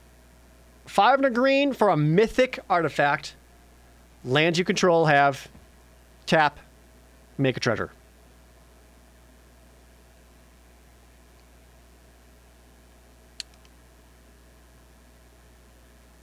That's a lot of mana. I mean, I guess if you know you need a reason to keep making treasures, you can. I don't know.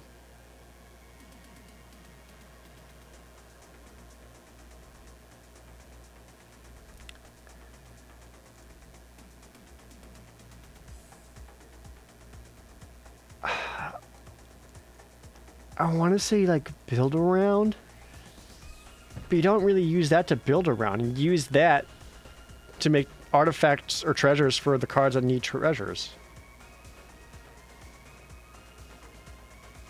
Not even. I think this is another F. I don't think you want to play this ever. Unless, again, you've got good fucking reason to just need a lot of treasures all the time. Because 6 is a lot. It just seems... Taking a turn off to make this happen just seems bad. I don't like it. We'll move on. Next, Cleanup Crew. 4 green for an uncommon 6/6 human citizen. When it enters the battlefield, choose one. Destroy target artifact, destroy target enchantment, exile target card from a graveyard. Gain 4 life. Okay, so it's like the Honey Mammoth, only with more options.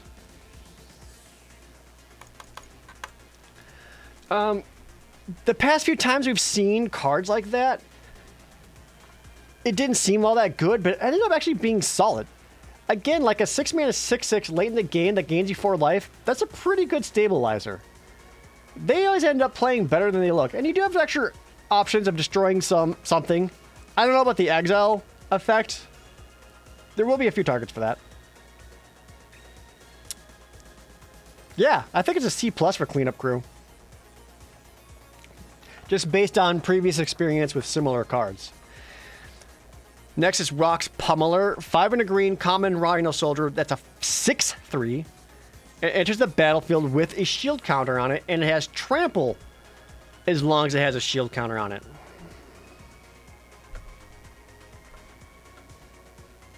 Kind of wish he had Haste, too. Or even Blitz.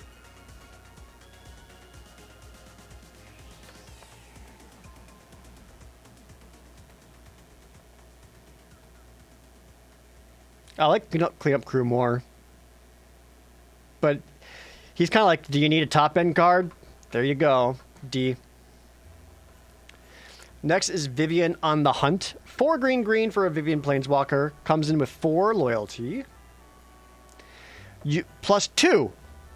You may sacrifice a creature. If you do, search your library for a creature card with mana value equal to 1 plus the sacrificed creature's mana value. Put it onto the battlefield, then shuffle. Okay, so her +2 is Birthing Pod. +1, mill 5 cards, then put any number of creature cards milled this way into your hand. Okay. -1, make a 4/4 green Rhino Warrior creature token. She's solid.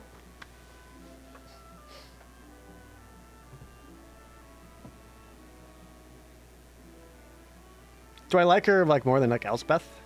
No, she's still good. She's still an easy A.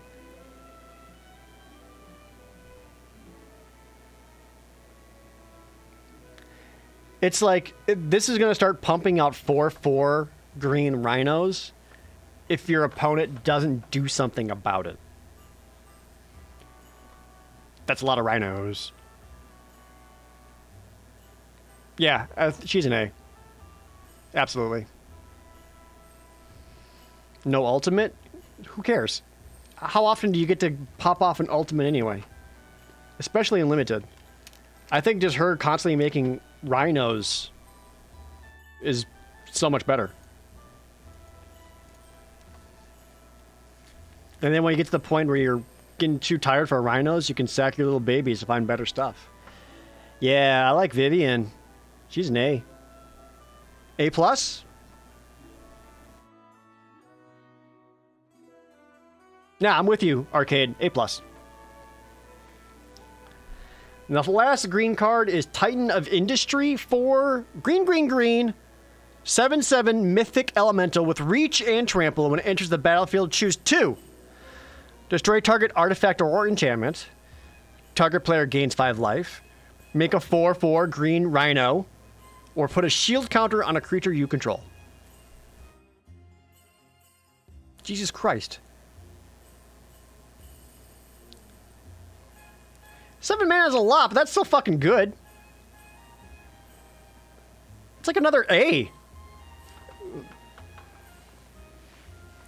I personally, like, unless I really, really, really need life, I'm making this a 7/7, giving myself a 4/4 green rhino warrior creature, and I'm putting a shield counter on the Titan of Industry. Gundam UM Mark 5, thanks for the resub. You could also make 2 rhinos, you're right. You could choose multiple, right? No, it says it's good. That's a good card. It's a good card. Hey, good card.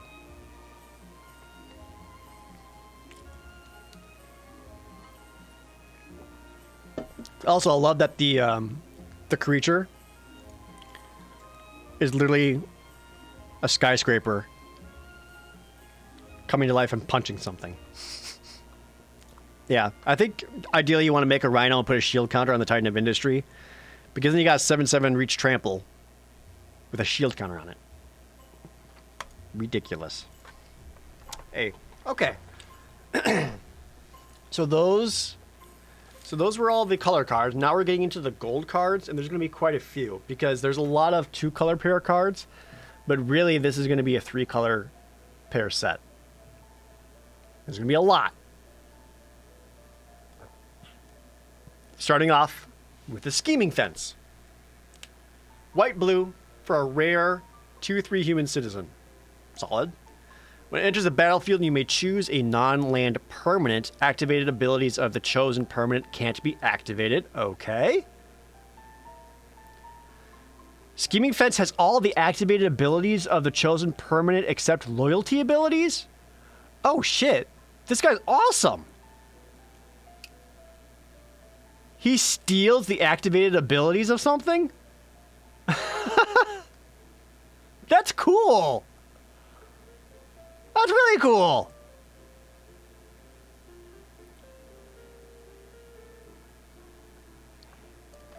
So he can target planeswalkers, so planeswalkers can no longer activate, but he can't himself use loyalty abilities, so there's a small limitation.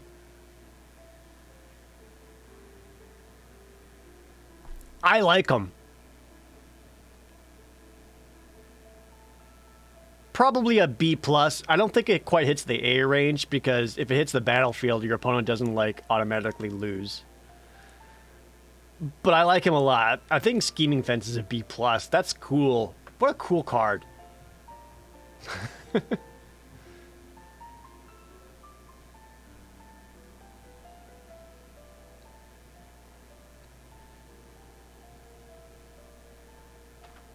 Next. Celestial Regulator. 1 white, blue for a 2/3 common angel advisor. It's flying. When it enters the battlefield, choose target creature you don't control and tap it. If you control a creature with a counter on it, the chosen creature does not untap during its controller's next untap step. It's like Super Froth Links.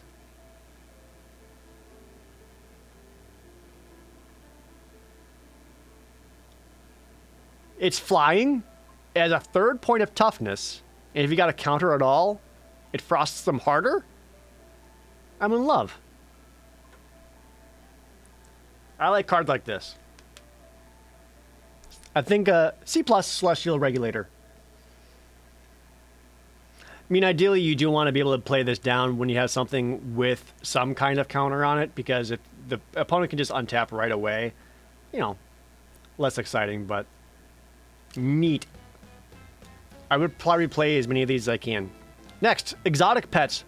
1 white blue for an uncommon instant. Create 2 1/1 blue fish creature tokens that can't be blocked. Then, for each kind of counter among creatures you control, put a counter of that kind on either of those tokens. So you make 2 little 1/1 fishies. And then if you got like shield or vigilance or +1/+1 counters, you can put them on your fish too. Like sprinkling little fish treats for them.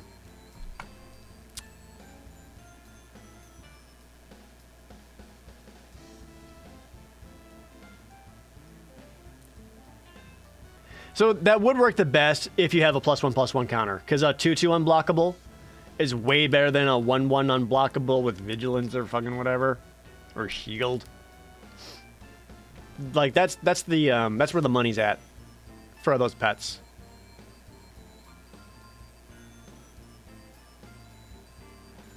Isn't it just proliferate?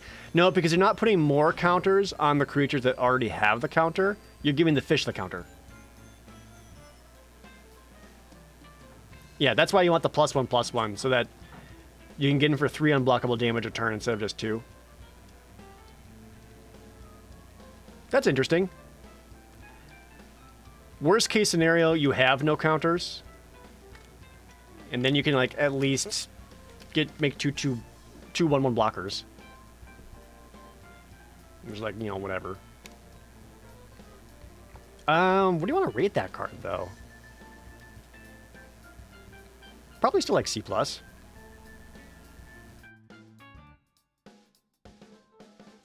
Yeah, I'll go with C+. Next. Metropolis Angel. Another uncommon. 2 white and a blue. It's a 3/1 Angel Soldier with flying. Whenever you attack with 1 or more creatures with counters on them, draw a card. Yo, combo your fish with that?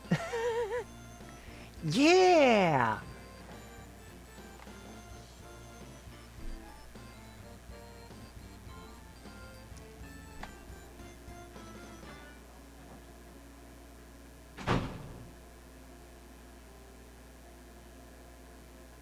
Not crazy about the 1 toughness.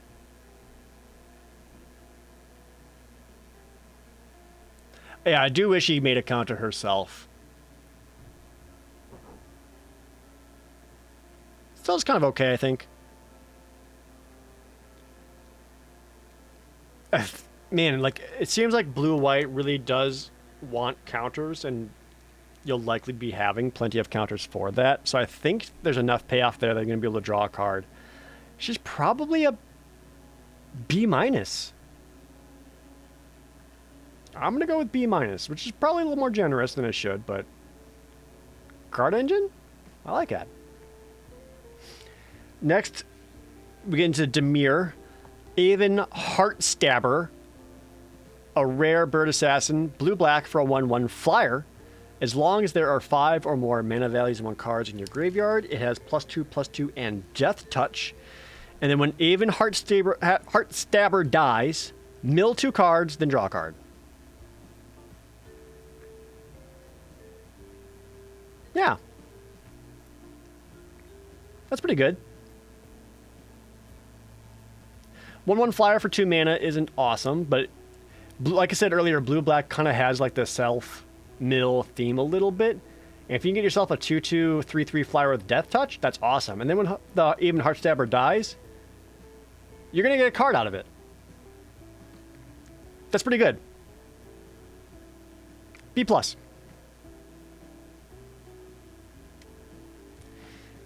Snooping Newsy. Blue-black for a common 2/2 human rogue. When it enters the battlefield, mill 2 cards. As long as there are 5 or more mana values in your graveyard, it's a 3/3 lifelink. That's okay.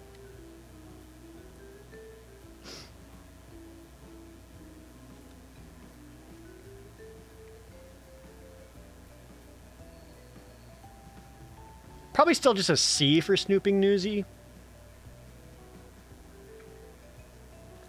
It is a bear that could potentially get a little bit bigger later. Yeah, I'll say C.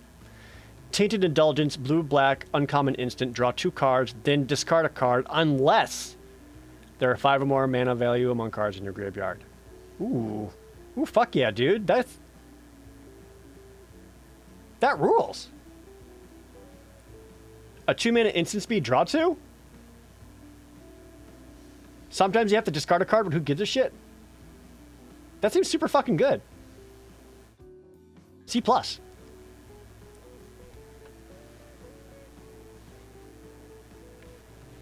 That's a constructed card if I've ever seen it. God damn, yeah, we're going to be seeing a lot of that. C+ for Tainted Indulgence. Just easy, clean, efficient card draw. Like that a lot. Next, Syndicate Infiltrator. 2 blue-black for an uncommon vampire wizard. It's a 3/3 flyer. But once again, 5 more mana value, it gets +2/+2.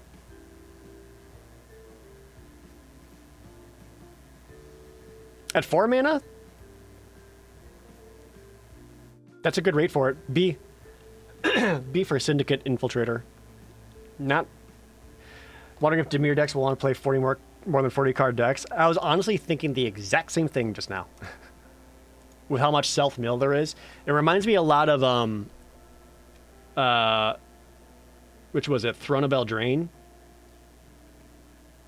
They had all the escape cost stuff. No, where's that? Theros. No, Theros. Theros had the escape stuff, right? Because, like, a lot of times with that, I kind of lean more towards, like, 43, 44 card decks if I was playing, like, green-black and self-milling for escape stuff. That could be, well, very well be the case with blue-black. We'll have to see. Going to black-red, Body Dropper. Common 2/2, Devil Warrior. Whenever you sacrifice another creature, put a +1/+1 counter on Body Dropper. Black-red, sacrifice another creature, Body Dropper gains menace until end of turn. Okay, here's your sack outlet.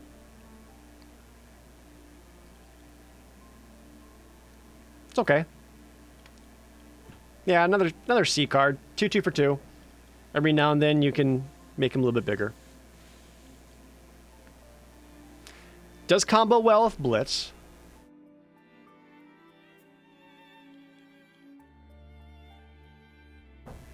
Yeah, see. Fatal Grudge. Black-red. Uncommon sorcery. As an additional cost to cast this spell, sacrifice a non-land permanent. Each opponent chooses a permanent they control that shares a type with a sacrifice permanent and sacrifices it. Draw a card.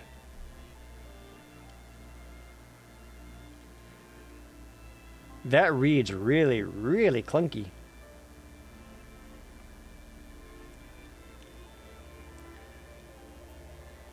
So it's like another one of those pick opponent, sack a creature. They're going to sacrifice their worst thing. And you also have to sacrifice one of your things to sacrifice one of their things. Sure, you get to draw a card on top of it, but I don't know, man.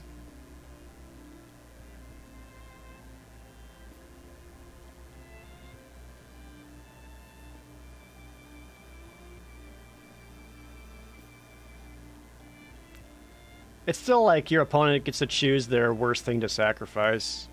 And sometimes if they got nothing else on the battlefield, like you might be able to get value out of it and trade up.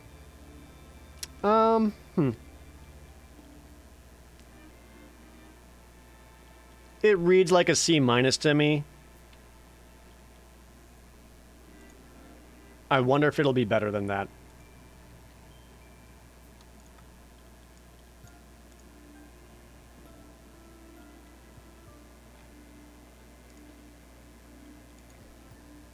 Randomly tagging a problem enchantment seems okay. I agree, but then you need to sacrifice one of your own enchantments to make that happen. That's where it gets clunky.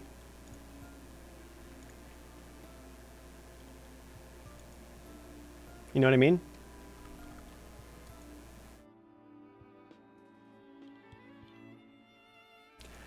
I would bring this in if, once again, much like much like I was saying earlier, if your opponent's playing like the legitimate business person or the pacifism effects, this is a good card to bring in response to that. So that's something to consider. Yeah, I'll stay with C minus though, but weird. Corpse Explosion. 1 black-red for a rare sorcery. As an additional cost to cast this spell, exile a creature card from your graveyard. Corpse Explosion deals damage equal to the exiled card's power to each creature and each planeswalker. So another board wipe. At least it hits planeswalkers.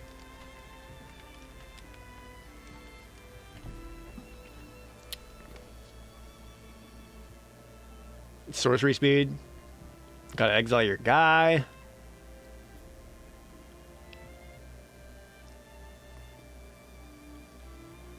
I don't think I like it. Because unlike the other board wipes, this means you already need to have committed something to the board to get something into the graveyard to even cast this. Blitz does help set it up.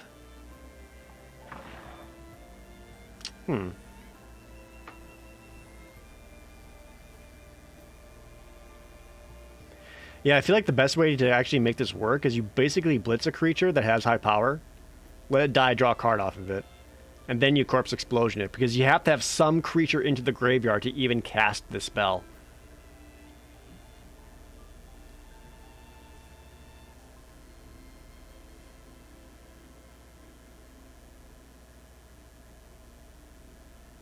Yeah, I don't know on that one. That's a bit tougher.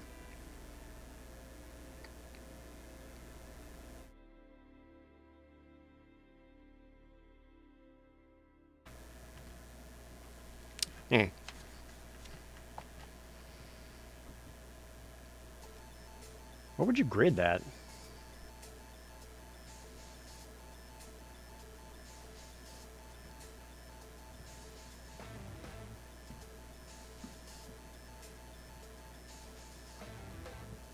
I'm not that high on it.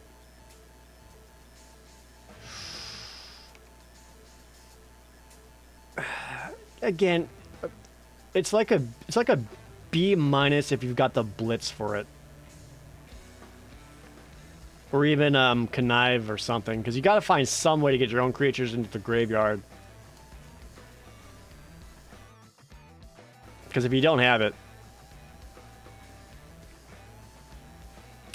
yeah, I think it's going to underperform most of the time. That's kind of what I'm feeling, Jar. I'm going to say B minus, and that feels generous. Next, Obnixilis, the adversary. 1 black red, 3 loyalty, with casualty X. The copy of Obnixilis isn't legendary and has starting loyalty X. Jesus Christ. Okay. +1. Each opponent loses 2 life unless they discard a card. If you control a demon or a devil, you gain 2 life. -2. Make a 1/1 red devil creature token with when this creature dies. It deals 1 damage to any target. -7. Target player draws 7 cards and loses 7 life.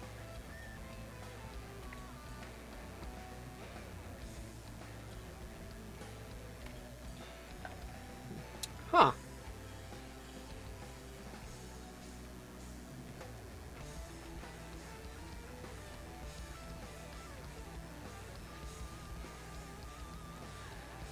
Those +1s add up pretty quick.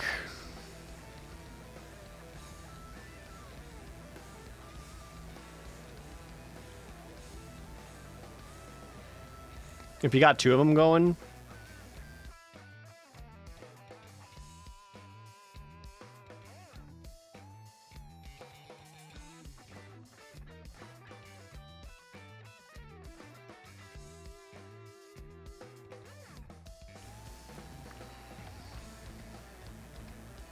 Loyalty, he's going to be incredibly good in standard. Compared to the other planeswalkers, I'm a bit less excited about him. But if you can casualty out 2 of them and like If you start making your opponent lose 4 life a turn unless they're discarding cards, like, that's brutal.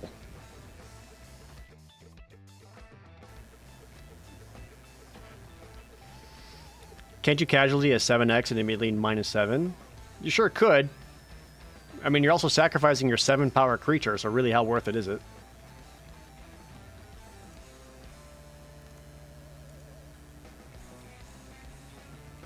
I'm going to go with A- on Ob Nixilis. Still a good planeswalker, especially for how cheap he is. But you pretty much need to casualty out a token in order to, like, really make him that much worth it. And, like, the little 1/1 Red Devil for a -2 doesn't protect him that well.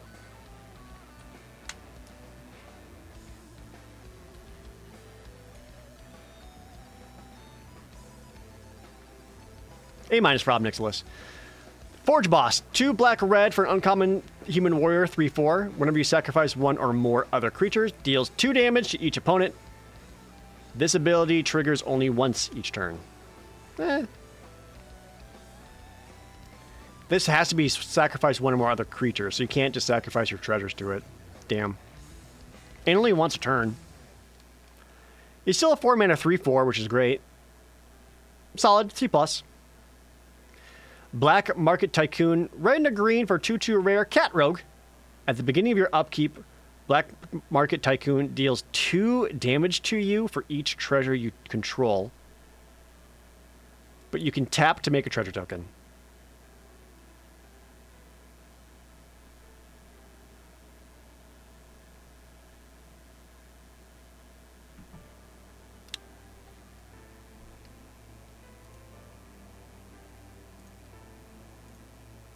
That can get painful real fast.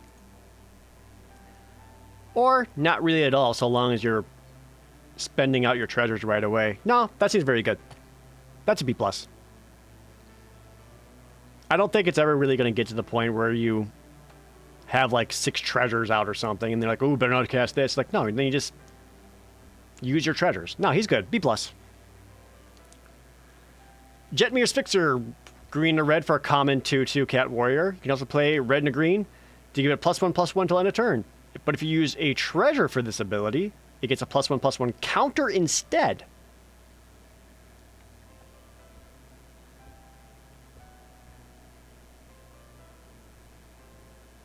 That's kind of neat. It's like a, reminds me of like Long Tusk Cub.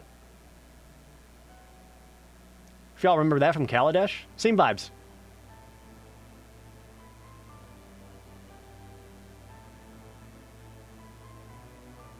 As long as you're giving this guy at least like a treasure, you're giving him +1/+1 counters. Yeah, that's great. I'd be B- for Jetmir's Fixer. Happy to grab those. Security Rocks. 2 red green for an uncommon Rhino Warrior, 5 and a 4. You may pay red green rather than pay this spell's mana cost, so long as you used treasures.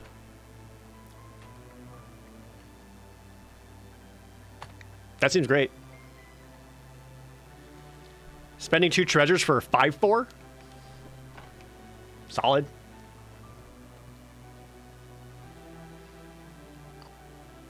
Otherwise, a 4 mana 5/4 still pretty good. No, that's just a good card. B. Efficient card, if albeit unexciting. Stimulus Package. 2 red green enchantment uncommon. When it enters the battlefield, make 2 treasures. Sacrifice a treasure. Make a citizen. Okay, there's an extra outlet for your treasure tokens, and interestingly, lets you go wide in red green. Okay.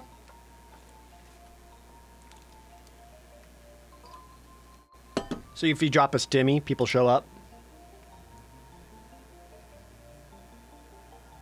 I like it. Yeah. It seems like another B, because at the very least, it's a 4 mana, get 2 1/1s to block with.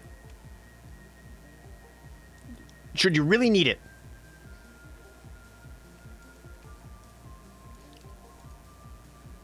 And if you get to untap or make more treasures, then you got means of making more 1/1s. Yeah, B for stimulus package. Next, Civil Servant, green white for a 2/3 common cat citizen. And then when Civil Servant attacks, you may tap another untapped citizen you control. If you do, Civil Servant gets +1/+0 and lifelink until end of turn. That's fine. Yeah, it's kind of okay. C+, Civil Servant.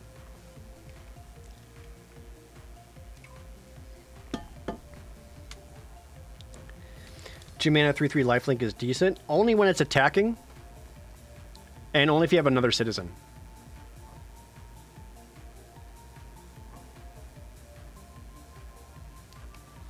Yeah. It's just okay. It is, has way more benefits than most other 2-drops for sure, but it's not like crazy good. So C+, Civil Servant. Park Heights Pegasus. Green white for a rare Pegasus 2/1 flying trample. When it deals combat damage to a player, draw a card if you had 2 or more creatures enter the battlefield under your control this turn.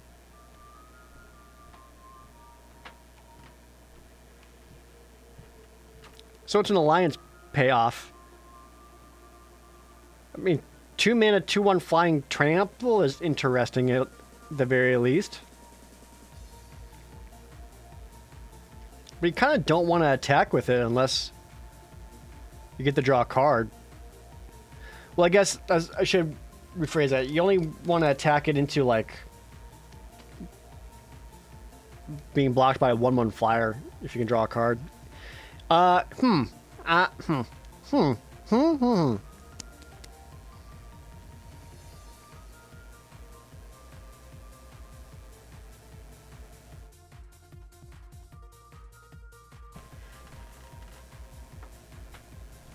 It's still playable. I would play it. It's like a C.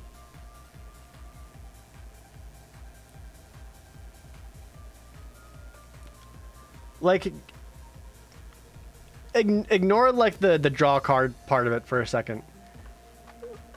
Like, if you could pay 2 mana for a creature that could fly and deal 2 damage, you would.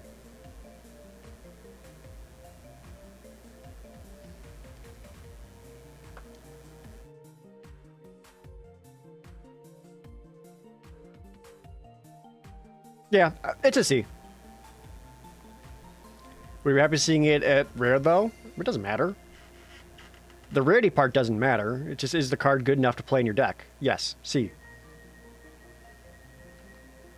Would I be excited to open this and having my first rare? Not particularly. But I could say the same case for a lot of other rares. C. Ceremonial Groundbreaker. It's a shovel? 1 green white for uncommon equipment. Equipped creature gets +2/+1 and has trample. Equipped citizen 1, equipped 3. Now that's cool. That's a cool way to make your citizens way better. That's a lot of power and trample. Yeah. I wouldn't want to... If I did not have citizens, I wouldn't play it because that's too expensive. That seems great. C+. In your citizen deck? Yeah, man. Darling of the Masses. 2 green white uncommon elf citizen with a 2/4. Other citizens you control get +1/+0. Excellent. And when Darling of the Masses attacks, make a 1/1 citizen creature token.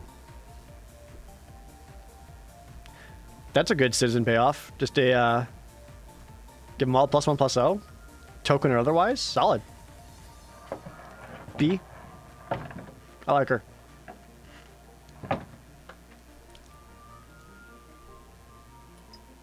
And now we get to the 3-color nonsense. Nimble Larcenist. Esper. So white, blue, black for a 2/1 flyer. When it enters the battlefield, target opponent reveals their hand. You may choose an artifact, instant, or sorcery card from it and exile that card. Sick. It doesn't hit creatures, so it's not like perfect or amazing, but chances are you'll probably be able to hit something and just straight up exile it forever. I'll be happy with that. B- for Nimble Larcenist.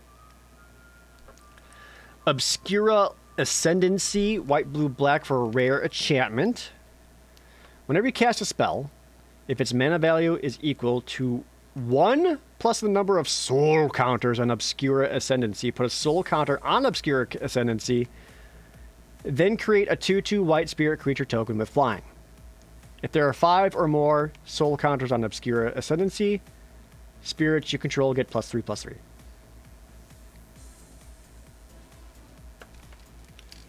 Okay.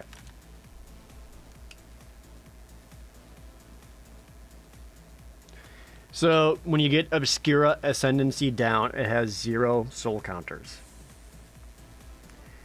When you cast a 1 mana spell, put a soul counter on it, get a 2/2. Then when you cast a 2 mana card, put another soul counter on it, get a 2/2.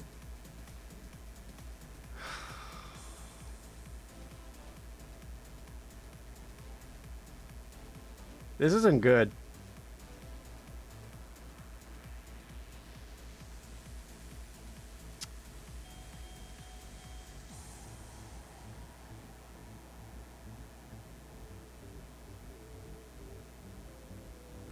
Yeah. If its mana value is equal to 1 plus the number of soul counters, it has to be that.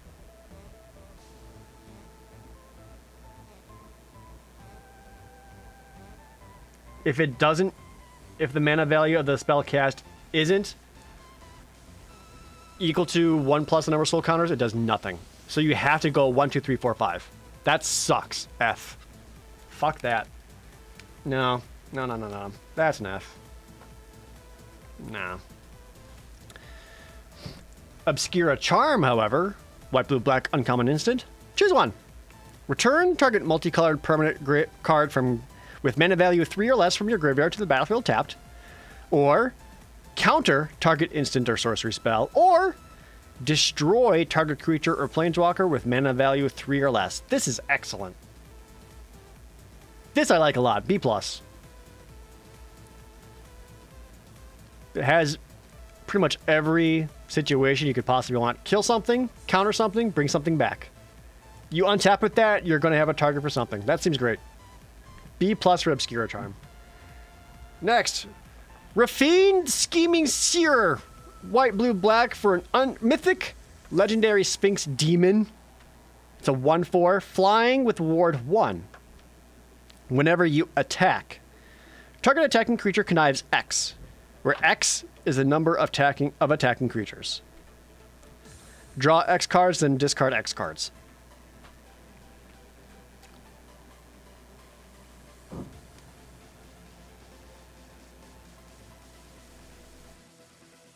That seems solid.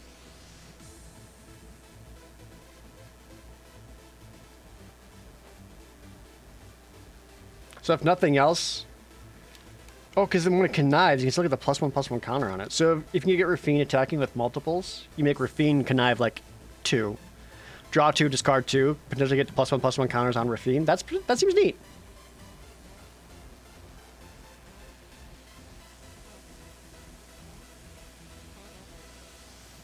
I think Raffine's a B+. The 4 toughness when flying is pretty relevant because there's a good chance you're going to be able to attack with Raffine at least once.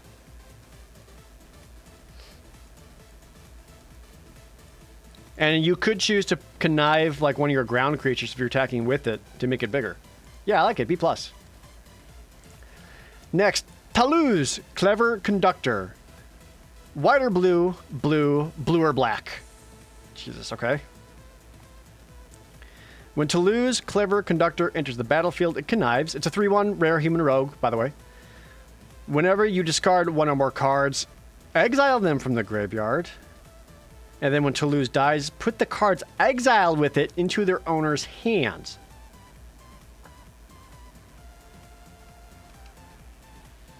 Oh.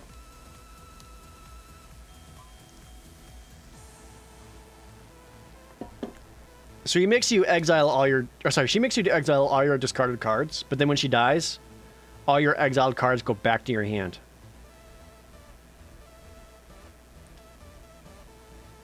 That's tight. So at minimum, she's a 3-mana 3/1 that's going to get you a card back when she dies. But if you connive even more, all those cards you're tossing away are going to come back. That could be great. I like her. B+.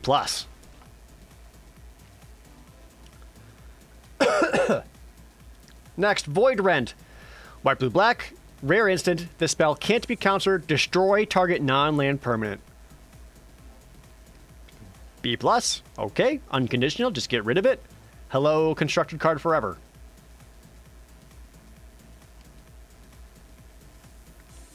There's not much more to say about that. Obscura Interceptor. White. 1 white, blue, black. For a rare Cephalid Wizard. 3/1. Flash with lifelink. Oh, I've seen this card. So when it enters the battlefield, connives, and when you connive, return up to 1 target spell to its owner's hand. So it's like a conniving reflector mage of sorts.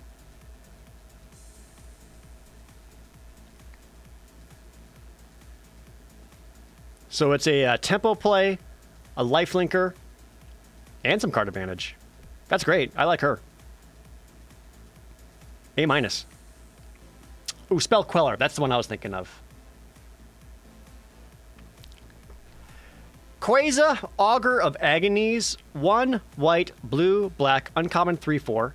Whenever you draw a card, target opponent loses life and you gain a life. Ooh, there you go. So you want to use that with conniving and all the other nonsense to keep draining your opponent. That could get mean real fast.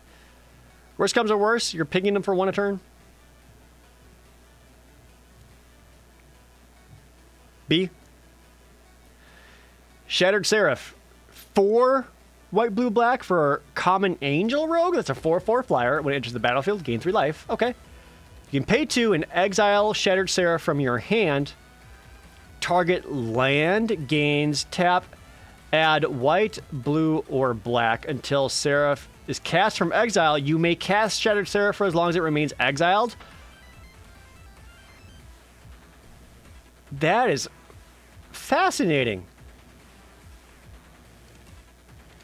So it's a means of fixing. So you can exile her to make one of your lands become a tri-land, which fixes you for the rest of your deck, and then you can always just cast her later if you need to. You won't have the tri-land anymore, but that's fascinating. What a cool way to do fixing.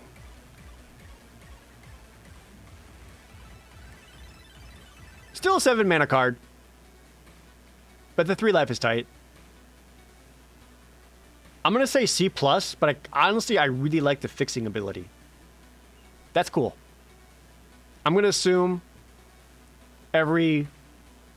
all 5 of the color factions got one of those. Yeah, it doesn't ramp you, but it does fix. All right, now we're moving into the Grixis. These are usually my favorite colors to play. Let's see what we got. Corpse Appraiser, blue, black, red, uncommon vampire rogue is a 3/3. Okay. When it enters the battlefield, exile up to 1 target creature card from a graveyard. If a card is put into exile this way, look at the top 3 cards of your library. Then put one of those cards into your hand, and the rest into your graveyard. Oh, okay. So it's a 3/3 for 3. You exile a creature from a graveyard. Doesn't even have to be your own. Okay, that's cool. And then you get to look at the top 3 of your cards, pick the best one. Fuck yeah. That's a good bro. B-.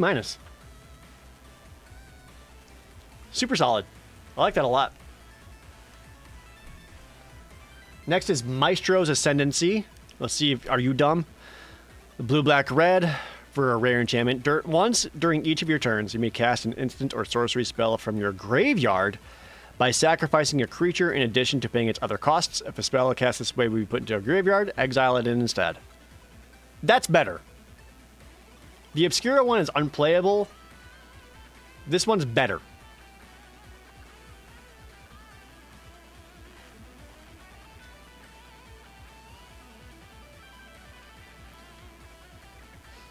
Now, it's only on your turn, so you can't, like, use this to flash back an instant during your opponent's turn, which is important.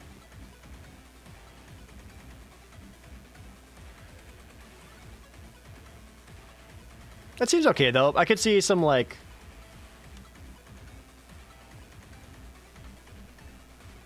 Maybe there is like a spells matter deck somewhere in here. Because there's a couple other cards that care about multiple spells being cast. That seems alright though. Recursion, just by sacking something. I think it's alright. I'm leaning C+.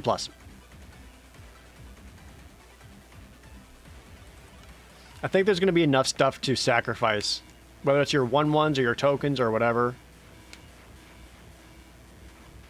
That being able to recast one of your best spells seems good to me. I think it's a C+. Maestro's Charm. Blue, black, red. Uncommon instant. Choose one. Look at the top 5 cards of your library. Pick one of those cards. Put the rest into your graveyard. Each opponent loses 3 life and you gain 3 life. Or deal 5 damage to target creature or planeswalker.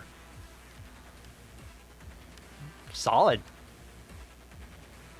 I think I like the white, blue, black one more. But this one's still good. Easily still a B. 3 mana, deal 5 to someone is tight.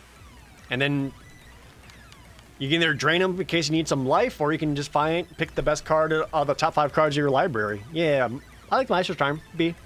I like the white, blue, black one more. Maestro's Diabolist, blue, black, red. Rare Vampire Warrior, that's a 1/4 with Death Touch and Haste. And when it attacks, if you don't control a Devil token, create a tapped and attacking 1/1 red Devil token with, when it dies, deal 1 damage to any target. How obnoxious. So you're attacking with a 1/4 Death Toucher. 4 toughness is enough.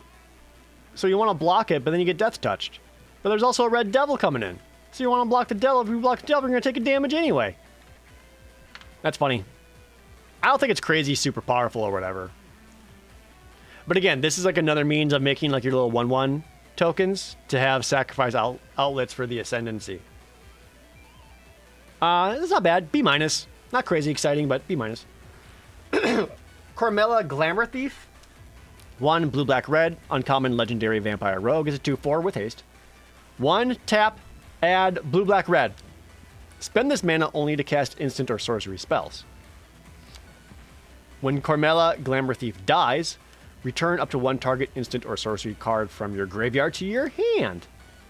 Yeah! That's awesome. I like her a lot.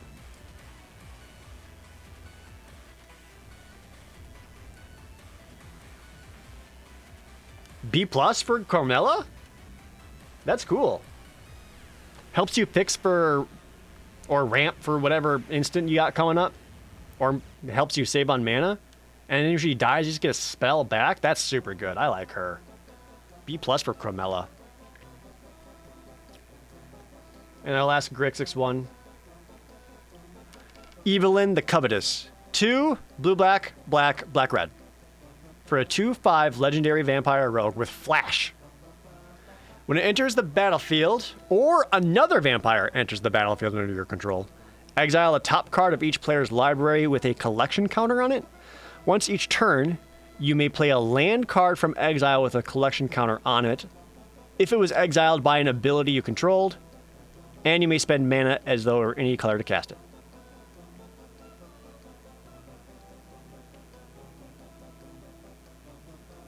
Huh? Sorry, what? Once each turn, you may play a... Oh, sorry. You may play a card. I don't know why I saw land. I read that wrong. You may play a card from exile, any card you collected. Sick. She's neat. And if you happen to have extra vampires, even more. Even like a 5 mana 2/5 draw 2 is good.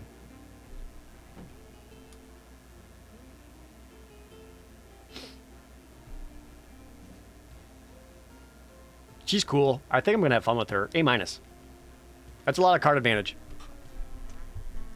And then there are like a few vampires laying around. Next, Hostile Takeover. 2 blue, black, red. Rare sorcery. Up to 1 target creature has base power and toughness 1/1 till end of turn. Up to 1 other target creature has base power and toughness 4/4 until end of turn. Then deal 3 damage to each creature? Alright, another sweeper of sorts. I get it. You shrink their biggest thing, and you beef up your smallest thing. And you just deal 3 to everything.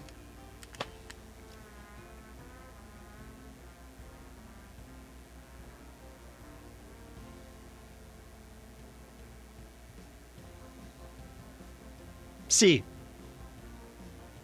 5 mana sorcery speed isn't crazy good. It's not going to automatically kill everything, but I do like that this sets itself up that you can potentially save or protect one of your own creatures. So you're not completely punishing yourself with 3 damage everything.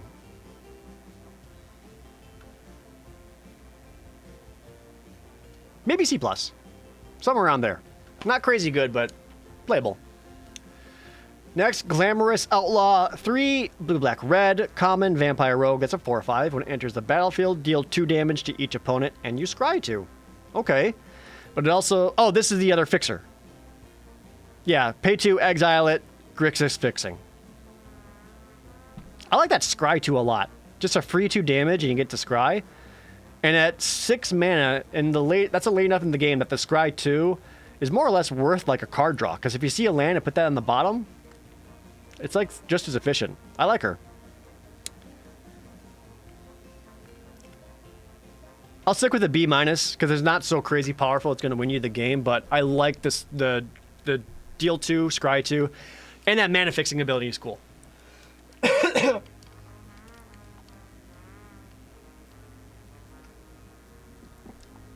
Next is Lord Xander the Collector. 4 blue, black, red for a mythic legendary vampire demon noble 6/6. All the things. When it enters the battlefield, target opponent discards half the cards in their hand, rounded down. Okay. Whenever Lord Xander attacks, defending player mills half their play library, rounded down. When Lord Xander dies, target opponent sacrifices half the non-land permanents they control, rounded down.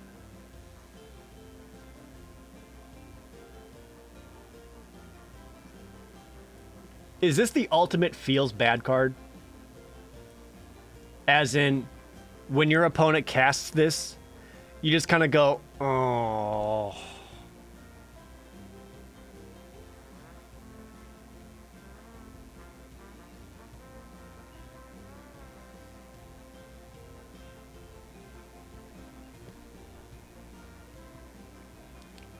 Yeah, no matter what, like, you're losing something. Your hand, your deck, your permanents feels bad.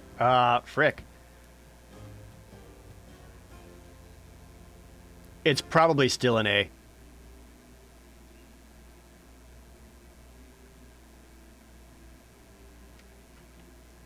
I'm gonna play him. Yeah, A for Lord Xander. Next up, Crew Captain. Black, red, green for uncommon human warrior 4/2 with haste, and has indestructible as long as it enters the battlefield this turn.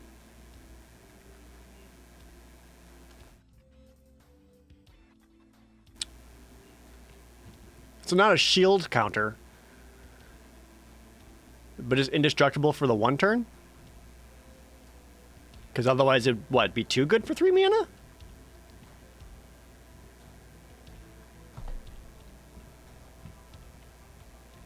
Interesting.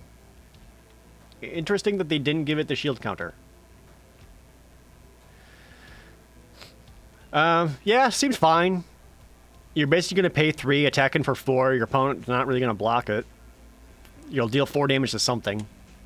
And then after that, you still got a 4/2. That's gonna, might as well keep swinging, because why the fuck would you block with it? That's okay. It's like a C+. For 3 mana, C+. It's whatever. Riveteer's Ascendancy.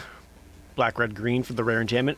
Whenever you sacrifice a creature, you may return target creature with lesser mana value from your graveyard to the battlefield tapped. Do this ability once each turn. That's good. There's plenty of sack stuff in black, red. I forget how much other sacrifice things are elsewhere. Or if you can cannot or casualty in black, red, or green.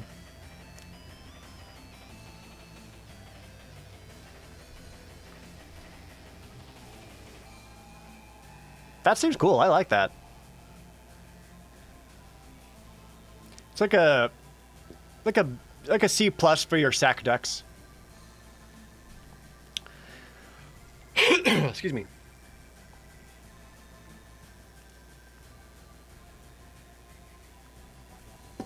Riveteer's Charm. The black, red, green charm. Uncommon. Choose one. Target opponent sacrifices a creature planeswalker they control with the highest mana value. Exile the top 3 cards of your library until your next end step. You may play those. And exile target player's graveyard.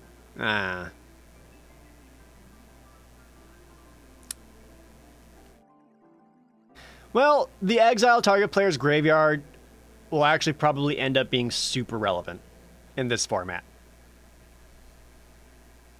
The edict effect is fine. And then if you need to, you also have like a super reckless impulse.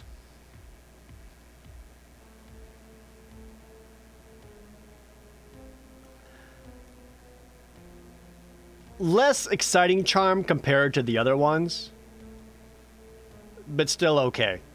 I do think the graveyard exile is going to end up being important, so I'll give a C. Not as good as the other charms.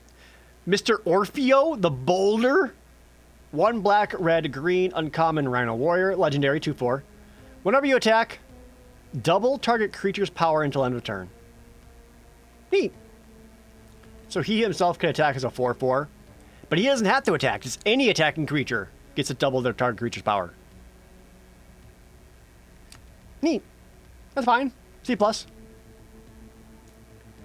Next is Agnes the Dragon's Lash. 1 black, red, red, red, green. Legendary rare warrior 3/3 haste. Whenever a creature you control with haste attacks, make a tapped treasure token. So you have a 4 mana 3/3 haste. He's going to get you a treasure. I know there's a fair amount of haste creatures in red. There wasn't a whole lot in black or green though, which I guess why his casting cost is mostly red. That's fine. Oh, Blitz, you're right. Everything with Blitz would have haste. No, you guys are right. I forgot about that. Fascinating.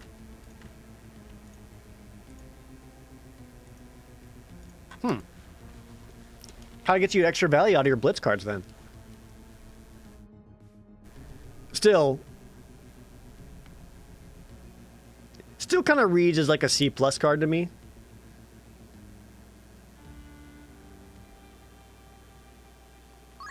Dante Knight, thanks for the resub. Yeah, probably still C+. I don't like that the treasures are tapped, so you don't get to like haste them in and then still have like a treasure to do something after. Unleash the Inferno. 1 black, red, green, rare instant. Deals 7 damage to target creature or player. Fuck yeah.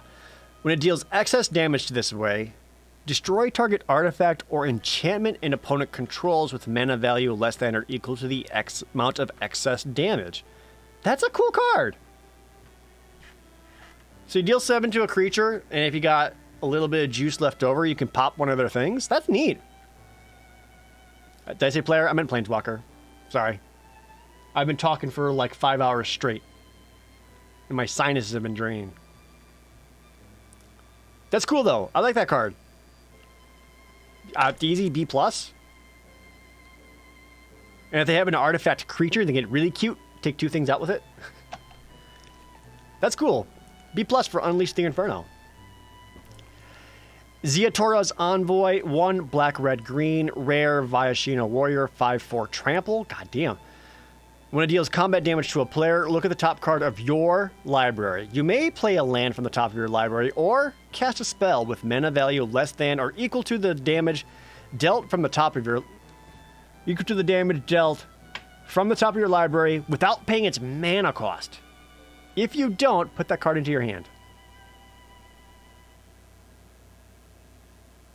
Shit. Okay, so if Viashino gets in, unblocked. Well, unblocked, you'll get the top card of your library. If it's a land, you can put it down. If it's a spell with mana value 5 or less, you get to play it for free. And Ziatora's Envoy also has Blitz for 2 black, red, green.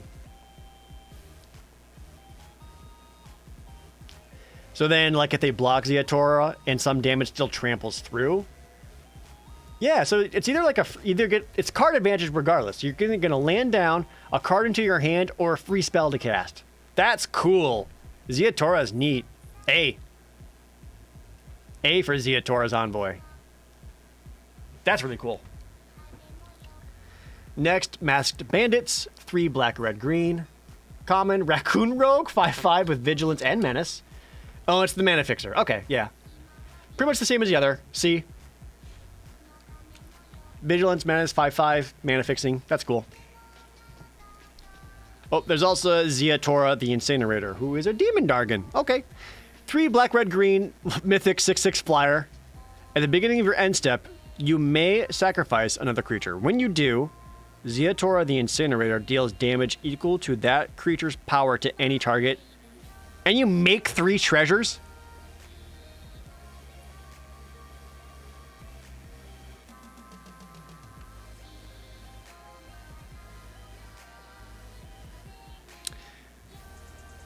So the way it reads is that it does say you do have to sacrifice another creature. So you can't get cute, play this for 6, and then sack herself to her own ability to deal the opponent 6. Oh, plus it's not even an opponent. It has to be another creature, right? Oh, no, it's any target. Yeah, so you could go to opponent's face. But you also get 3 treasures out of it. So she's what? Goes and then spits a man out at the opponent and gets money? That's hilarious. Cool. Still an A. Still an A for Ziatora. Midas Breath. Yeah, exactly. Fling for cash?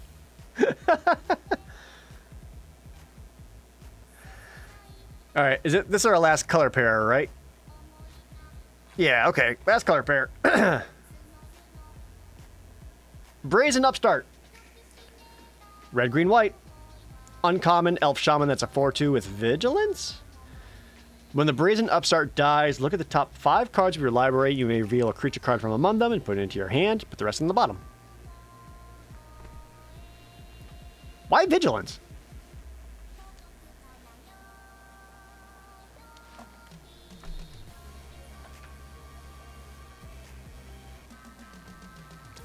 That's still solid. Like, it dies and finds you another creature right away. I like it.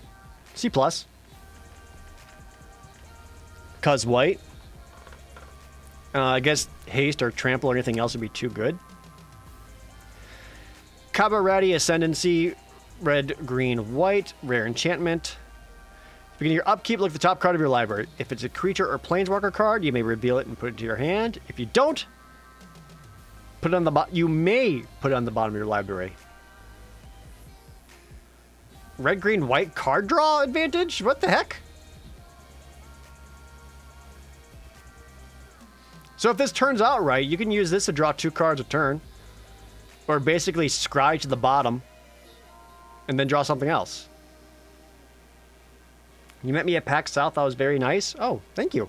I appreciate it. Also, hello again. Neat. For 3 mana, that's actually pretty good. So, like, the only Ascendancy that's Dum Dum Poo Poo one is the Esper color one.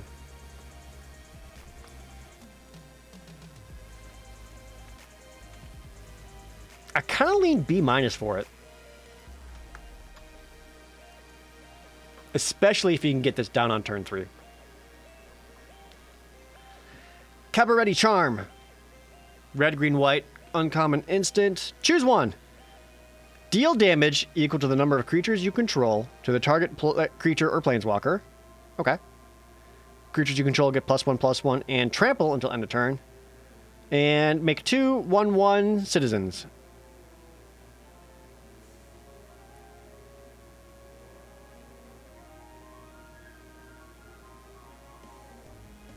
Is this the worst charm?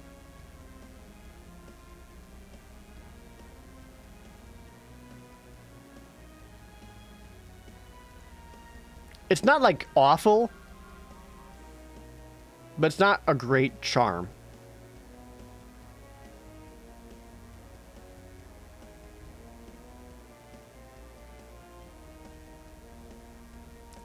It's still good though. I still think it's a C. It's still a C. Least exciting of all the charms, but still playable. Here's why. If you can, you got like a deal damage to something equal to all your dudes for whenever you want it.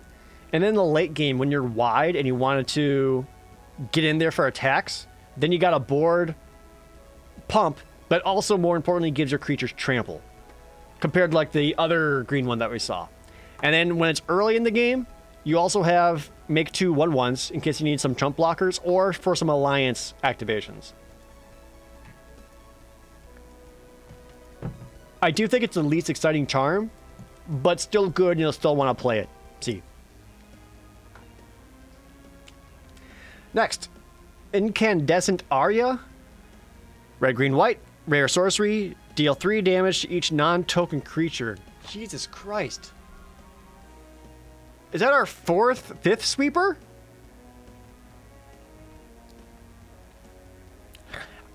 Okay, I get this. Because if you're playing these colors and you have oops all tokens, lol, got them.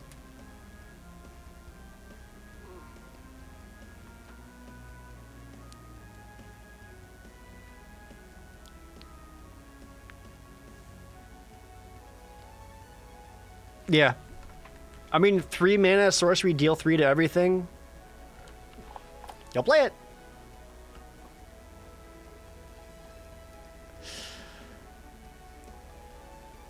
It's probably still good enough to be a B-, I think. Especially if you know you're generating tokens and they'll be okay from this sweep effect. B-. Ginny Faye, Jetmir second. Red, green, green, green, white. For the rare legendary elf druid, it's a 3/3. If you would create 1 or more tokens, you may instead create that many 2/2 green cats with haste, or that many 3/1 green dogs with vigilance.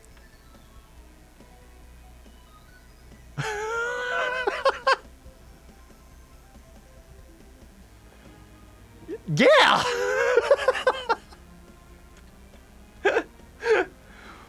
Bork, bork. So you either get guard dogs or angry cats? That's way better. And you don't even have to. You could keep them citizens if you wanted. That's great.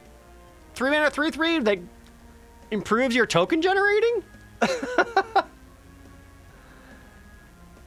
B. Yeah. Hilarious.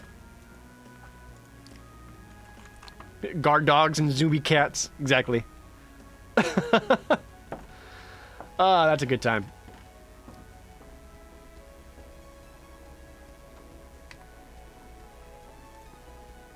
Oh, it does say any token, so it would work with treasures as well. You're right, Jadale. You're totally right. It doesn't even have to be creature token, just any tokens. That's fucking funny. Yeah. B. Hilarious. Next, Rocco, Cabaretti Caterer, X, red, green, white, for an uncommon 3/1 elf druid. When it enters the battlefield, if you cast it, you may search your library for a creature card with mana value X or less, put it onto the battlefield, then shuffle.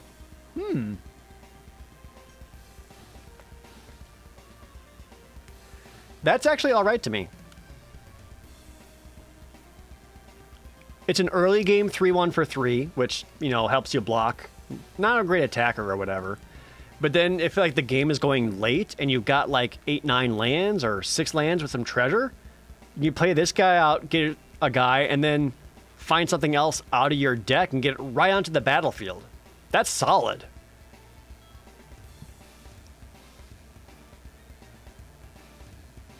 No, he seems good. And then even like you have like 4 mana. If you know you still have like a 1 mana creature somewhere in your deck, you pay 4 for them just to get thin the deck and get something else out. I think that's really solid. B for Rocco. I like that. Fleetfoot Dancer. 1, red, green, white.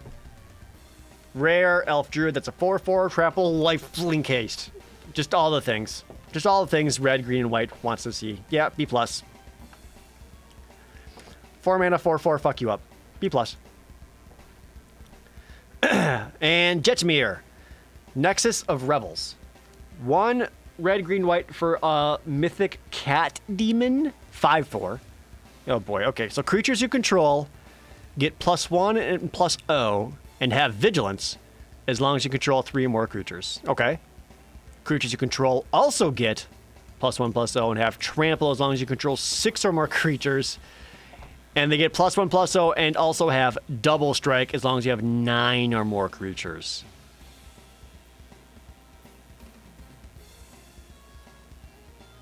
If you got to 9 or more creatures, they're all vigilant, double striking, trample. I think you just kind of win.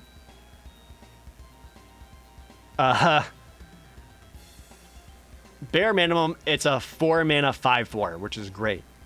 As soon as you make creatures, even just tokens, and they're all getting +1, +0, now he's a 6/4 because he does target himself. That's good. That's good.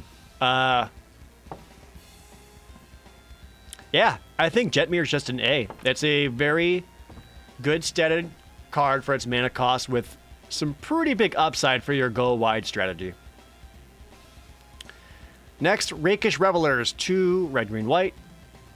Common Elf Druid Rogue, 5/3.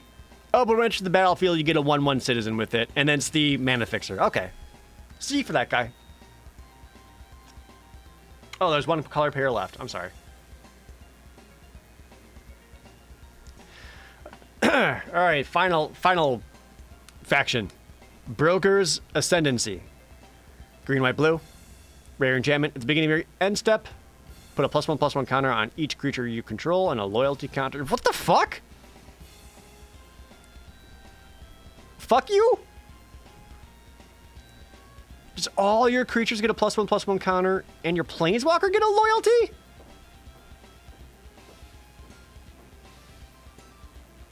That's the best one. I was mistaken. This is the best one. A? Just all your stuff slowly getting bigger? That's bonkers. Yeah, even if you're... Oof, yeah. A for Broker's Ascendancy. Like, upsetting. That's upsetting. How much enchantment removal was in the set? Broker's Charm. Green, white, blue. Uncommon instant. Target creature you control gets +1/+0 until end of turn. It deals damage equal to its power to target creature or planeswalker. Okay, so there's a bite. Destroy target enchantment, or draw 2 cards.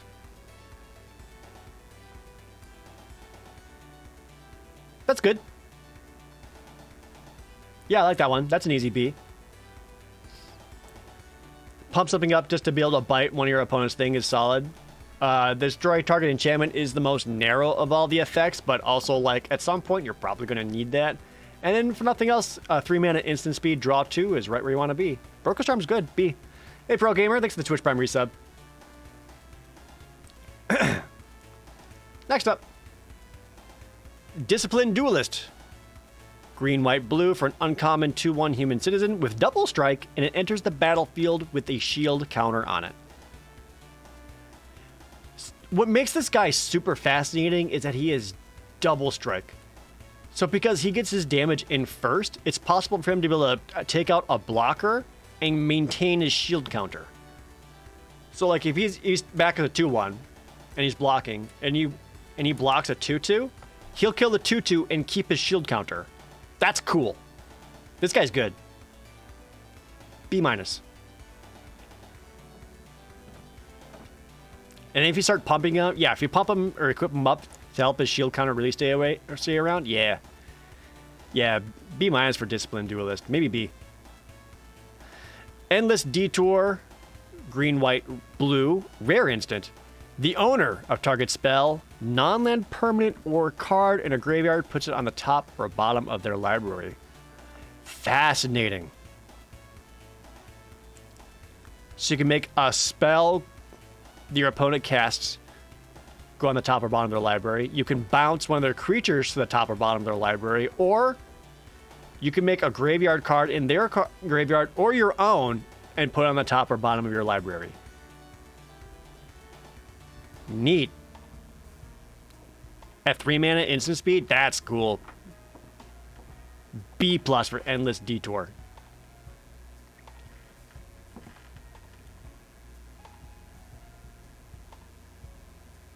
That's cool. Who chooses where it goes? I believe the owner. The owner does. So if you target your opponent's stuff, they choose bottom or top. If you choose your own thing, you choose bottom or top.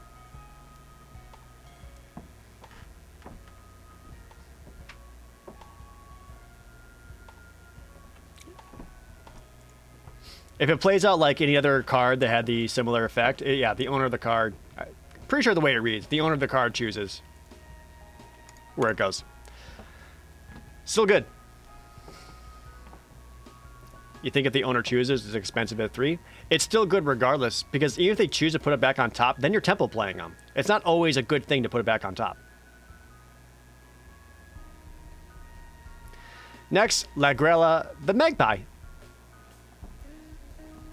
Green, white, blue, uncommon 2/3 human soldier. When Lagrella enters the battlefield, exile any number of other target creatures controlled by different players until Lagrella leaves the battlefield. When an exiled card enters the battlefield under your control this way, put 2 +1/+1 counters on it.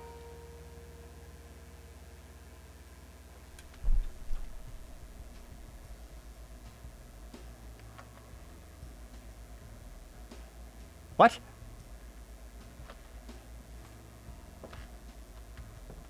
So when she enters the battlefield, you can exile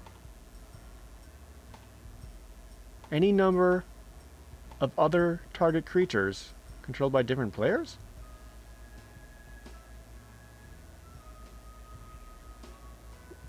Controlled by different players. Okay, so it'd be like 1 each. Okay. Okay. It's 1 each. She can't just exile the entire fucking board. No, that's cool. Okay. So you exile theirs and you exile one of your own, and then when she dies, they both come back, but yours comes back with 2 +1/+1 counters. Okay, that's cool. I get it. Okay. It's weird wording, but I get it now. Tight. That's a B+. She's super good. Next, Rigo Streetwise Mentor. Green, white, blue. For a rare legendary cat citizen. Rigo enters the battlefield with a shield counter on it. And when you attack a player or a planeswalker with 1 or more creatures with power 1 or less, draw a card. This cat citizen makes your other citizens worth cards.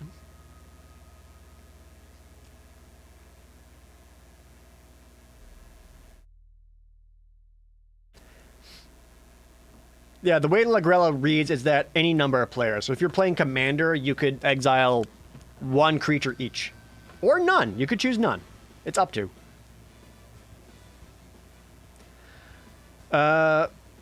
Rigo's good. I like him. B. Especially make your tokens just get you cards. Yeah. Next, Falco Spara Pact Weaver.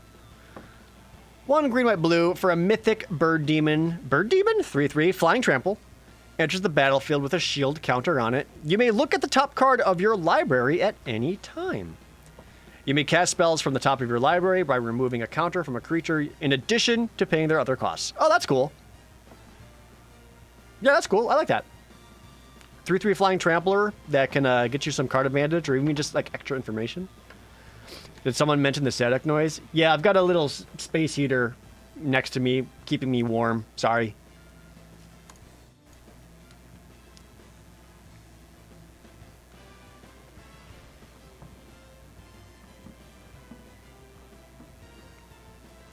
Cool. I like Falco. B+. And then Spara's Adjudicators. 4/4 cat citizen for 2 green, white, blue. When it enters the battlefield, target creature in opponent control can't attack or block until your next turn. Okay. And then it's the mana exile thingy. Yep, still see there. Soul of Emancipation. 4 green, white, blue for a rare avatar. That's a 5/7.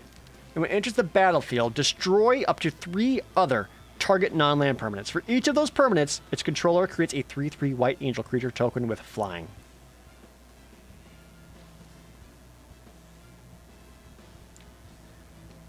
So when Soul of Emancipation enters the battlefield, you can destroy your own little stupid tokens and make them into 3/3 flying angels. You can turn your treasures into 3/3 flying angels. Or if it's late enough in the game and you're feeling pretty confident that you can close things out, you could upgrade any of your stuff or weaken some of theirs. That's good. Oh, the soul itself isn't flying, though. That's a bummer. Still good.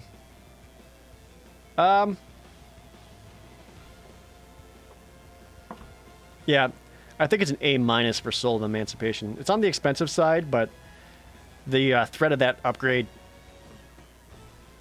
and getting yourself some angels sounds great.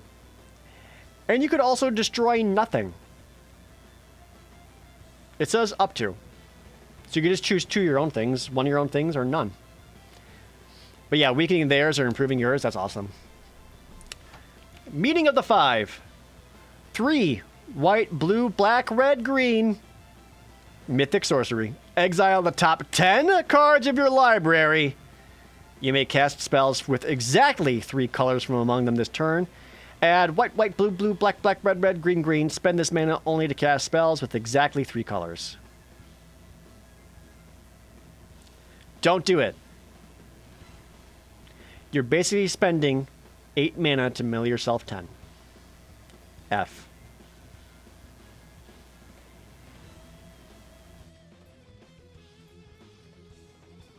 F.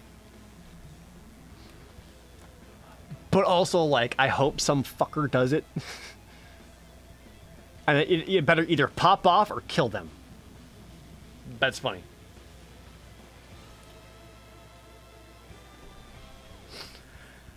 Okay, finally moving on to the colorless cards. Arc Splitter. 1 mana equipment. Equipped creature has 1. Deal 1 damage to target creature that's blocking it. Equip 1.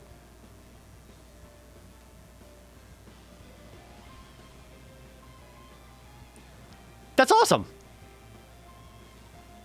So, it's not just 1 tap, it's just 1. You can activate this as many times as you want. It gets rid of shields. If you have a Death Touch creature, you're automatically going to kill the blocker. That's cool. That actually looks really good. Yeah. Bzz, bzz, bzz, bzz, bzz, bzz. C+? I think it's a C+.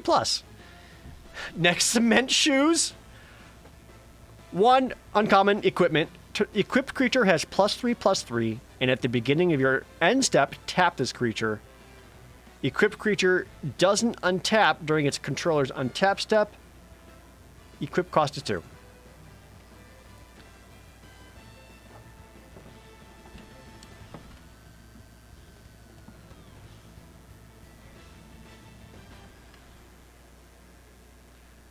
So the best way to use this would be to... You basically pay 2 to equip to a creature that you're going to attack with anyway. You can then pay 2 to unequip it.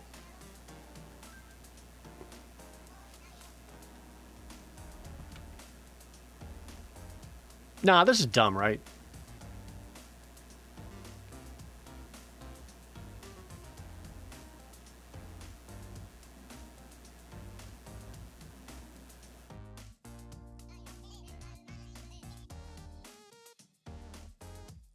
I'm trying to think of like the best way to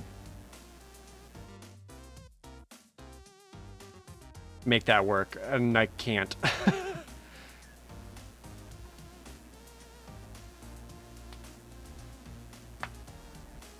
Yeah, I feel like you're spending way too much mana each turn to not get punished for it.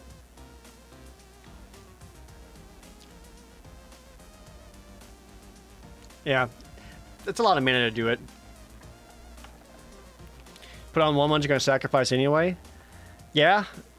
If you have some blitz cards, you have extra mana left over, you could throw onto your blitz. There are targets. It's just clunky, not great. It's probably still like a D. Next, Luxior Giada's Gift. Luxior? Luxior Giada's Gift. Okay. For 1, a mythic equipment, legendary. Equipped creature gets +1/+1 for each counter on it. Equipped permanent isn't a planeswalker and is a creature in addition to its other types. Equipped planeswalker for 1, equip 3. Mom, can I attack with the new Gideon? Sorry, sweetie, we've got Gideon at home. Gideon at home.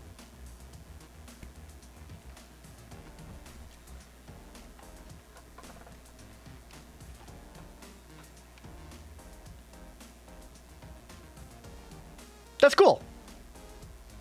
It basically allows you to equip up your planeswalkers, which, you know, limited, not really a thing. Otherwise, this is probably still more of a constructed card.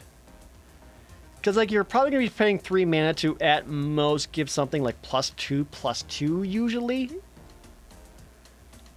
Anything beyond that, like, you're already winning more.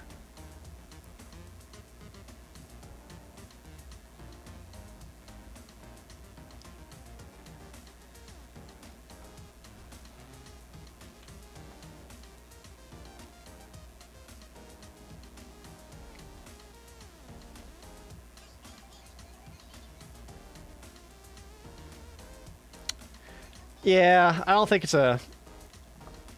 I don't recall so many other creatures going to be having so many counters that this is really going to pop off for an equip cost of 3. I do like that it only costs 1 to get down. It's probably still going to end up being like a D+. Because then if you have creatures with no counters, this card does nothing. Yeah, this is a constructed card. It's a funny one, though.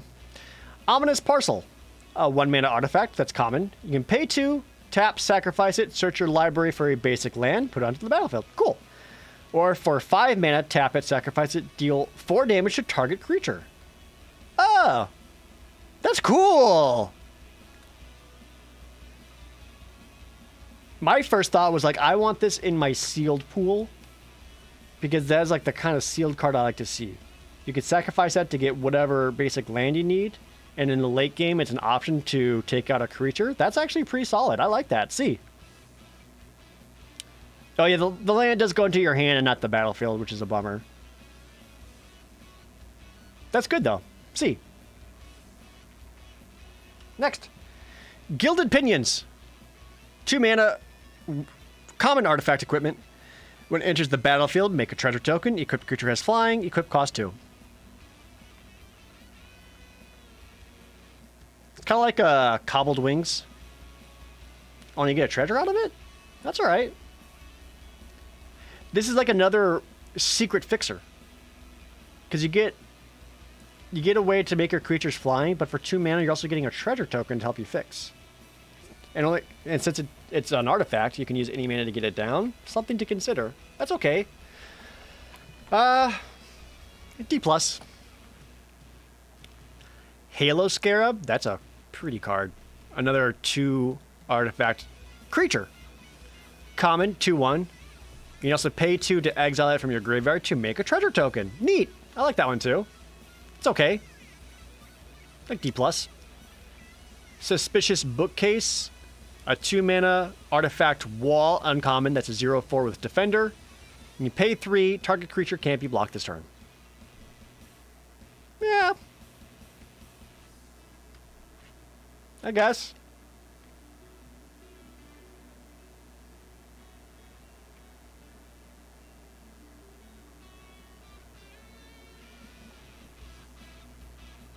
Yeah, that seems okay. I think there's enough, like, hit your opponent effects, like making treasures or drawing cards, that this could end up being worth it. I don't know if I'd want to really prioritize this over anything else. Probably still a D. That seems okay. Unlicensed Hearse. For 2 mana, it's a rare vehicle. Ooh. You can tap it, exile up to 2 target cards from a single graveyard. Unlicensed Hearse's power and toughness are each equal to the number of cards exiled with it. That is super fascinating. Mr. Blarf, good to see you, my dude. Thanks for the resub.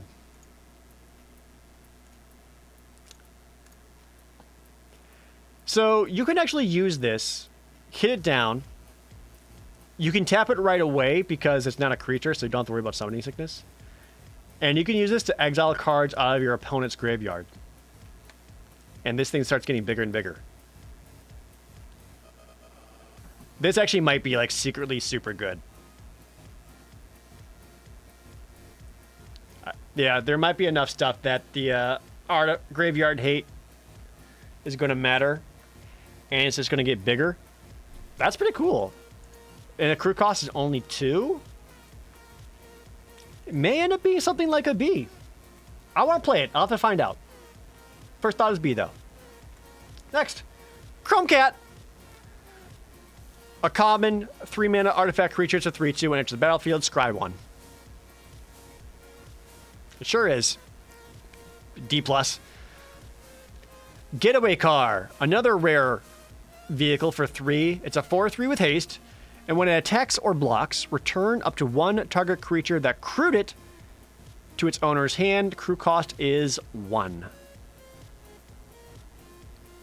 This is a way better Brute Suit.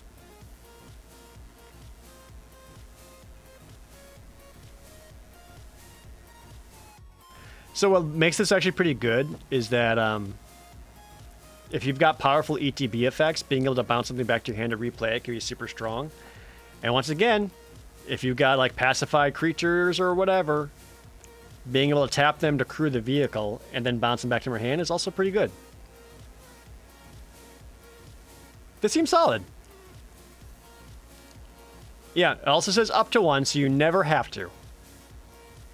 You can also just attack. Yeah, I like that. That's a B. Next is Quick Draw Dagger, a 3-mana artifact equipment with Flash, a common. When it enters the battlefield, attach it to target creature you control. That creature gains first strike until end of turn. Equipped creature gets +1/+1. Equip cost 1.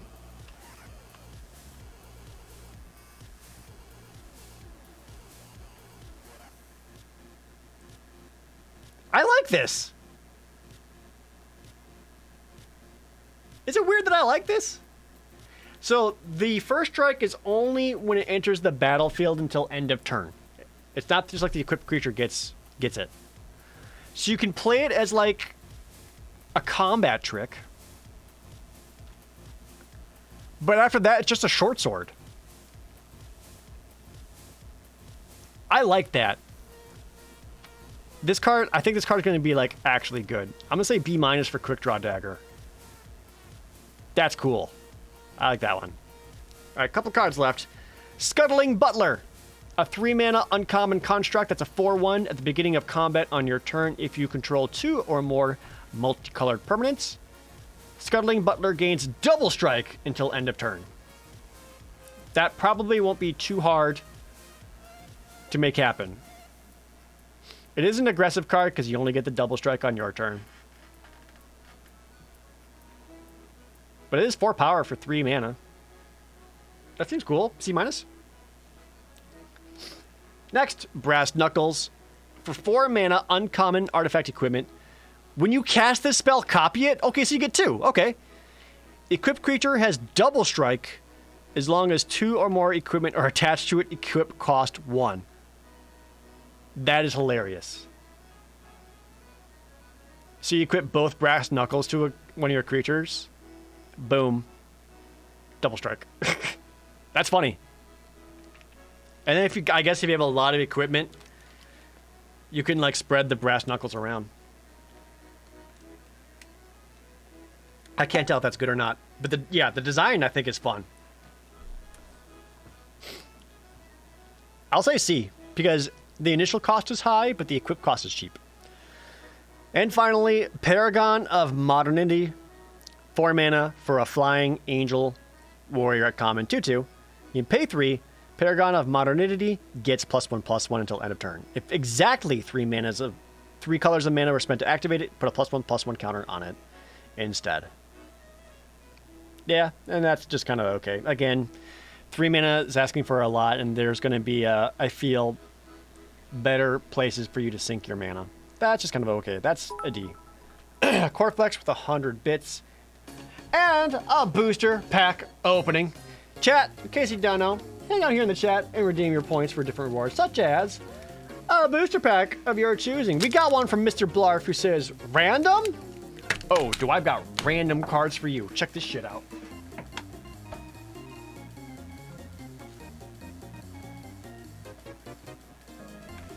You do know that when it's random, we're going to do multiple. So, Mr. Blarf, we're going to open up a pack of 2nd Series Teenage Mutant Ninja Turtles. There's a stick of bubblegum in every pack.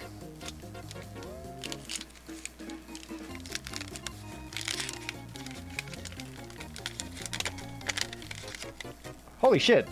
I think this is the first stick of gum I've seen just not be shattered into a million pieces. Look how brittle it is.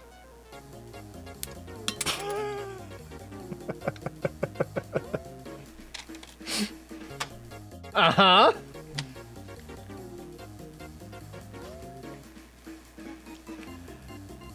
All right. Let's see what cool magical cards we got for you today. We got Enter the Dragon. He's the dragon. Then we got a buzzing boss. Oh no.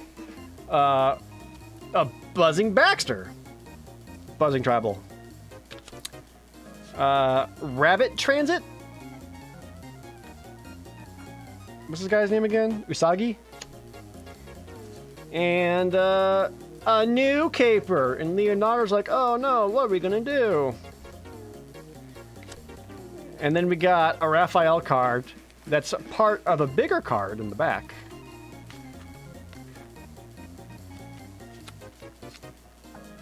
Oh, did you think we were done there? Because we ain't. We also got Street Sharks. Let's go. What cool guy Street Sharks do we got in here, baby?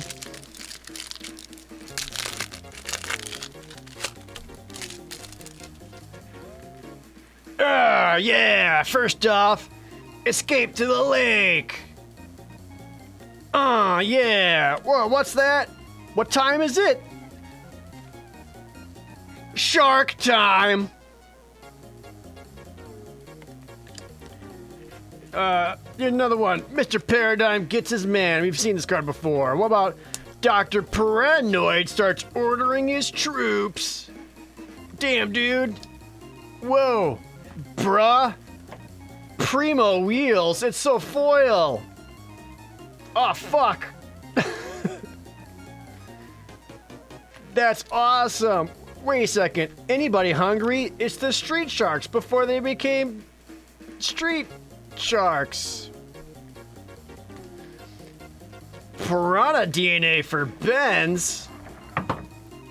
Oh, and then we got the best card in the world. This one's just labeled Jawsome.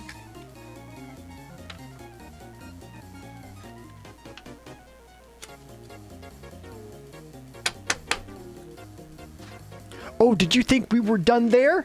Because we also got ourselves a pack of gargoyles.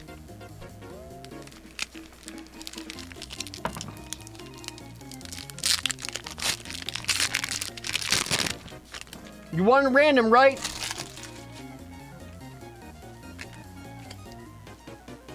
Alright. So we got... Oh, Demona betrays Goliath. With a fucking bazooka. Demona's hot. Oh, Steel Clan? This is that weird robot Goliath. I forgot about that. It's like Xanatos made like robot versions of them. This one's just called The Trio Goes Exploring. Oh no! Lexington, what are you doing in that motorcycle? Ah.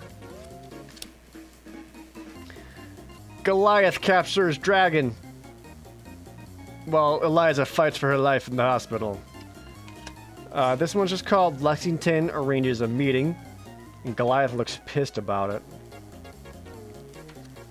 And this is just the security head of Xanatos Enterprises. However, we got one special thing left for you. We got one last Gargoyles card, but not just any Gargoyles card. A special Gargoyles card. It's Xanatos! Surprise!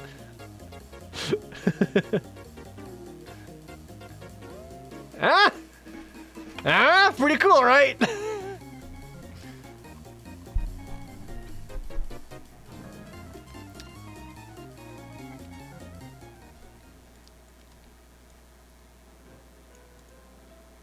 That's the end of that bit. So we actually do have a few last things to cover real quick, chat. A few more cards.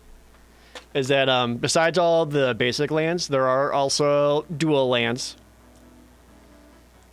for color pairs. But they all have a special thing on there where you can pay 4 to sacrifice it to draw 2 cards. That's great.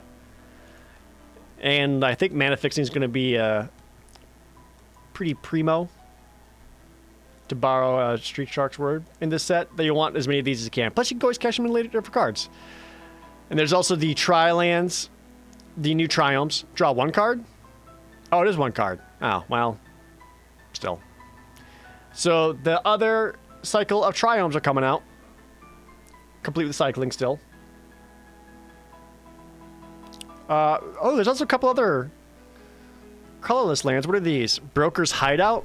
When it enters the battlefield, sacrifice it. When you do, search your library for a basic forest, plains, or island, put onto the battlefield tapped, then shuffle and gain 1 life. And they got one of those for all 5 of the different things. Is this just like a really elaborate evolving wilds? Only you gain a life? Right. It's like... Yeah, it's evolving wilds for your faction, but you gain a life. Weird. I guess so that it's not... You can't, like, easily splash a 4th color or something? I don't know. And then these are all the different card arts. There's so many fucking card arts, and it all just makes me so tired. Just tired. Alright, well, there we go. That is my set review, chat.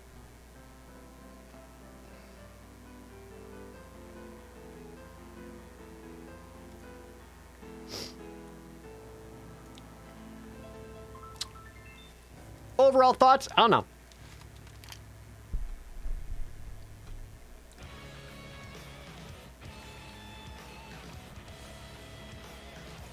Does it look like a fun set?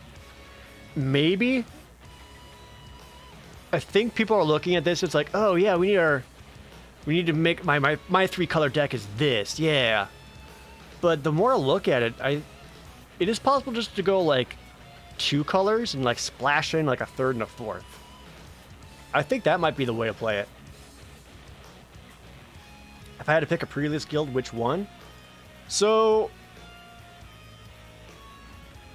weirdly, I think I would have defaulted to the blue, black, red, because that's what I like playing. But I might like the white, blue, black one.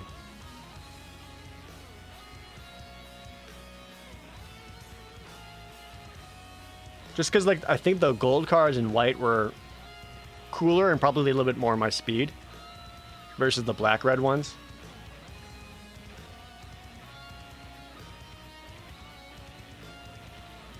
Yeah, I don't know. That's a tough call.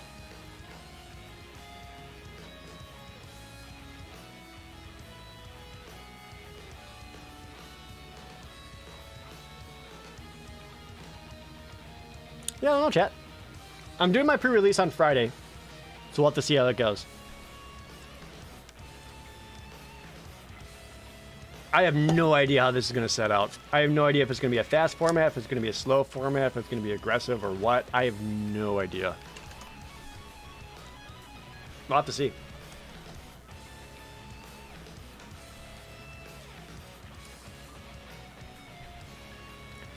But, alright, that's going to do it for me. Yeah, next stream is Thursday. I need to get off. I've been talking for like 6 hours straight, and it's fucking up my face.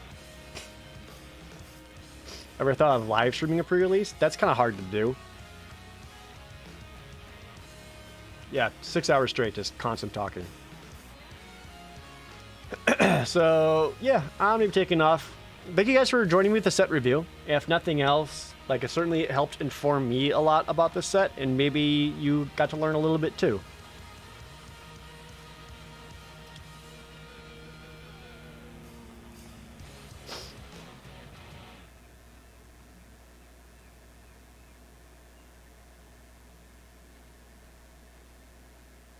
Yeah, I just gotta rest my voice now.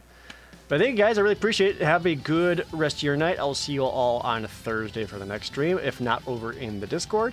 And if you're doing your own pre-releases this week, good luck. And thank you so much for hanging out with me. Thank you for all the follows, all the bits, the new subscribers. I really appreciate it. Especially all the new people who are hanging around just talking Magic and set review stuff. That's really cool of you. I appreciate it. And I am out. Good night, y'all.